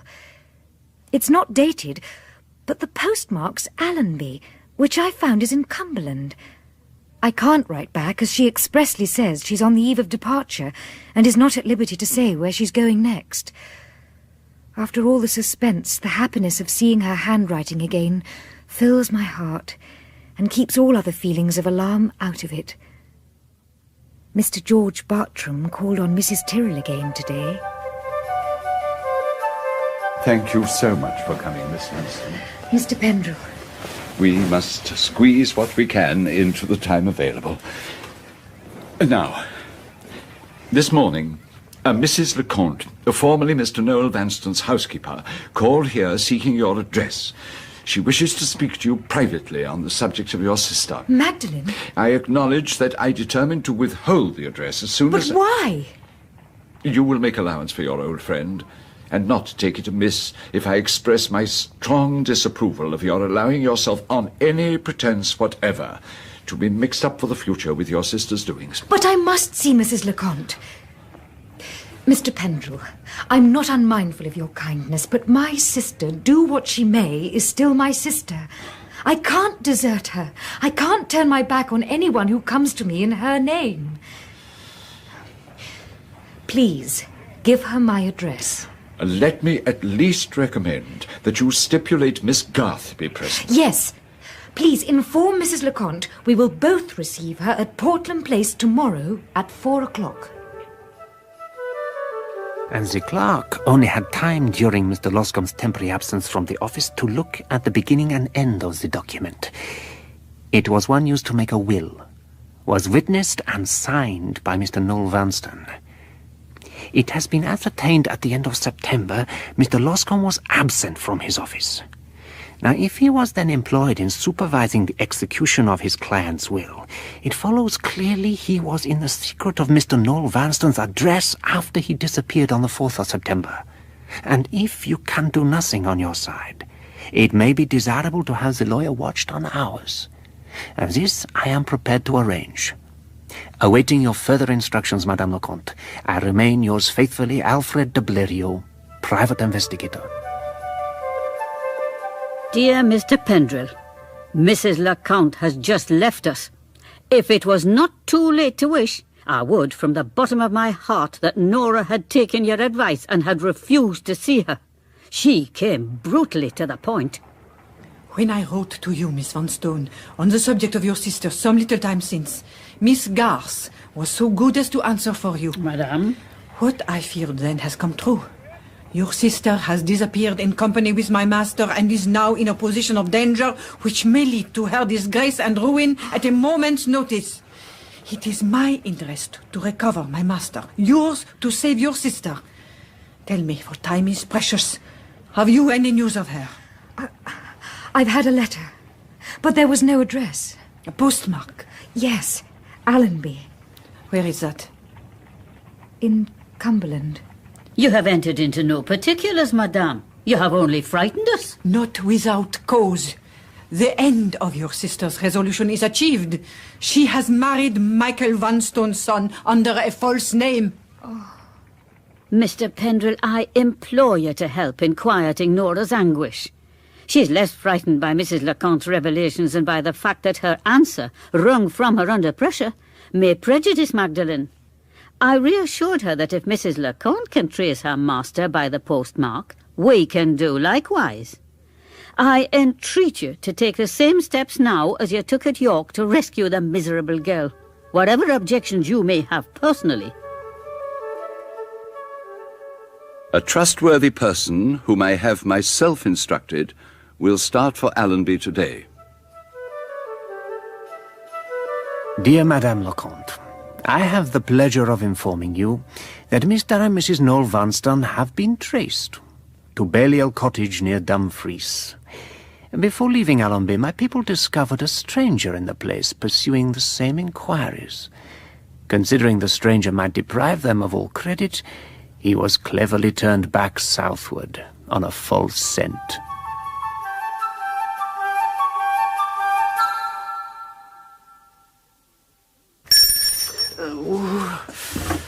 Sir? Did your mistress leave any message for me before she left? No, sir. She only said she'd be too late if she waited breakfast any longer. Oh, nothing else? Well, speak! At the carriage door, she said she'd be most likely to be back in a week. Was she in good spirits? No, sir. Is there anything else? Oh, I don't know. Wait there a minute. Am I nobody in this house? Am I to be kept in the dark about everything? Is your mistress to go away on her own affairs and leave me alone at home like a child? Did you think it was odd she goes to London without me? No, sir. Is there anything more I can do for you, if you please, sir? Is the sun on the garden? Yes, sir. You see the sun yourself on the garden? Yes, sir. I'll get me my greatcoat. I'll take a little turn to the water. Has the man brushed this? Help me on with it. If there's a speck of dust on the tails, I'll turn him out.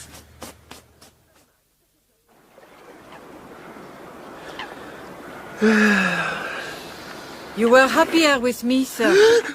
Was it the ghost of the woman, or she herself? Her hair was white. Her face had fallen away. Her eyes looked out large, bright and haggard over hollow cheeks. She was old. Compose yourself, Mr. Noel. I have traced you, sir, with no resentment against yourself, with no wish to distress you by so much as the shadow of a reproach. I come here on what has been and is still the business of my life, your service. My heart forgives you. Take my arm, Mr. Noel. A little turn again in the sun will help you recover yourself. They told me at the house door Mrs. Vanstone was gone away on a journey.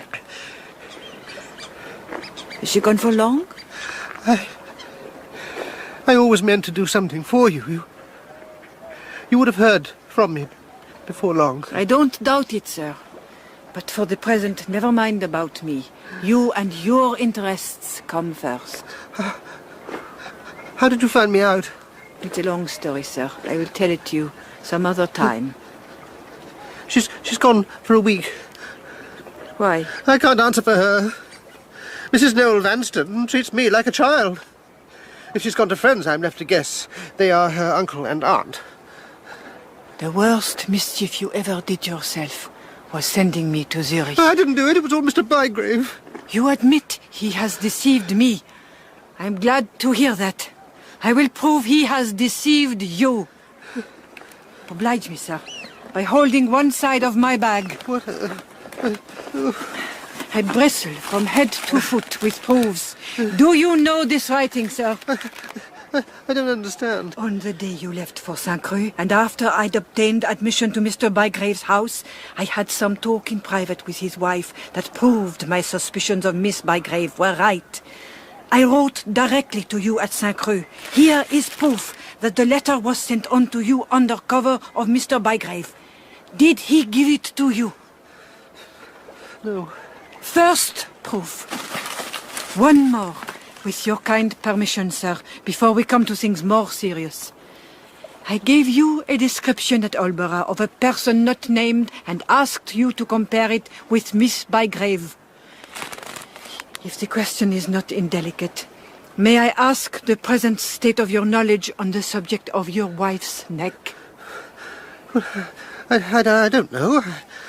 I never thought of the moles afterwards. I never looked. She wears her hair low.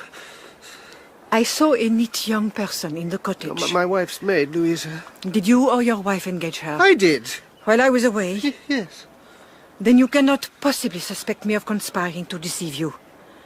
Ask that girl who dresses Mrs. Noel Vanstone's hair morning and night whether her mistress has the marks on her neck. I won't be threatened and mystified any longer.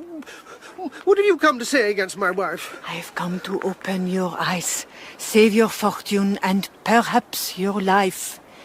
Miss Bygrave has married you under a false name.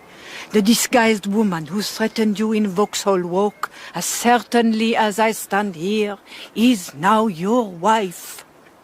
My wife? Yes, sir. Mad! Will you put my madness to the proof? Yes.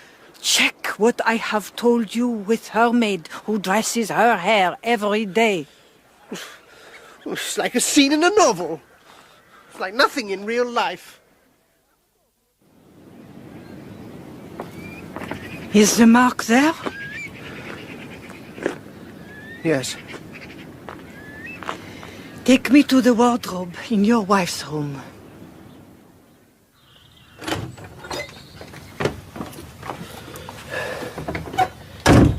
I touch nothing myself. Take out her dresses, one by one, and put them on the bed.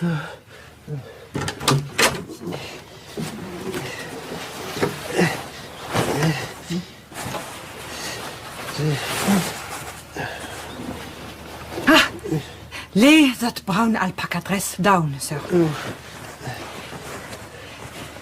You see this gap in the flounce? When the woman calling herself Miss Garth came to see us in Vauxhall Walk, I knelt down behind the chair in which she was sitting talking to you and cut this piece here which I have kept ever since, should I ever need to know that dress again. See if it fits, sir.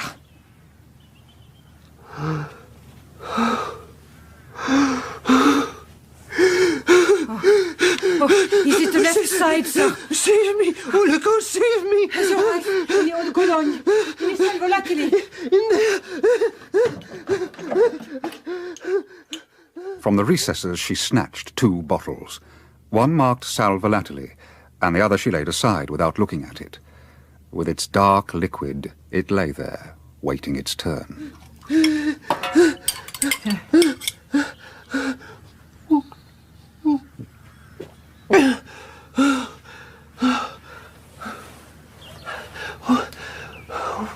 What's that other bottle? Poison. I took it from the cupboard. Locked up? For me?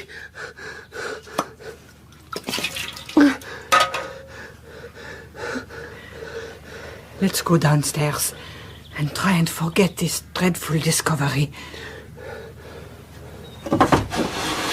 Coachman! Ma'am! Call for me in 2 hours' time. Don't hold me responsible, sir, for what has happened since I left England. Blame your uncle's bastard daughter, and blame that villain Bygrave. I was so fond of her, and I thought she was of me. Are you composed enough to give the servant her order? If I ring the bell?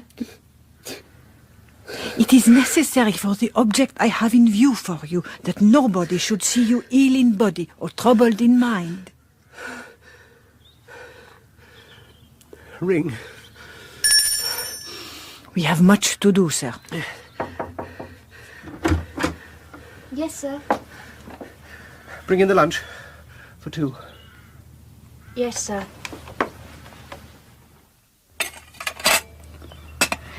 Will that be all, sir? Yes. Leave us in quiet.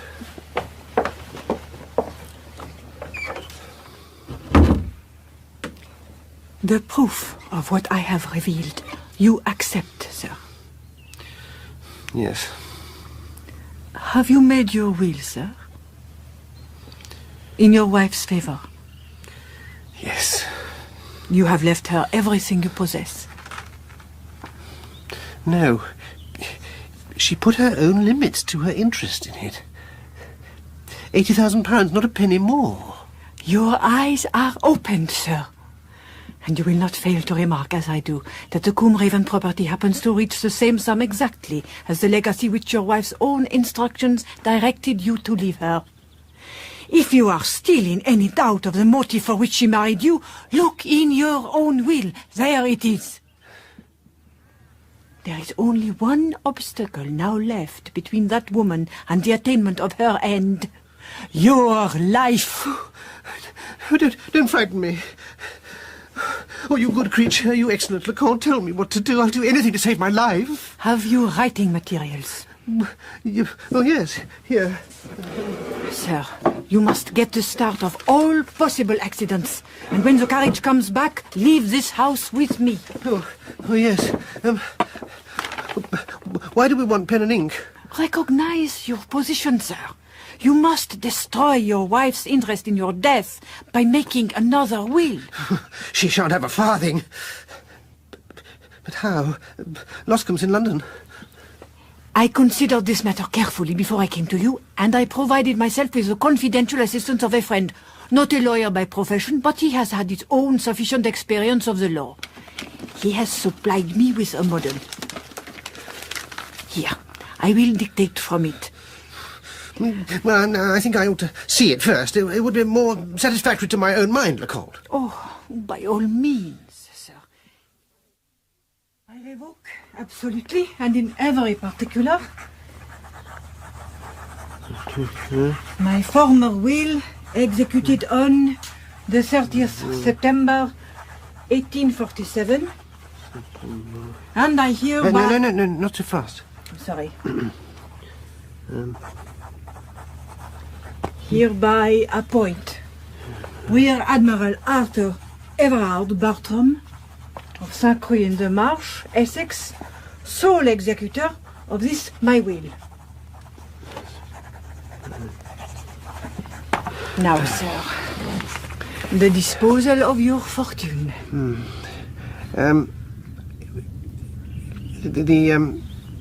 The first thing, Leconte, Yes, sir.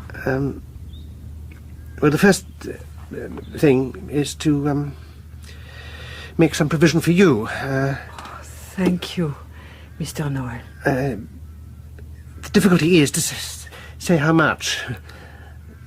In my present situation, sir, delicacy forbids me to remind you of what your father intended. What would you say to, Yes, sir. £1,000? After the service I rendered you today. 2,000? I wish you good morning. 3. 4,000. 5,000. 5,000. Free of legacy duty, sir? No. Yes.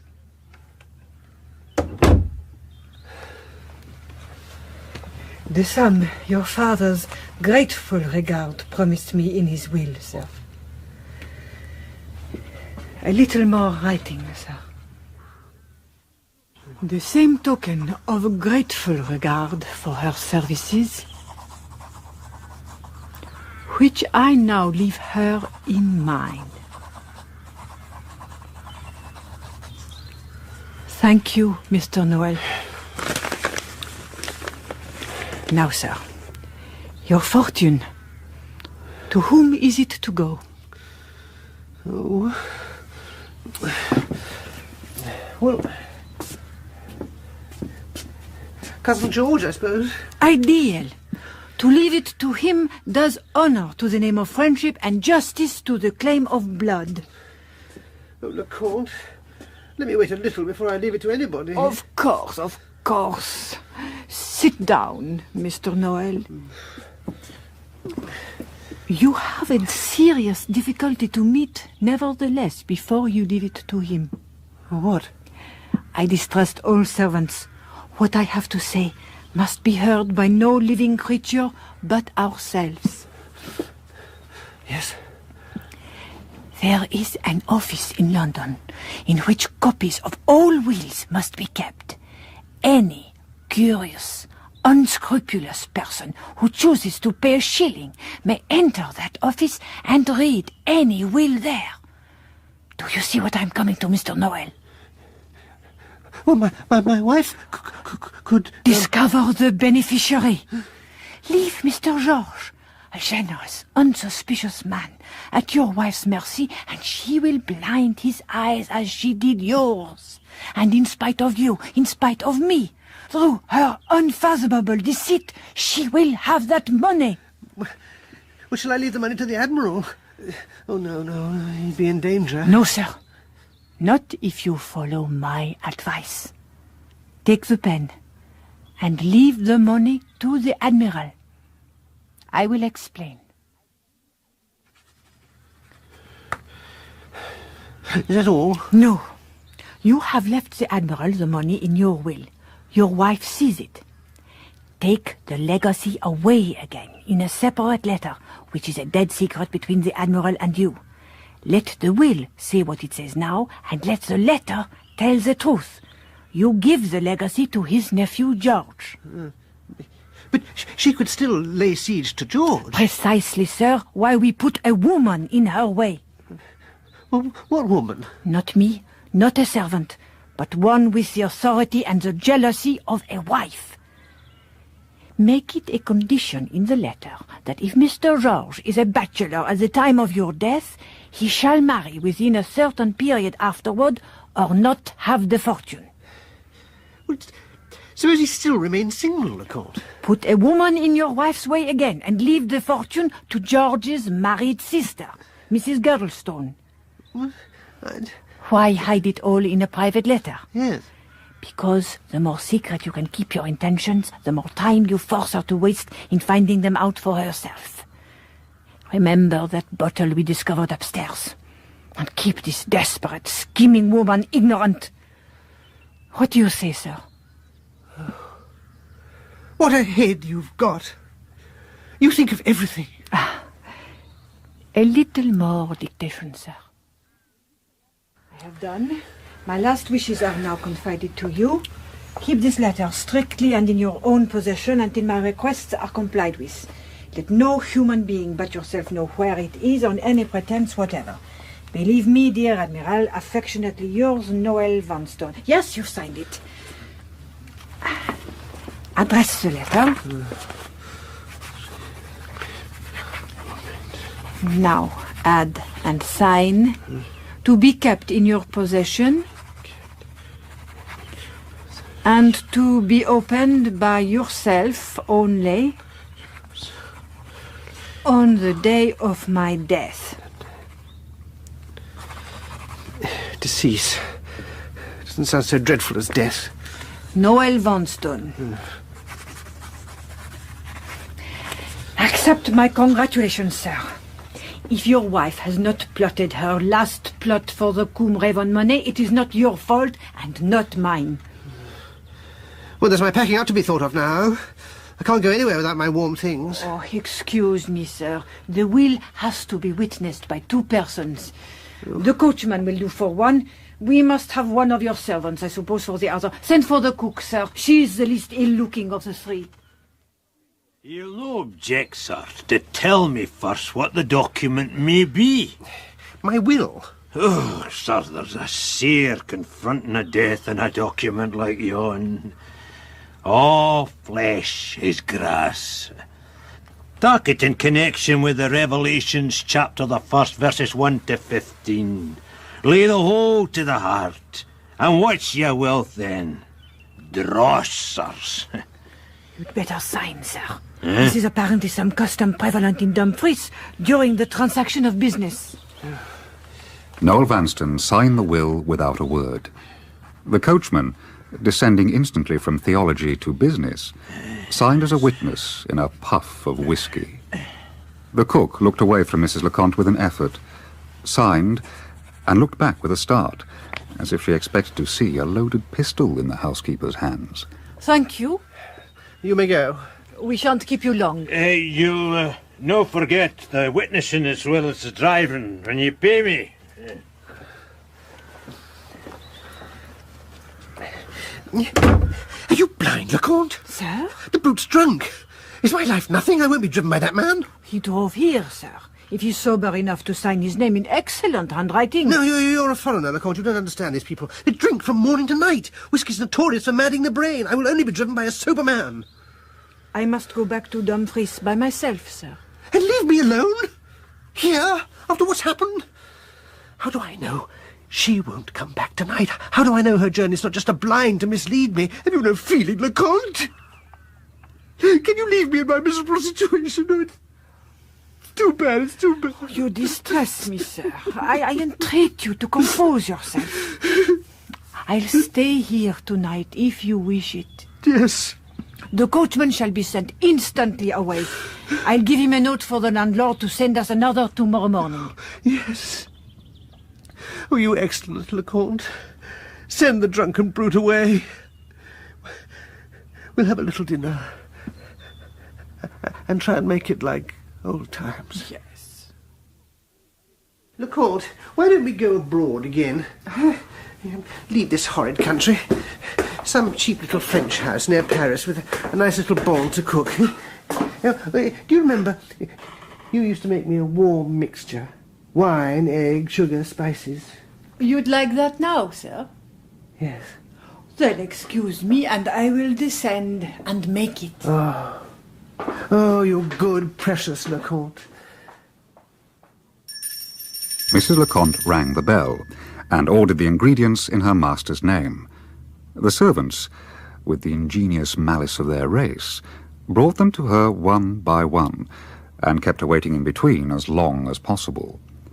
While above her head, Noel Vanstone paced to and fro.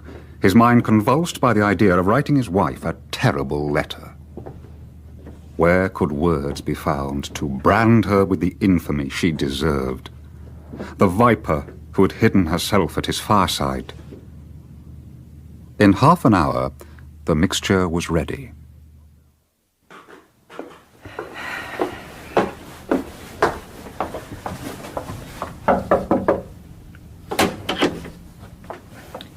I've made it stronger than usual on purpose. Oh, Mr. Noel, you've been writing. You promised me. Your drink, sir? She went to the table to rouse him. Was he deep in thought? Sir? He was dead.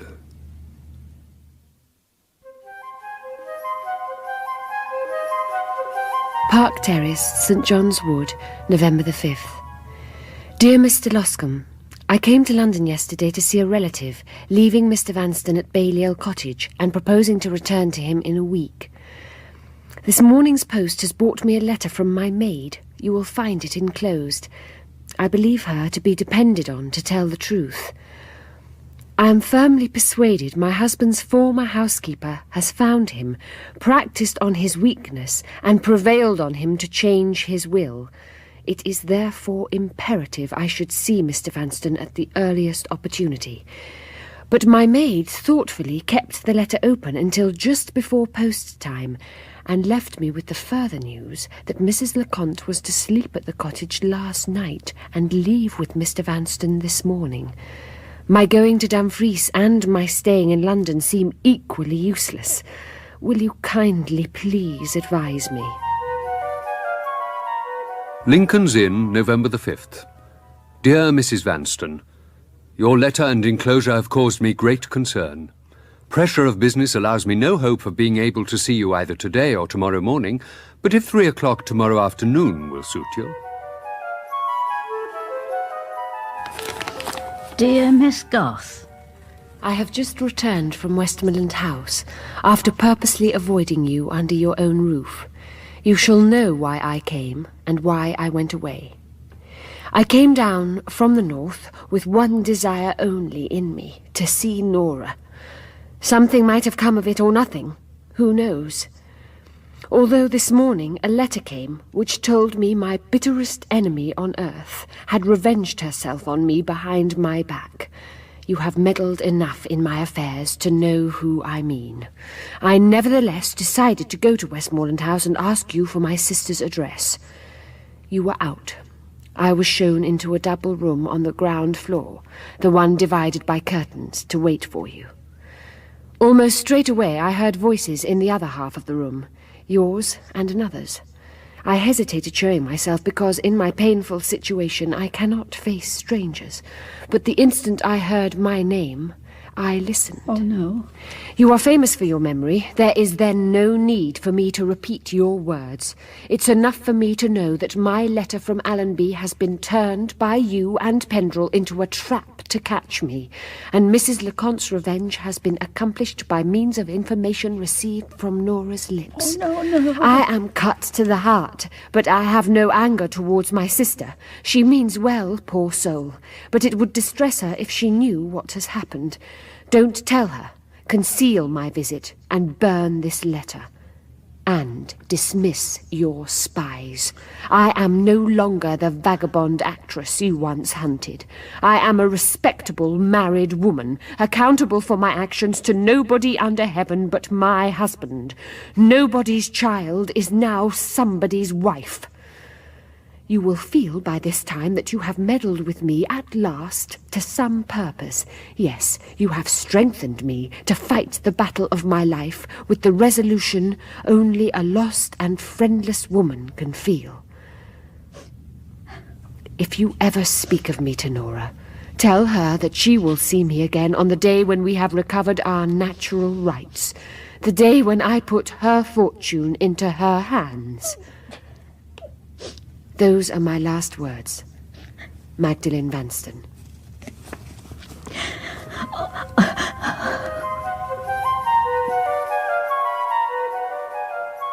Dear Mrs. Vanston, This morning's post has doubtless brought you the same shocking news as it has to me. I refer to the terrible affliction of your husband's sudden death. I am on the point of starting for the north. Let me earnestly recommend you do not follow me to Balliol Cottage until I've had time to write to you first. Dear Miss Garth, I return you Mrs. Noel Vanstone's letter. Although I can understand your mortification at its tone, I cannot honestly lament at what has happened. I believe your former charge to be one of the most reckless, desperate, and perverted women living. By all means keep her sister in ignorance of the visit and of the letter that followed it, but there is no remedy, no hope. Mrs. Vanstone is perfectly justified in the view she takes of her position. Neither you nor I can assert the smallest right to control her.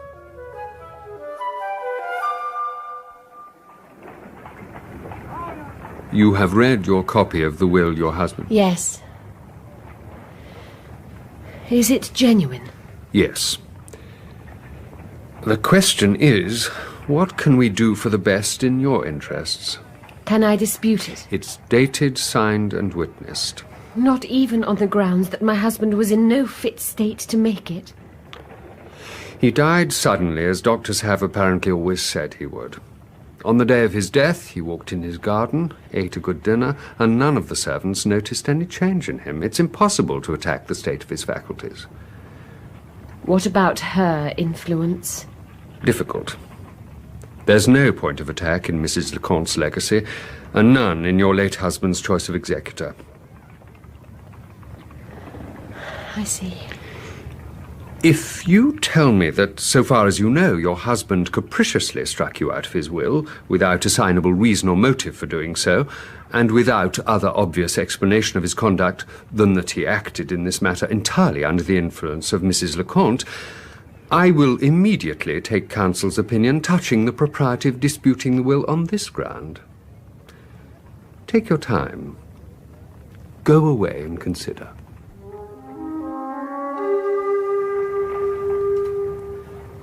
Mrs. Vanstone, I'm aware you feel it is impossible for you to go to law, but all may not be lost.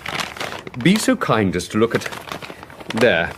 Yes, the clause assigning the whole residue of the estate to Admiral Bartram.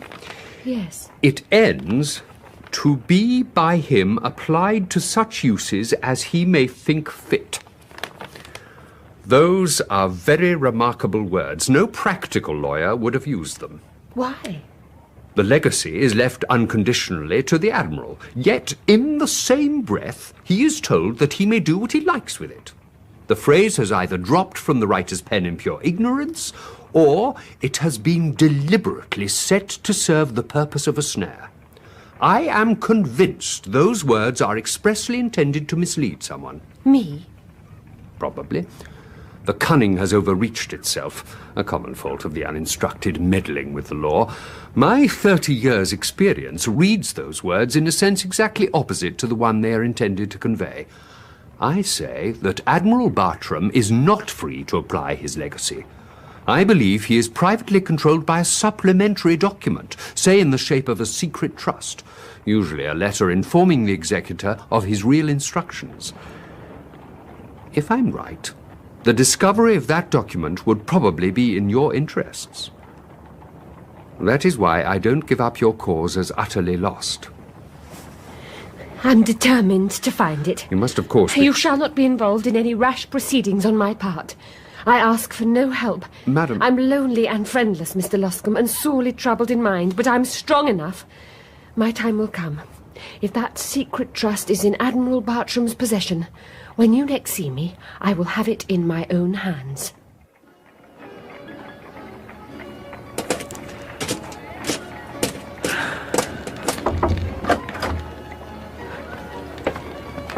Is my servant downstairs? Yes, ma'am. She's having her tea.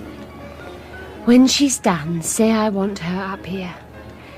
The money I owe you for last week's on the table. Do you need a candle? It is rather dark, ma'am. Thank you, ma'am. What notice must I give you before I leave? A week. I hope you've no objections to the house. None whatever. But I may be obliged to leave rather sooner than I anticipated. Is the money right? Yes. Thank you, ma'am. Don't forget to send Louisa to me. Yes, ma'am.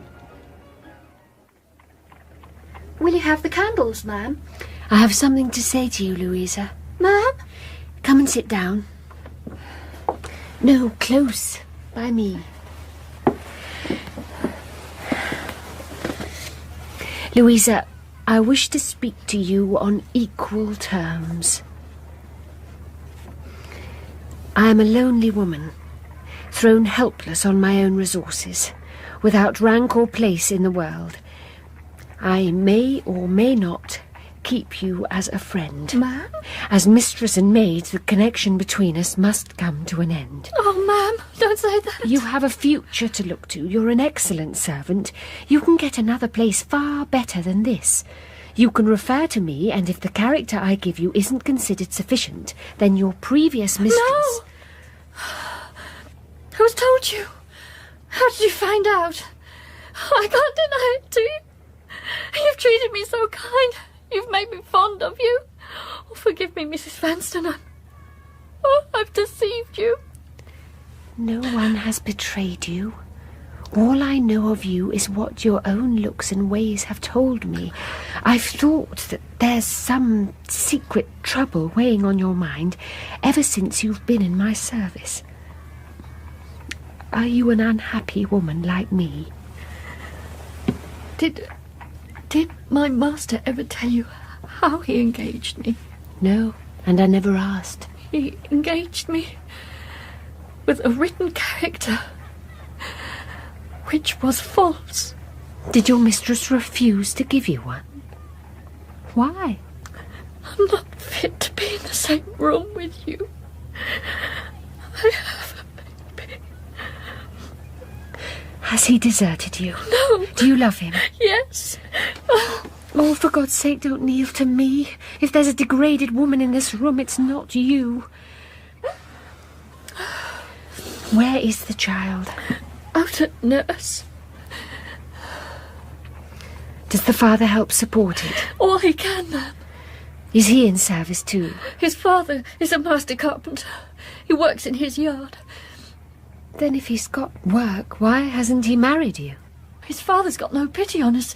He'd be turned out of house and home if he married me. What about work elsewhere? Oh, there's too many in London, ma'am. They take the bread out of each other's mouths. Oh, if we had the money to emigrate, he would have married me long since. He could get plenty of work in Australia, double, treble what he gets here. We're both trying hard to save. I put by what I can for my child. Oh, I had to go into service, ma'am. I wouldn't have deceived anybody. I can only ask you to forgive me. In your place, I should have done the same. Oh, ma'am. Say no more of the past. You don't know how you hurt me speaking of it. Let's talk of the future. I think I can help you and do you no harm. I think you can help me and do me the greatest of all services in return. Now, suppose you were married and I gave you the money to emigrate. Would you do something for me? Oh, ma'am. Do you mean it? Really? Yes. Oh, what is there I wouldn't do? I'm laying you under no obligation. We are serving each other, that's all. Oh. Are you composed enough to go downstairs and tell the boy I want a cab as soon as he can get me one? I must go out immediately. You shall know why later. I have much more to say to you, but there's no time now. When I'm gone, bring your work up here and wait for my return. Yes, ma'am.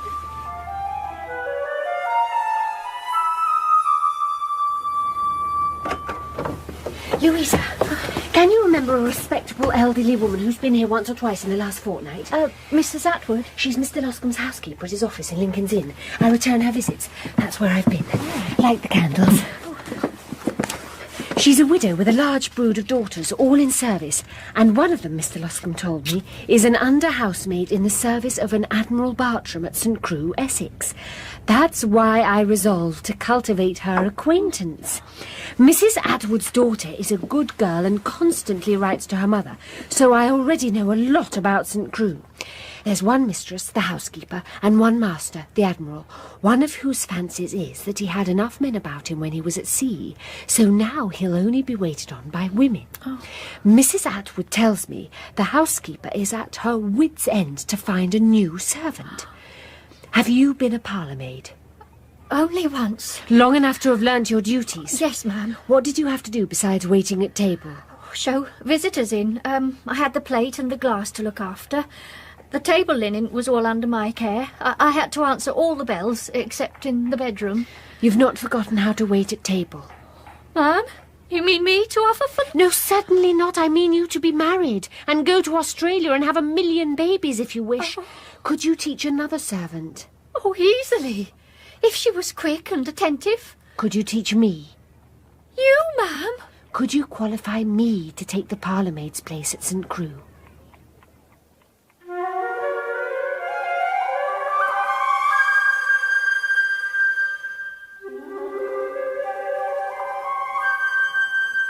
That was episode 5 of No Name by Wilkie Collins, dramatised by Ray Jenkins. Magdalen Vanston was played by Sophie Thompson, Captain Ragg by Jack May, Mrs. Leconte by Eleanor Bronn, Mrs. Ragg by Vivian Pickles, and Noel Vanston by Nigel Anthony. Alan McNaughton was Admiral Bartram, Christopher Scott was George Bartram. Kathleen Helm was Miss Garth, Susan Sheridan, Louisa, Elizabeth Mansfield, Nora, John Moffat, Mr. Pendrell, Christopher Good, Mr. Loscombe, Joe Kendall, the landlady, Joe Dunlop, the vicar, and the narrator was Philip Sully. The music was by Peter Brewis and was played by Maurice Cambridge. The director was Janet Whittaker.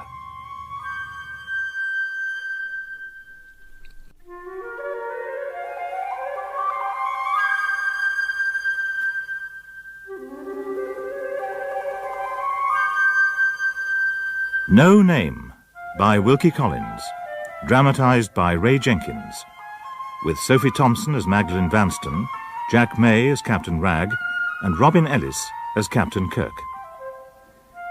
Episode 6, December 1847. Magdalen Vanston has married her cousin under a false name, in order to win back an inheritance for herself and her sister.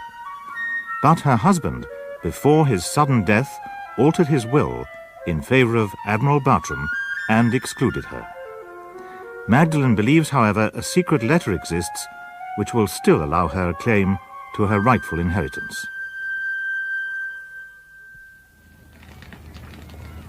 Do you understand, Louisa? In spite of the will, my only hope is to discover a letter we believe to be in Admiral Bartram's possession. So I need to be able to look about his house unsuspected and with time on my hands. That I can do if I'm received into St. Crew as a servant. But you're a lady. The servants would find you out. I know how to disguise myself. Now, can you make me a servant's dress and alter one of my best silk dresses to fit yourself in a week? But why? I'll be giving the landlady her week's notice tomorrow. In the meantime, while you're making the dresses, I'll be learning the parlour-maid's duties. Then we'll go into new lodgings, you as the mistress and I as your maid. I'd be found out. I'm not a lady. And I am. Oh, you speak well. You're naturally self-restrained. There'll be time enough to practice for both of us.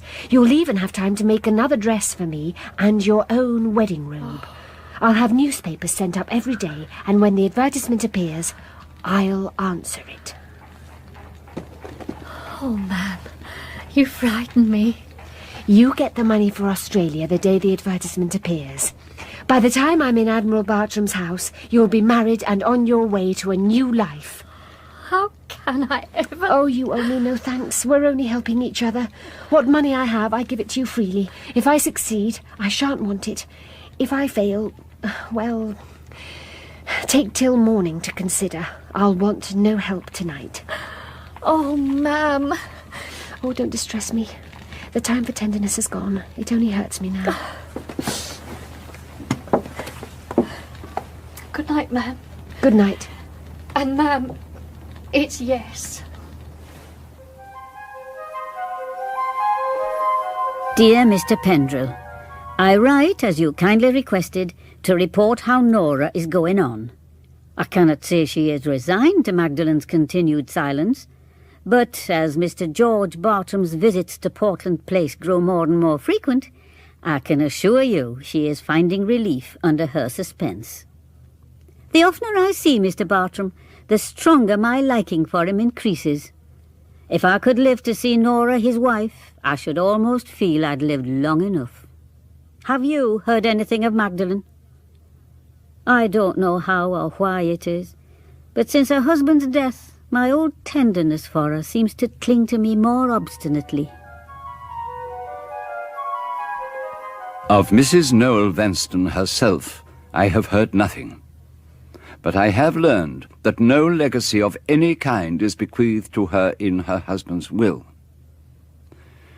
My dear Miss Garth, that nothing whatsoever has been heard of her since her husband's death is suggestive in my mind of serious mischief to come.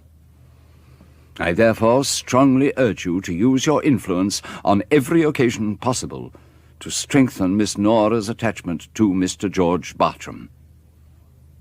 When I tell you that the fortune of which her sister Magdalen has been deprived is entirely bequeathed to Admiral Bartram, and when I add that Mr. George Bartram is generally understood to be his uncle's heir.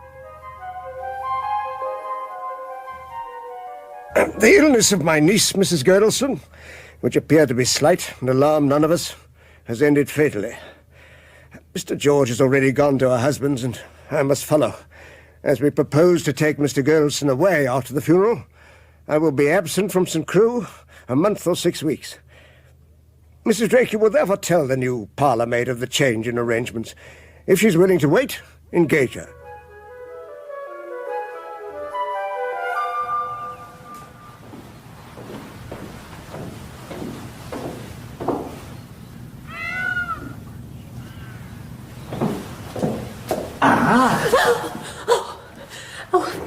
Excuse me, sir. Which one's Mrs. Drake's room? You're the new one, eh? He's on it like a parlour maid with a clean run, fore and aft. You'll do, my dear, you'll do. Louis, sir, come in. Oh, yes, Mrs. Drake. Thank you, Mr. Maisie. You mustn't mind what Mr. Maisie says to you. He's served all his life with the Admiral, and he's privileged to talk as he pleases. He's very tiresome and slovenly, but he means no harm, and he makes model boats. Right, I'll show you the pantry, the linen room. Then we'll go up onto the first floor, and you can prepare the cloth. The Admiral will be dining alone.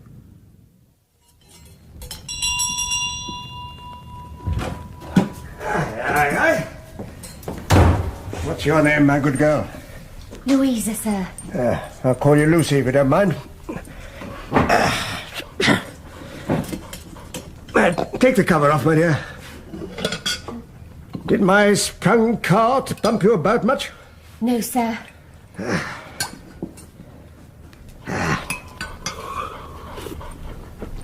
Capital soup. Hot as fire. Reminds me of what one had in the West Indies in the year 3. You got half mourning on? Yes, sir. Not afraid of Labradors, are you? Oh, I love dogs, sir. That's right. These two dine with me every day. Except when there's company. Black nose is Brutus, the white nose Cassius. You know who they were? Ancient Romans, sir. Mind your book and your needle. We'll get you a good husband yet. There. Finish it up. Very good. Tell the cook, my dear. Capital cream. The wine is ready, sir. Shall I retire? No, stop. You don't know the ways of the house yet, Lucy. Put the largest glass you can there. That's it. Fill it. I've got a third dog to pleasure. Come in.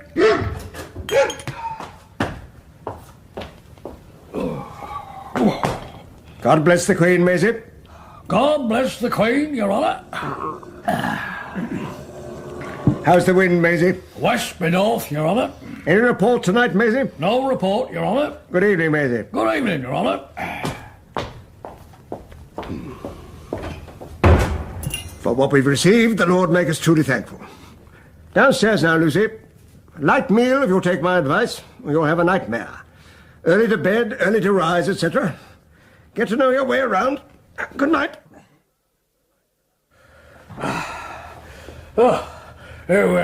Put your back again that there wall. Look straight afore you. What do you see? A long corridor with windows overlooking the courtyard. Doors leading into rooms. What else? The opposite wall. And? Nothing. You see one of the points of the compass. You see north. Now, if you gets lost hereaway, put your back against the wall and say to yourself, I see north. That's right. Now, come you on. Library. Away we go. Locked. Locked. Now, at the end here, now put your back against that wall. And I'll be facing east. Hey, never you talk about the east, my dear, till you know the east first. Now, you asked me to show you. Now, what do you see? 2 more rooms. And I'm looking east. That's right, the east wing. Drawing room. Now, come through.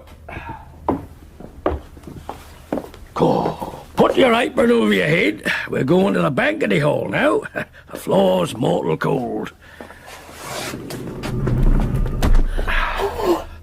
His Honour call it the Arctic Passage. I call it freeze your bones. On her left, Magdalen saw lofty windows covering a length of 60 feet. Opposite them, a dismal collection of black, begrimed pictures of battle scenes rotting from their frames. Below the pictures yawned a huge black cavern of a fireplace. The one object visible in the vast emptiness was a gaunt ancient tripod, supporting a wide circular pan filled deep with ashes from an extinct charcoal fire. The high ceiling was foul with dirt and cobwebs, and the naked walls at either end were stained with damp. Don't you ever light a fire here? Oh, that depends. His Honour like to shift his quarters. If he lives north, we don't waste our coals here. If he lives south of freeze your bones, we light the fire in the grate and the charcoal in the pan. Every night when we do that, the damp get the better of us. Every morning, we turn to again and get the better of the damp. Same rooms here as t'other end. 4, see? The gardens are overgrown. Are there any more rooms I should see? No, we're on the ground here. Now, come you on. Back to the drawing room, my dear. What about the second floor? Now, you know your points of the compass? Yes, thank you. Are there any more rooms to see upstairs? Yes, my dear, you're right. Oh, that's chilly. If I don't get back to my boots, my fire will go out.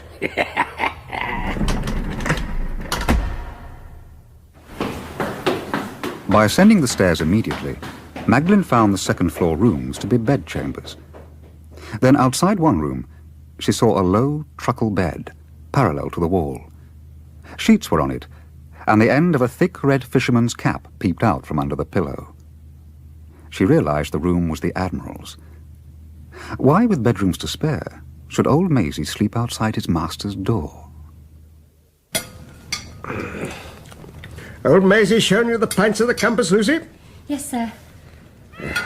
I know it's wrong, sir, but I went on the second floor to see if it was as long as the first. A fine soup. Hot. I noticed an old truckle bed by a wall. Doesn't concern you, my dear. Don't be too curious. Look in your Old Testament when you go downstairs. See what happened in the Garden of Eden through being inquisitive. Be a good girl. Don't imitate your Mother Eve. Late that night, Magdalen, on her way to her room, passed the end of the second-floor passage. Slipping round the screen left to hide the corridor, and shading the light from her candle, she advanced to the Admiral's door. The bed had been placed exactly across the doorway, barring all entry or exit, and in his red fisherman's hat, Maisie snored lustily in it.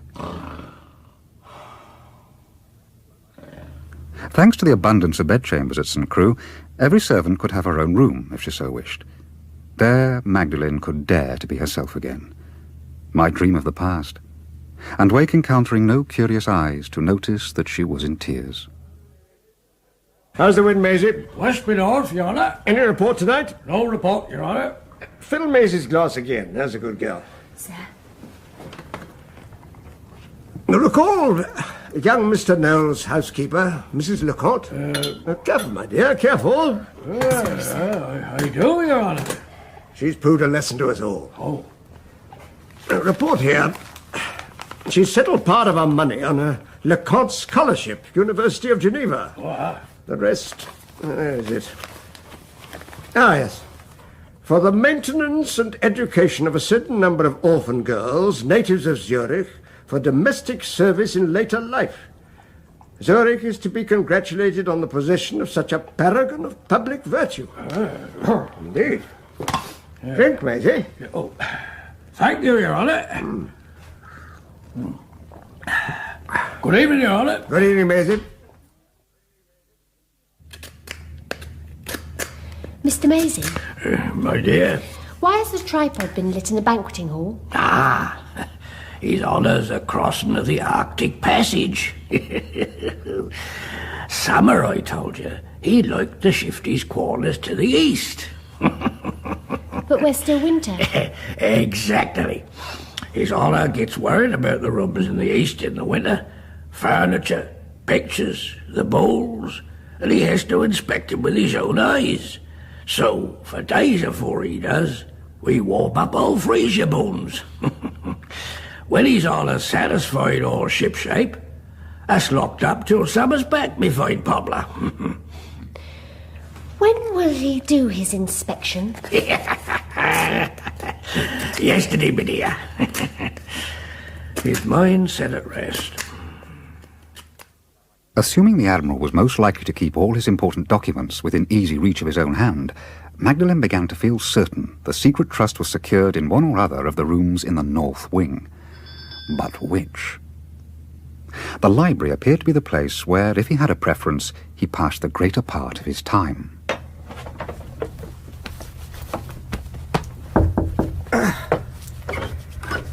Lucy. You called, sir? Yes, don't shut the door. Oh. I'm a man rigidly careful with my keys. I like things locked, you understand, in their place, shipshape. Now, please help me. I keep my smaller keys on a ring, usually here in my waist pocket. I've mislaid it. Now, help me. It makes me fret. Oh, do have a good look, my dear. Yes. I'll try the dining room again.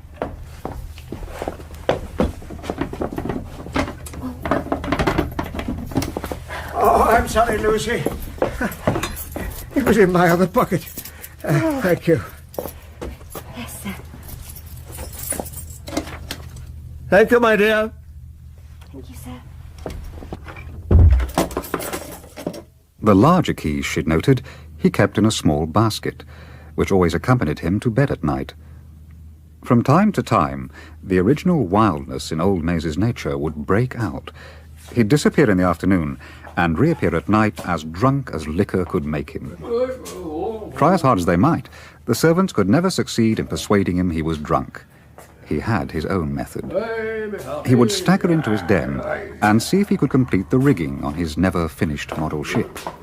Only when he'd smashed the tiny spars and snapped the guy ropes would he ascend to the upper corridor, avoid his bed, and zigzag himself sober, up and down outside the Admiral's room. This is an uncommonly lively vessel in a seaway. Aye, the women are right. Drunk again, Maisie. Drunk again. Please, Your Honour, I'm ashamed of myself. This mustn't happen again, Maisie. Oh, it shan't happen again, Your Honour. Very good. Drink a glass of wine. God bless the Queen, Maisie. God bless the Queen, Your Honour. Louisa? Ma'am?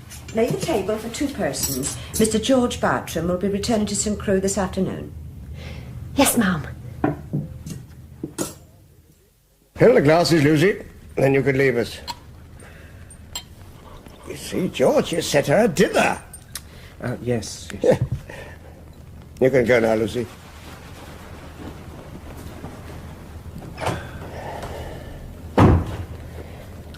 You look out of sorts. I'm a little anxious, yes, sir. Glad to hear it. Your time comes to an end on the 3rd of May, and there you sit as if you still had years before you to turn round in. You are resolved to bind me to that incomprehensible condition? I don't call it that. Drink. I'm to inherit your estate unconditionally, as you've generously settled it from the first, but I'm not to touch a farthing of the fortune poor Noel left you, unless I'm married by May. The house and lands are to be mine, but the money to improve them is to be taken away. I may be wanting in intelligence, but I find that incomprehensible. Say you're out, sir. We don't understand sneering on Her Majesty's Navy. I mean no offence, sir. But I see a proceeding entirely foreign to my experience of your character. If you and Noel came to some private arrangement together before... You're trying to draw me like a badger, but I won't be. I'll make any condition I please. Good God, here's a pretty fellow. He's a round dozen of nice girls, to my certain knowledge, pining on the stem. He's asked to help himself to a fortune and a wife. I'm sorry to have offended you. Stick to your wine and I'll forgive you. Now look at those sponge cakes. No thanks. Cook has sent them up in honour of your return. Hey, you two. I wish you could solve our problem as fast. I am ready to marry tomorrow, if the lady will have me. The devil! Oh, why in heaven's name couldn't you tell me before? Fill your glass. Here's a health. Who is she? I said at starting I was anxious, sir, because I'm afraid you'll disapprove of my choice. Don't beat about the bush. She's the elder daughter of Andrew Vanston of Combe Raven. You're right, George. I do disapprove strongly. Is it the misfortune of her birth? God forbid. You object to her sister? Certainly. It's hard, sir, to make Miss Vanston suffer for her sister's faults. Crime, sir? Well, whatever, sir. It remains hard on Miss Vanston, whose life is pure of all reproach. Ask Miss Garth. Ask Mrs. Tyrrell. I'll admit, if you like, she's the best woman that ever put on a petticoat. That is not the question. Excuse me, Admiral. It is if she's to be my wife. Look at it from my point of view. Noel, your cousin, fell a victim, poor fellow, to one of the vilest conspiracies I ever heard of. And the prime mover was Miss Vanston's damnable sister. If you marry Miss Vanston, the wretch becomes your sister-in-law, a member of the family. She becomes our disgrace. Good heavens, George, consider what pitch you touch. Now, sir, let me put my side. Every time I see her, her beauty grows on me. Her character grows on me. When I'm away from her, I'm restless, anxious. When I'm with her, I'm simply the happiest man alive. Her sister's vices only make her good qualities all the more precious to me by contrast. My wife's sister is not essential to my happiness, but my wife is. Right or wrong, if my marriage is essential to the execution of your intentions on my behalf, there is only one woman in the world I can marry, and that woman is Miss Vanston. Are you engaged? No, sir. I thought it due to your uniform kindness to me to speak to you on the subject first. Much obliged. Do you think Miss Vanston will say yes when you ask her? Devil take your modesty! I think she will, sir. You're wrong, George. But it's too late now to set you right. On the 16th of next month, the banns must be put up in Ossory Church, or you'll lose the money. How long do you propose stopping here this time?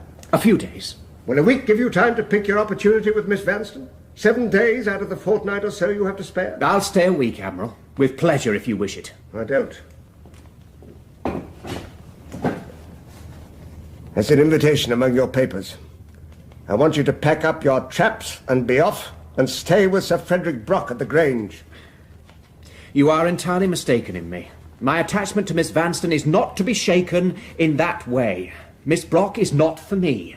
If I'm willing to make concessions, the least you can do is meet me halfway.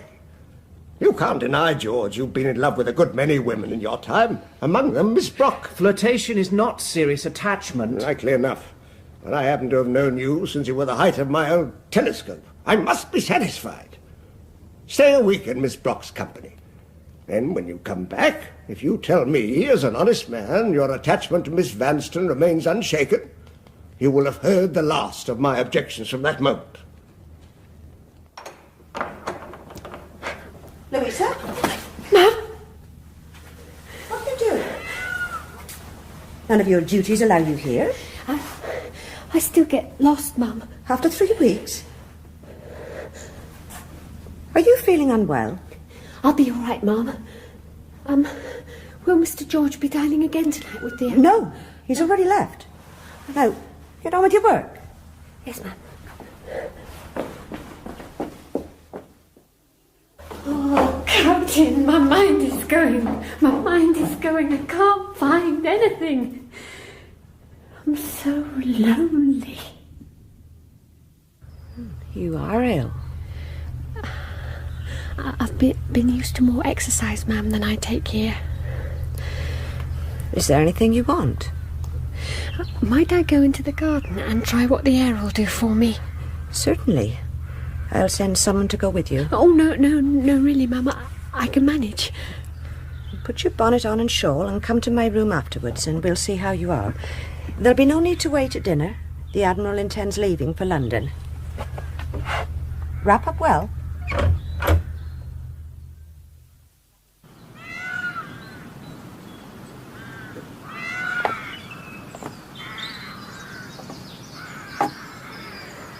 Oh, I'm like an old woman. Just when I need every bit of strength, it's failing me. Oh, no, keep walking. I will not fail. I must keep looking.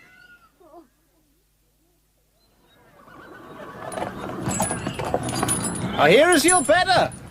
Yes, thank you, Dawes. Oh, they're lovely. They ought to be. The exercise they get. Mr. George no sooner back than gone again. Admiral going to London. And coming back, temper black as pitch. Why? Well, Admiral never swears at me, never. And there he is mad at me for overdriving these artists, he says. Me. Oh, they're my children. He's the same at table. Oh, I must go.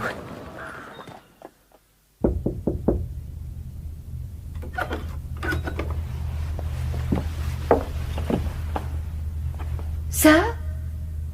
In the drawing room, the heavy sliding door was pulled back, and the Arctic atmosphere of Freeze Your Bones was pouring unhindered into the empty room.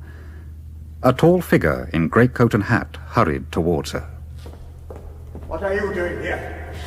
I answered the bell, sir. Oh, yes, to be sure. I did ring, then I forgot it.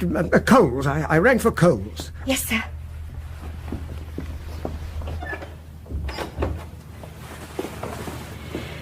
He looked guilty. That's where it is, the secret trust, in the East Wing. He's locked it there. I know he has. Even if she was wrong, she'd go and look. Cross the banqueting hall when no prying eyes were open and no accident to be feared, in the dead of night.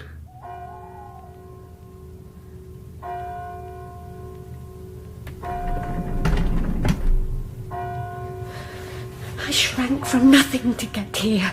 What madness possesses me that I shrink now?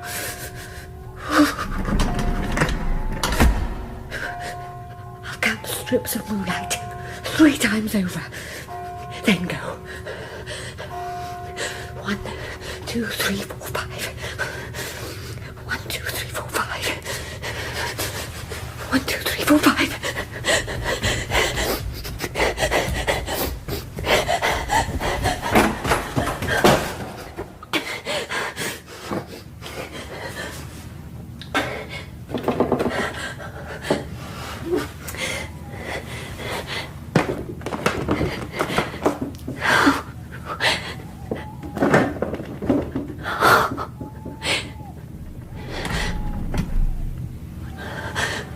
Close the door. A solitary figure rose out of the farthest strip of moonlight on the floor, to disappear and reappear in a second, coming towards her, crossing the remaining silver strips straight to the spot where she stood. It was the Admiral, sleepwalking, barefoot. And now, my good fellow, take it back again. It worries me day and night. I don't know where it's safe. I don't know where to put it. Take it back, Noel. Take it back. Take it. Take it back, Noel. Take it back. Take it. Magdalene could read her husband's handwriting at the top of the letter. The trust was within reach. But at that instant, he turned and faced her. On the impulse of the moment, she stretched out her hand toward the letter. The yellow candlelight fell full on him. The awful death in life of his face, the mystery of the sleeping body, moving in unconscious obedience to the dreaming mind, daunted her. Her hand trembled and dropped again at her side. Safer there, as you say, Noel. Safer. And she followed him, in slow and noiseless progress,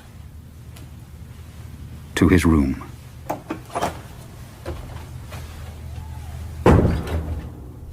Outside, the truckle bed was empty.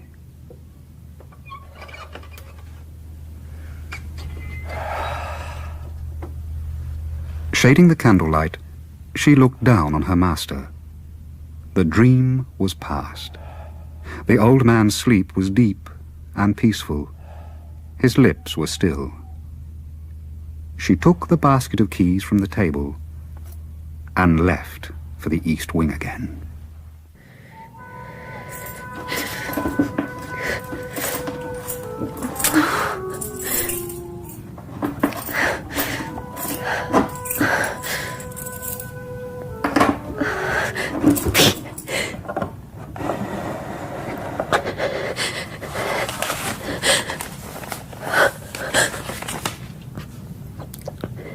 It is the purpose of my letter to tell you privately what the object is for which I have left you the fortune now placed in your hands. I beg you to consider this large legacy as intended to be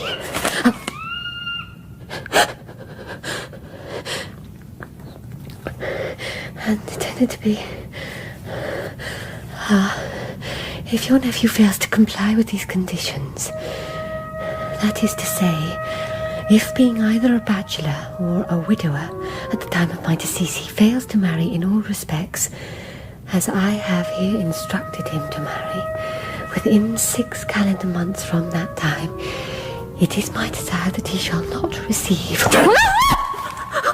Jezebel! Next time you take to night walking and freeze your bones, use them sharp eyes of yours fast. And make sure there's nobody else a night walking in the garden. Drop it, Jezebel, drop it. Now, come and be locked up. There'll be a court's inquiry tomorrow morning, and I'm a witness. You young jade, you committed burglary. That's what you done. Now, come you on. Oh, don't hurt me. I'm frightened, Mr. Maisie. I'm dreadfully frightened. I think my mind will go. Don't hurt me. I'm a deal too fond of you to hurt you. Now, if I let go, will you walk straight before me, straight to your door? Yes. I'll leave the candle be. You're a trifle quicker on your pegs than I am. Oh, Mr. Maisie, you don't know the hard measure you've dealt me. Taking that letter from my hand.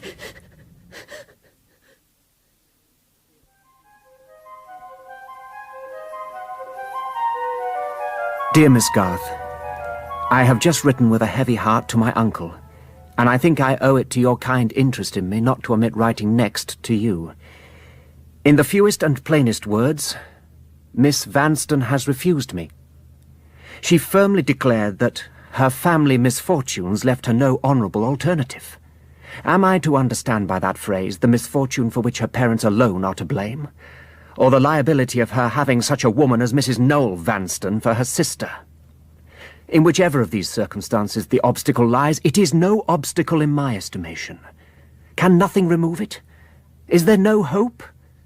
Neither she, nor you, nor anyone but myself can know how I love her. I'm afraid the original cause of all the mischief is no less a person than the Admiral himself. He obviously took it into his head recently to check on Nora at the Tyrrells, and in the course of conversation talked about her sister. He declared himself sorry for Nora, for who could marry her without first making it a condition that she and her sister were to be absolute strangers to each other. So you can now understand the true motive for her refusal. Can the harm be remedied? My advice is, don't take no for an answer. Give Nora time to regret her decision, and in the meantime, use your influence over your uncle to persuade him into setting matters right again. First, Mr. George, on the day when the girl's treacherous conduct was discovered and her instantly removing herself from the house, my master told me himself he'd been dreadfully disappointed by a letter from you from foreign parts. Sir, I have never seen him so distressingly upset in all the years I've been in his service. Then at night, he's worse. He couldn't bear Mr. Maisie breathing at the door, and he ordered him to sleep in the next room. So, the obvious happened, despite us sitting up. We discovered he'd been barefoot to the East Wing rooms, through the banqueting hall, under the impression he'd passed the night as usual in his bed. His health is now giving us cause for some concern.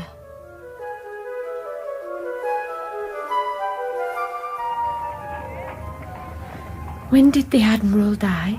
On the 4th at St. Crew. You appear upset. You knew him? Oh, no. No, I'm just very tired.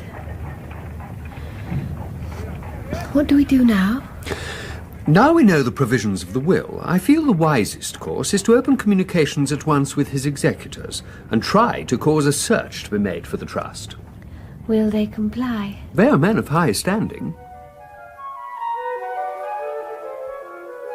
Thousands and thousands of letters have been examined, and not one of them, my dear Miss Garth, bears the remotest resemblance to the letter we have agreed to look for.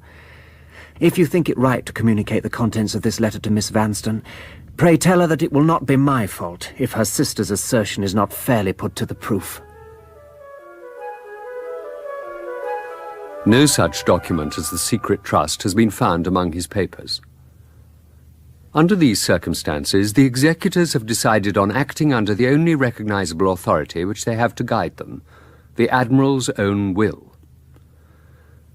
The will is plain, and the result inevitable. Your husband's fortune is lost to you from this moment. Mr. George Bartram legally inherits it, as he legally does the house and estate of St. Crew. The trust may have been destroyed or hidden somewhere inaccessible.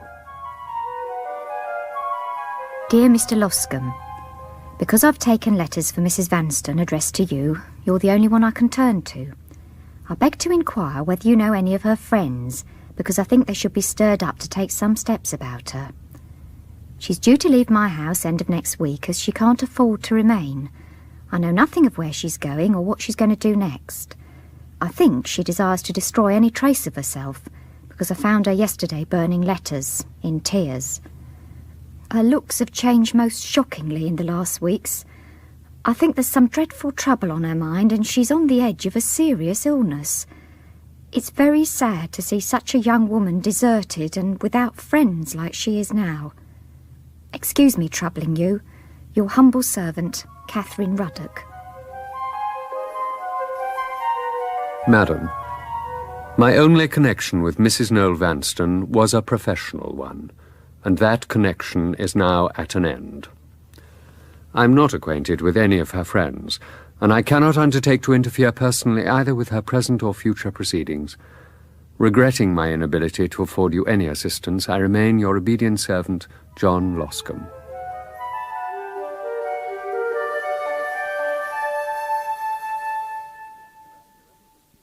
On the 11th of June, the merchantman Deliverance, back from the China Seas, was towed into the East India Dock. The next day, Captain Kirk made arrangements for visiting his sister in Aldborough, who soon brought him up to date with the local news. Mr. John Loscombe. I beg your pardon, Please, sir. please forgive me, sir. Allow me to explain myself. Only you can help me discover Mrs. Noel Vanstone. Who are you? My name is Kirk. I'm a merchant sea captain. We docked 4 days ago. My sister, who lives in Aldborough, attended the wedding of Mr. Noel Vanstone and Miss Susan Bygrave, to which you were a witness. Yes? What small right I have to be here is... My sister tells me Mr. Vanstone's death was reported in the papers some months ago. Indeed. For my own peace of mind, I wish to be of any possible help to Mrs. Vanstone, should she, of course, need it. With that in mind, I traced you to this office. You know nothing of her present state? No. I trust you may arrive in time, sir. I can give you her last known address. It's in Camden Town, at the house of a Mrs. Ruddock. Are you a friend? Yes. I've kept her a fortnight now. It's all right, I'll cover that. It's not my fault. There. That's her. Oh, Papa. Why do you look so sorry? Oh, Papa.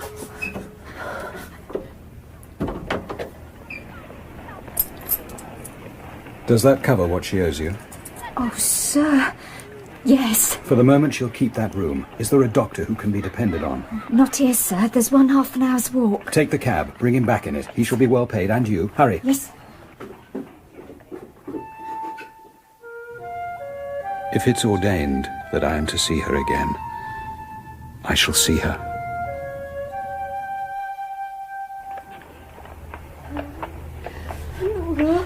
It is a dangerous illness. May I ask you a question which is not strictly medical? Yes. Can you tell me what her life has been before she came into this place? I have no means of knowing. I've just returned to England after a long absence. I only discovered her by accident. I see my position surprises you.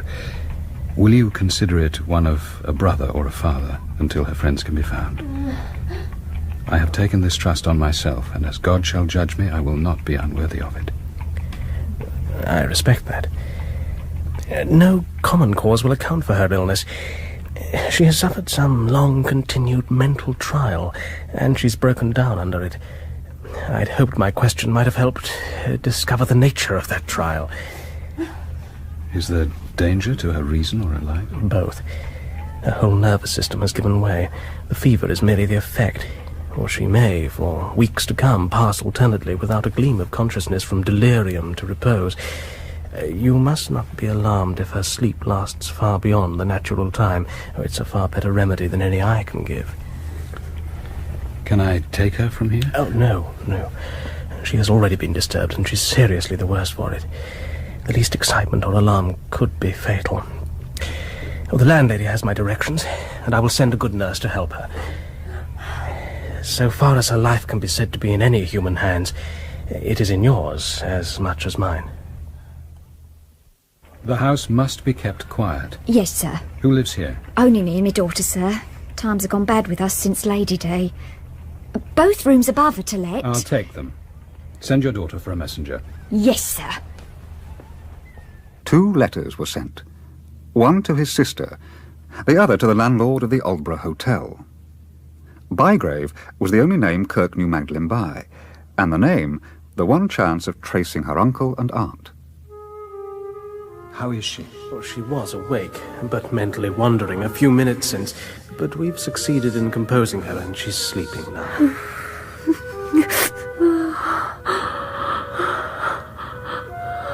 She knows me, sir. She knows me. Shh, madam. If I mustn't be happy, I'll be the death of me. Has she eaten? I want to know everything.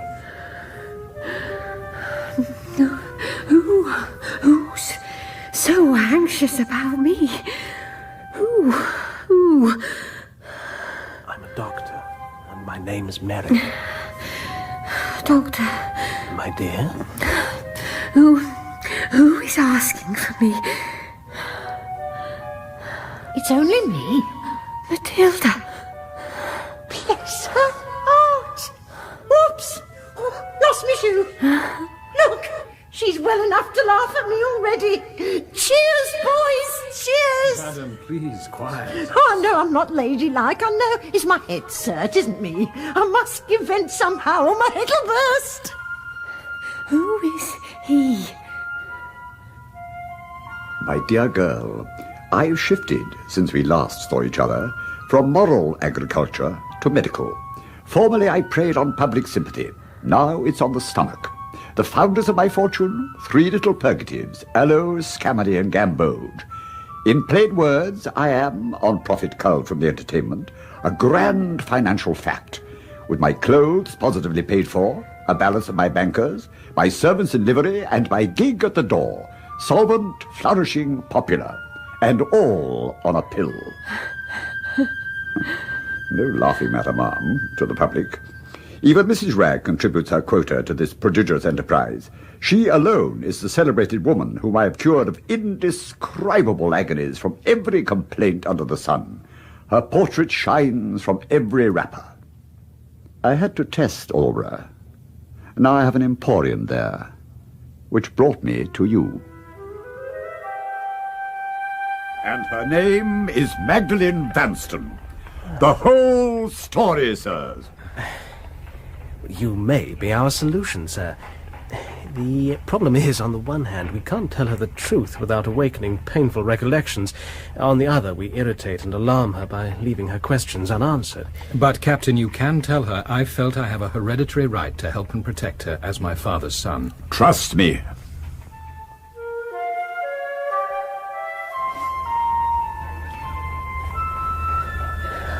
Who is it keeps asking after me? A friend.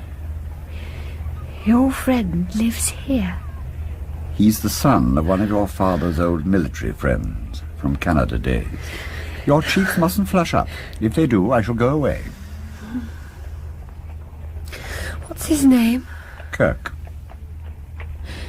There was an officer who'd been very good to my father.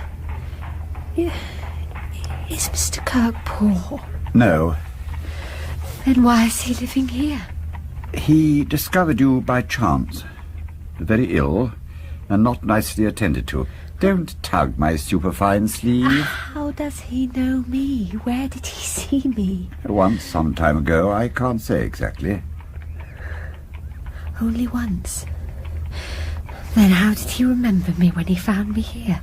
When you're well enough to get up and see Mr. Kirk, try how that question sounds in his ears and insist on him answer it himself.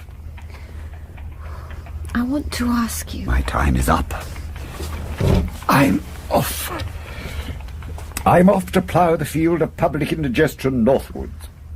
Oh, by the by, a message from my unfortunate wife. If you'll allow her to come again and see you, Mrs. Ragg solemnly promises not to lose her shoe. I don't believe her, but may she come? Whenever she likes. If ever I get well again, may she come and stay with me. Willingly. Captain, My dear? I want to see Mr. Kirk.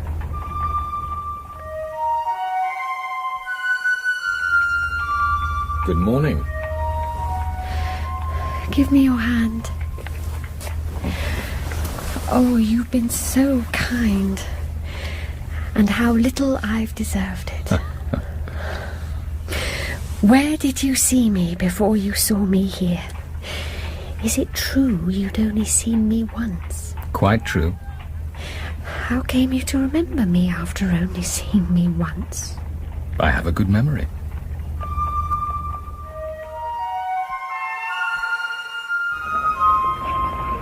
What with her up and dressed and monopolizing your time, I felt our patient was strong enough at last to risk all risks. So I wrote to Mr. Pendrell, the lawyer. Yes? My dear fellow, you are out of sorts. He referred me to a Miss Garth, who tells me an even sadder tale than Captain Ragg. Miss Vanstone's only relation in the world is her elder sister, and I've suggested she writes here in the first instance, and then if the letter does no harm, follow it with a visit. Oh, you're used to plenty of air, Captain. You're beginning to pine in this close place. When her sister comes, you'll allow Miss Vanstone to be taken away? Decidedly. If my advice is followed, she'll be well enough to be moved in a week or less. I'll say goodbye for the moment. Your hand feels feverish. Pining for the blue water, Captain? That it? My dearest Magdalene, I'm strictly forbidden to agitate or weary you by writing a long letter. But is it wrong to tell you I am the happiest woman living? My darling, it's only a week today since I parted with my old name. I am now the happy wife of George Bartram of St. Crew. And you were the cause of it. If I had not gone to Aldborough searching for you, we might never have met. I must keep my promise not to weary you. So, to positive things. George and I are both coming to London to take you back with us to Ventnor.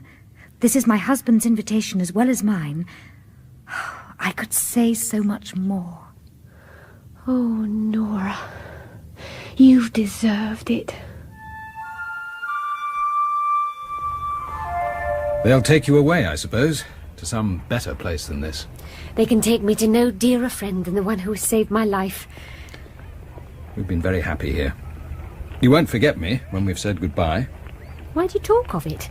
Well, I thought... I would leave you here, not knowing or caring whether I ever saw you again. You don't think that of me. No, I can never think unjustly or unworthily of you. There is a reason for my not going away, unless I first have the assurance of seeing you again. You have the strongest claim of anyone to know how I came here, and how it was you found me fallen so low. I make no such claim. I wish to know nothing which distresses you. You have always done your duty.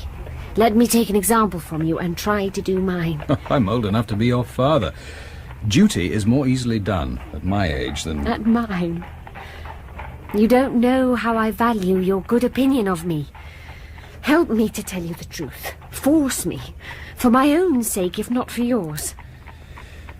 Would it be easier for you to write it? Yes. But don't write to me when you've read it. Wait till we meet to tell me. Where? Here. If I come back in a month. Oh, but I'm thinking only of myself. You have business friends, your ship. If you come back in a month, you will find me here. Promise it. Yes, it's a promise.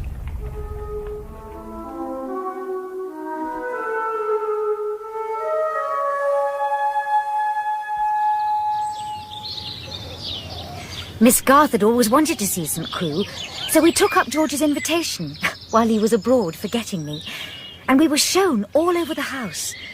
It was the most don't attempt to describe it. Just go on with your story.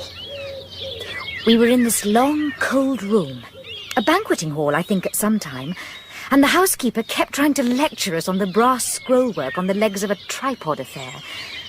I wasn't really listening. I was thinking of George. And then I suddenly noticed amongst the ashes a folded letter, unburnt.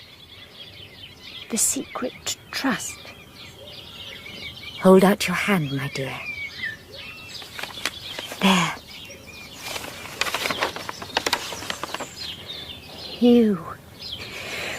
You found it. Yes. Your lawyer was right. You did have an interest in its discovery. If Mrs. Girdlestone had lived, or George married me a few months earlier, results would have been different. As it is, the money is to be divided between Mr. Noel Vanstone's next of kin. That means half to my husband. The other half, my darling, is yours. Oh, Magdalene, it's only 2 years since you and I were nobody's children. Now we're sharing our poor father's fortune between us, after all. Magdalene! I will owe nothing to my past life. I've done with it. George will never allow you. The end I dreamed of has come. The fortune is in your hands. Better as this, my love. Far, far better.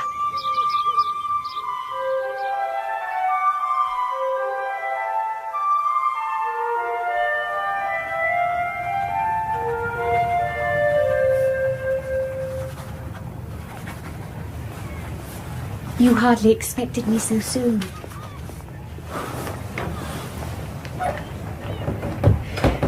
I wonder if you are as happy to see me again as I am to see you. Perhaps even happier. I suppose the street's very ugly and house small, but it feels like coming home again. Did you receive my letters? Yes. Have you read them? Every one. Many times. I've told you everything. May I speak about them? No. Not just yet. Not so soon after we've met again, please. Oh, you were writing a letter. About your ship. They want you to return to your old life. They want you to go back to sea. Must you say yes or no? Yes. If I'd not come in when I did, would you have said yes? I was doubting between yes and no. Because of me? Yes. Oh, do I deserve my happiness? Oh, tell me if you have one shadow of a doubt that the one dear object of all my life is to live for you. I asked you to wait and see me. If there's any hard truth to be told, oh, tell it, my love, tell it me now. With my own lips. Yes. Say what you think of me with your... Oh. Oh.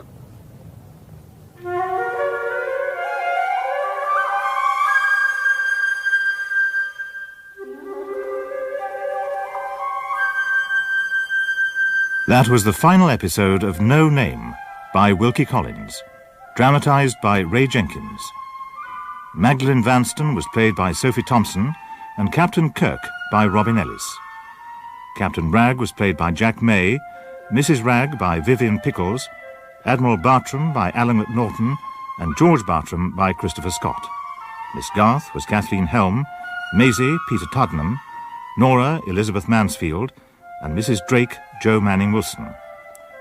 Christopher Good played Loscombe, Joanna Mackey Mrs. Ruddock, David Googe Dr. Merrick, Susan Sheridan Louisa, John Moffat Mr. Pendrell, and the narrator was Philip Sully. The music was by Peter Brewis and played by Maurice Cambridge. Technical presentation was by Peter Novis, Roger Danes, and Keith Graham. The director was Janet Whittaker.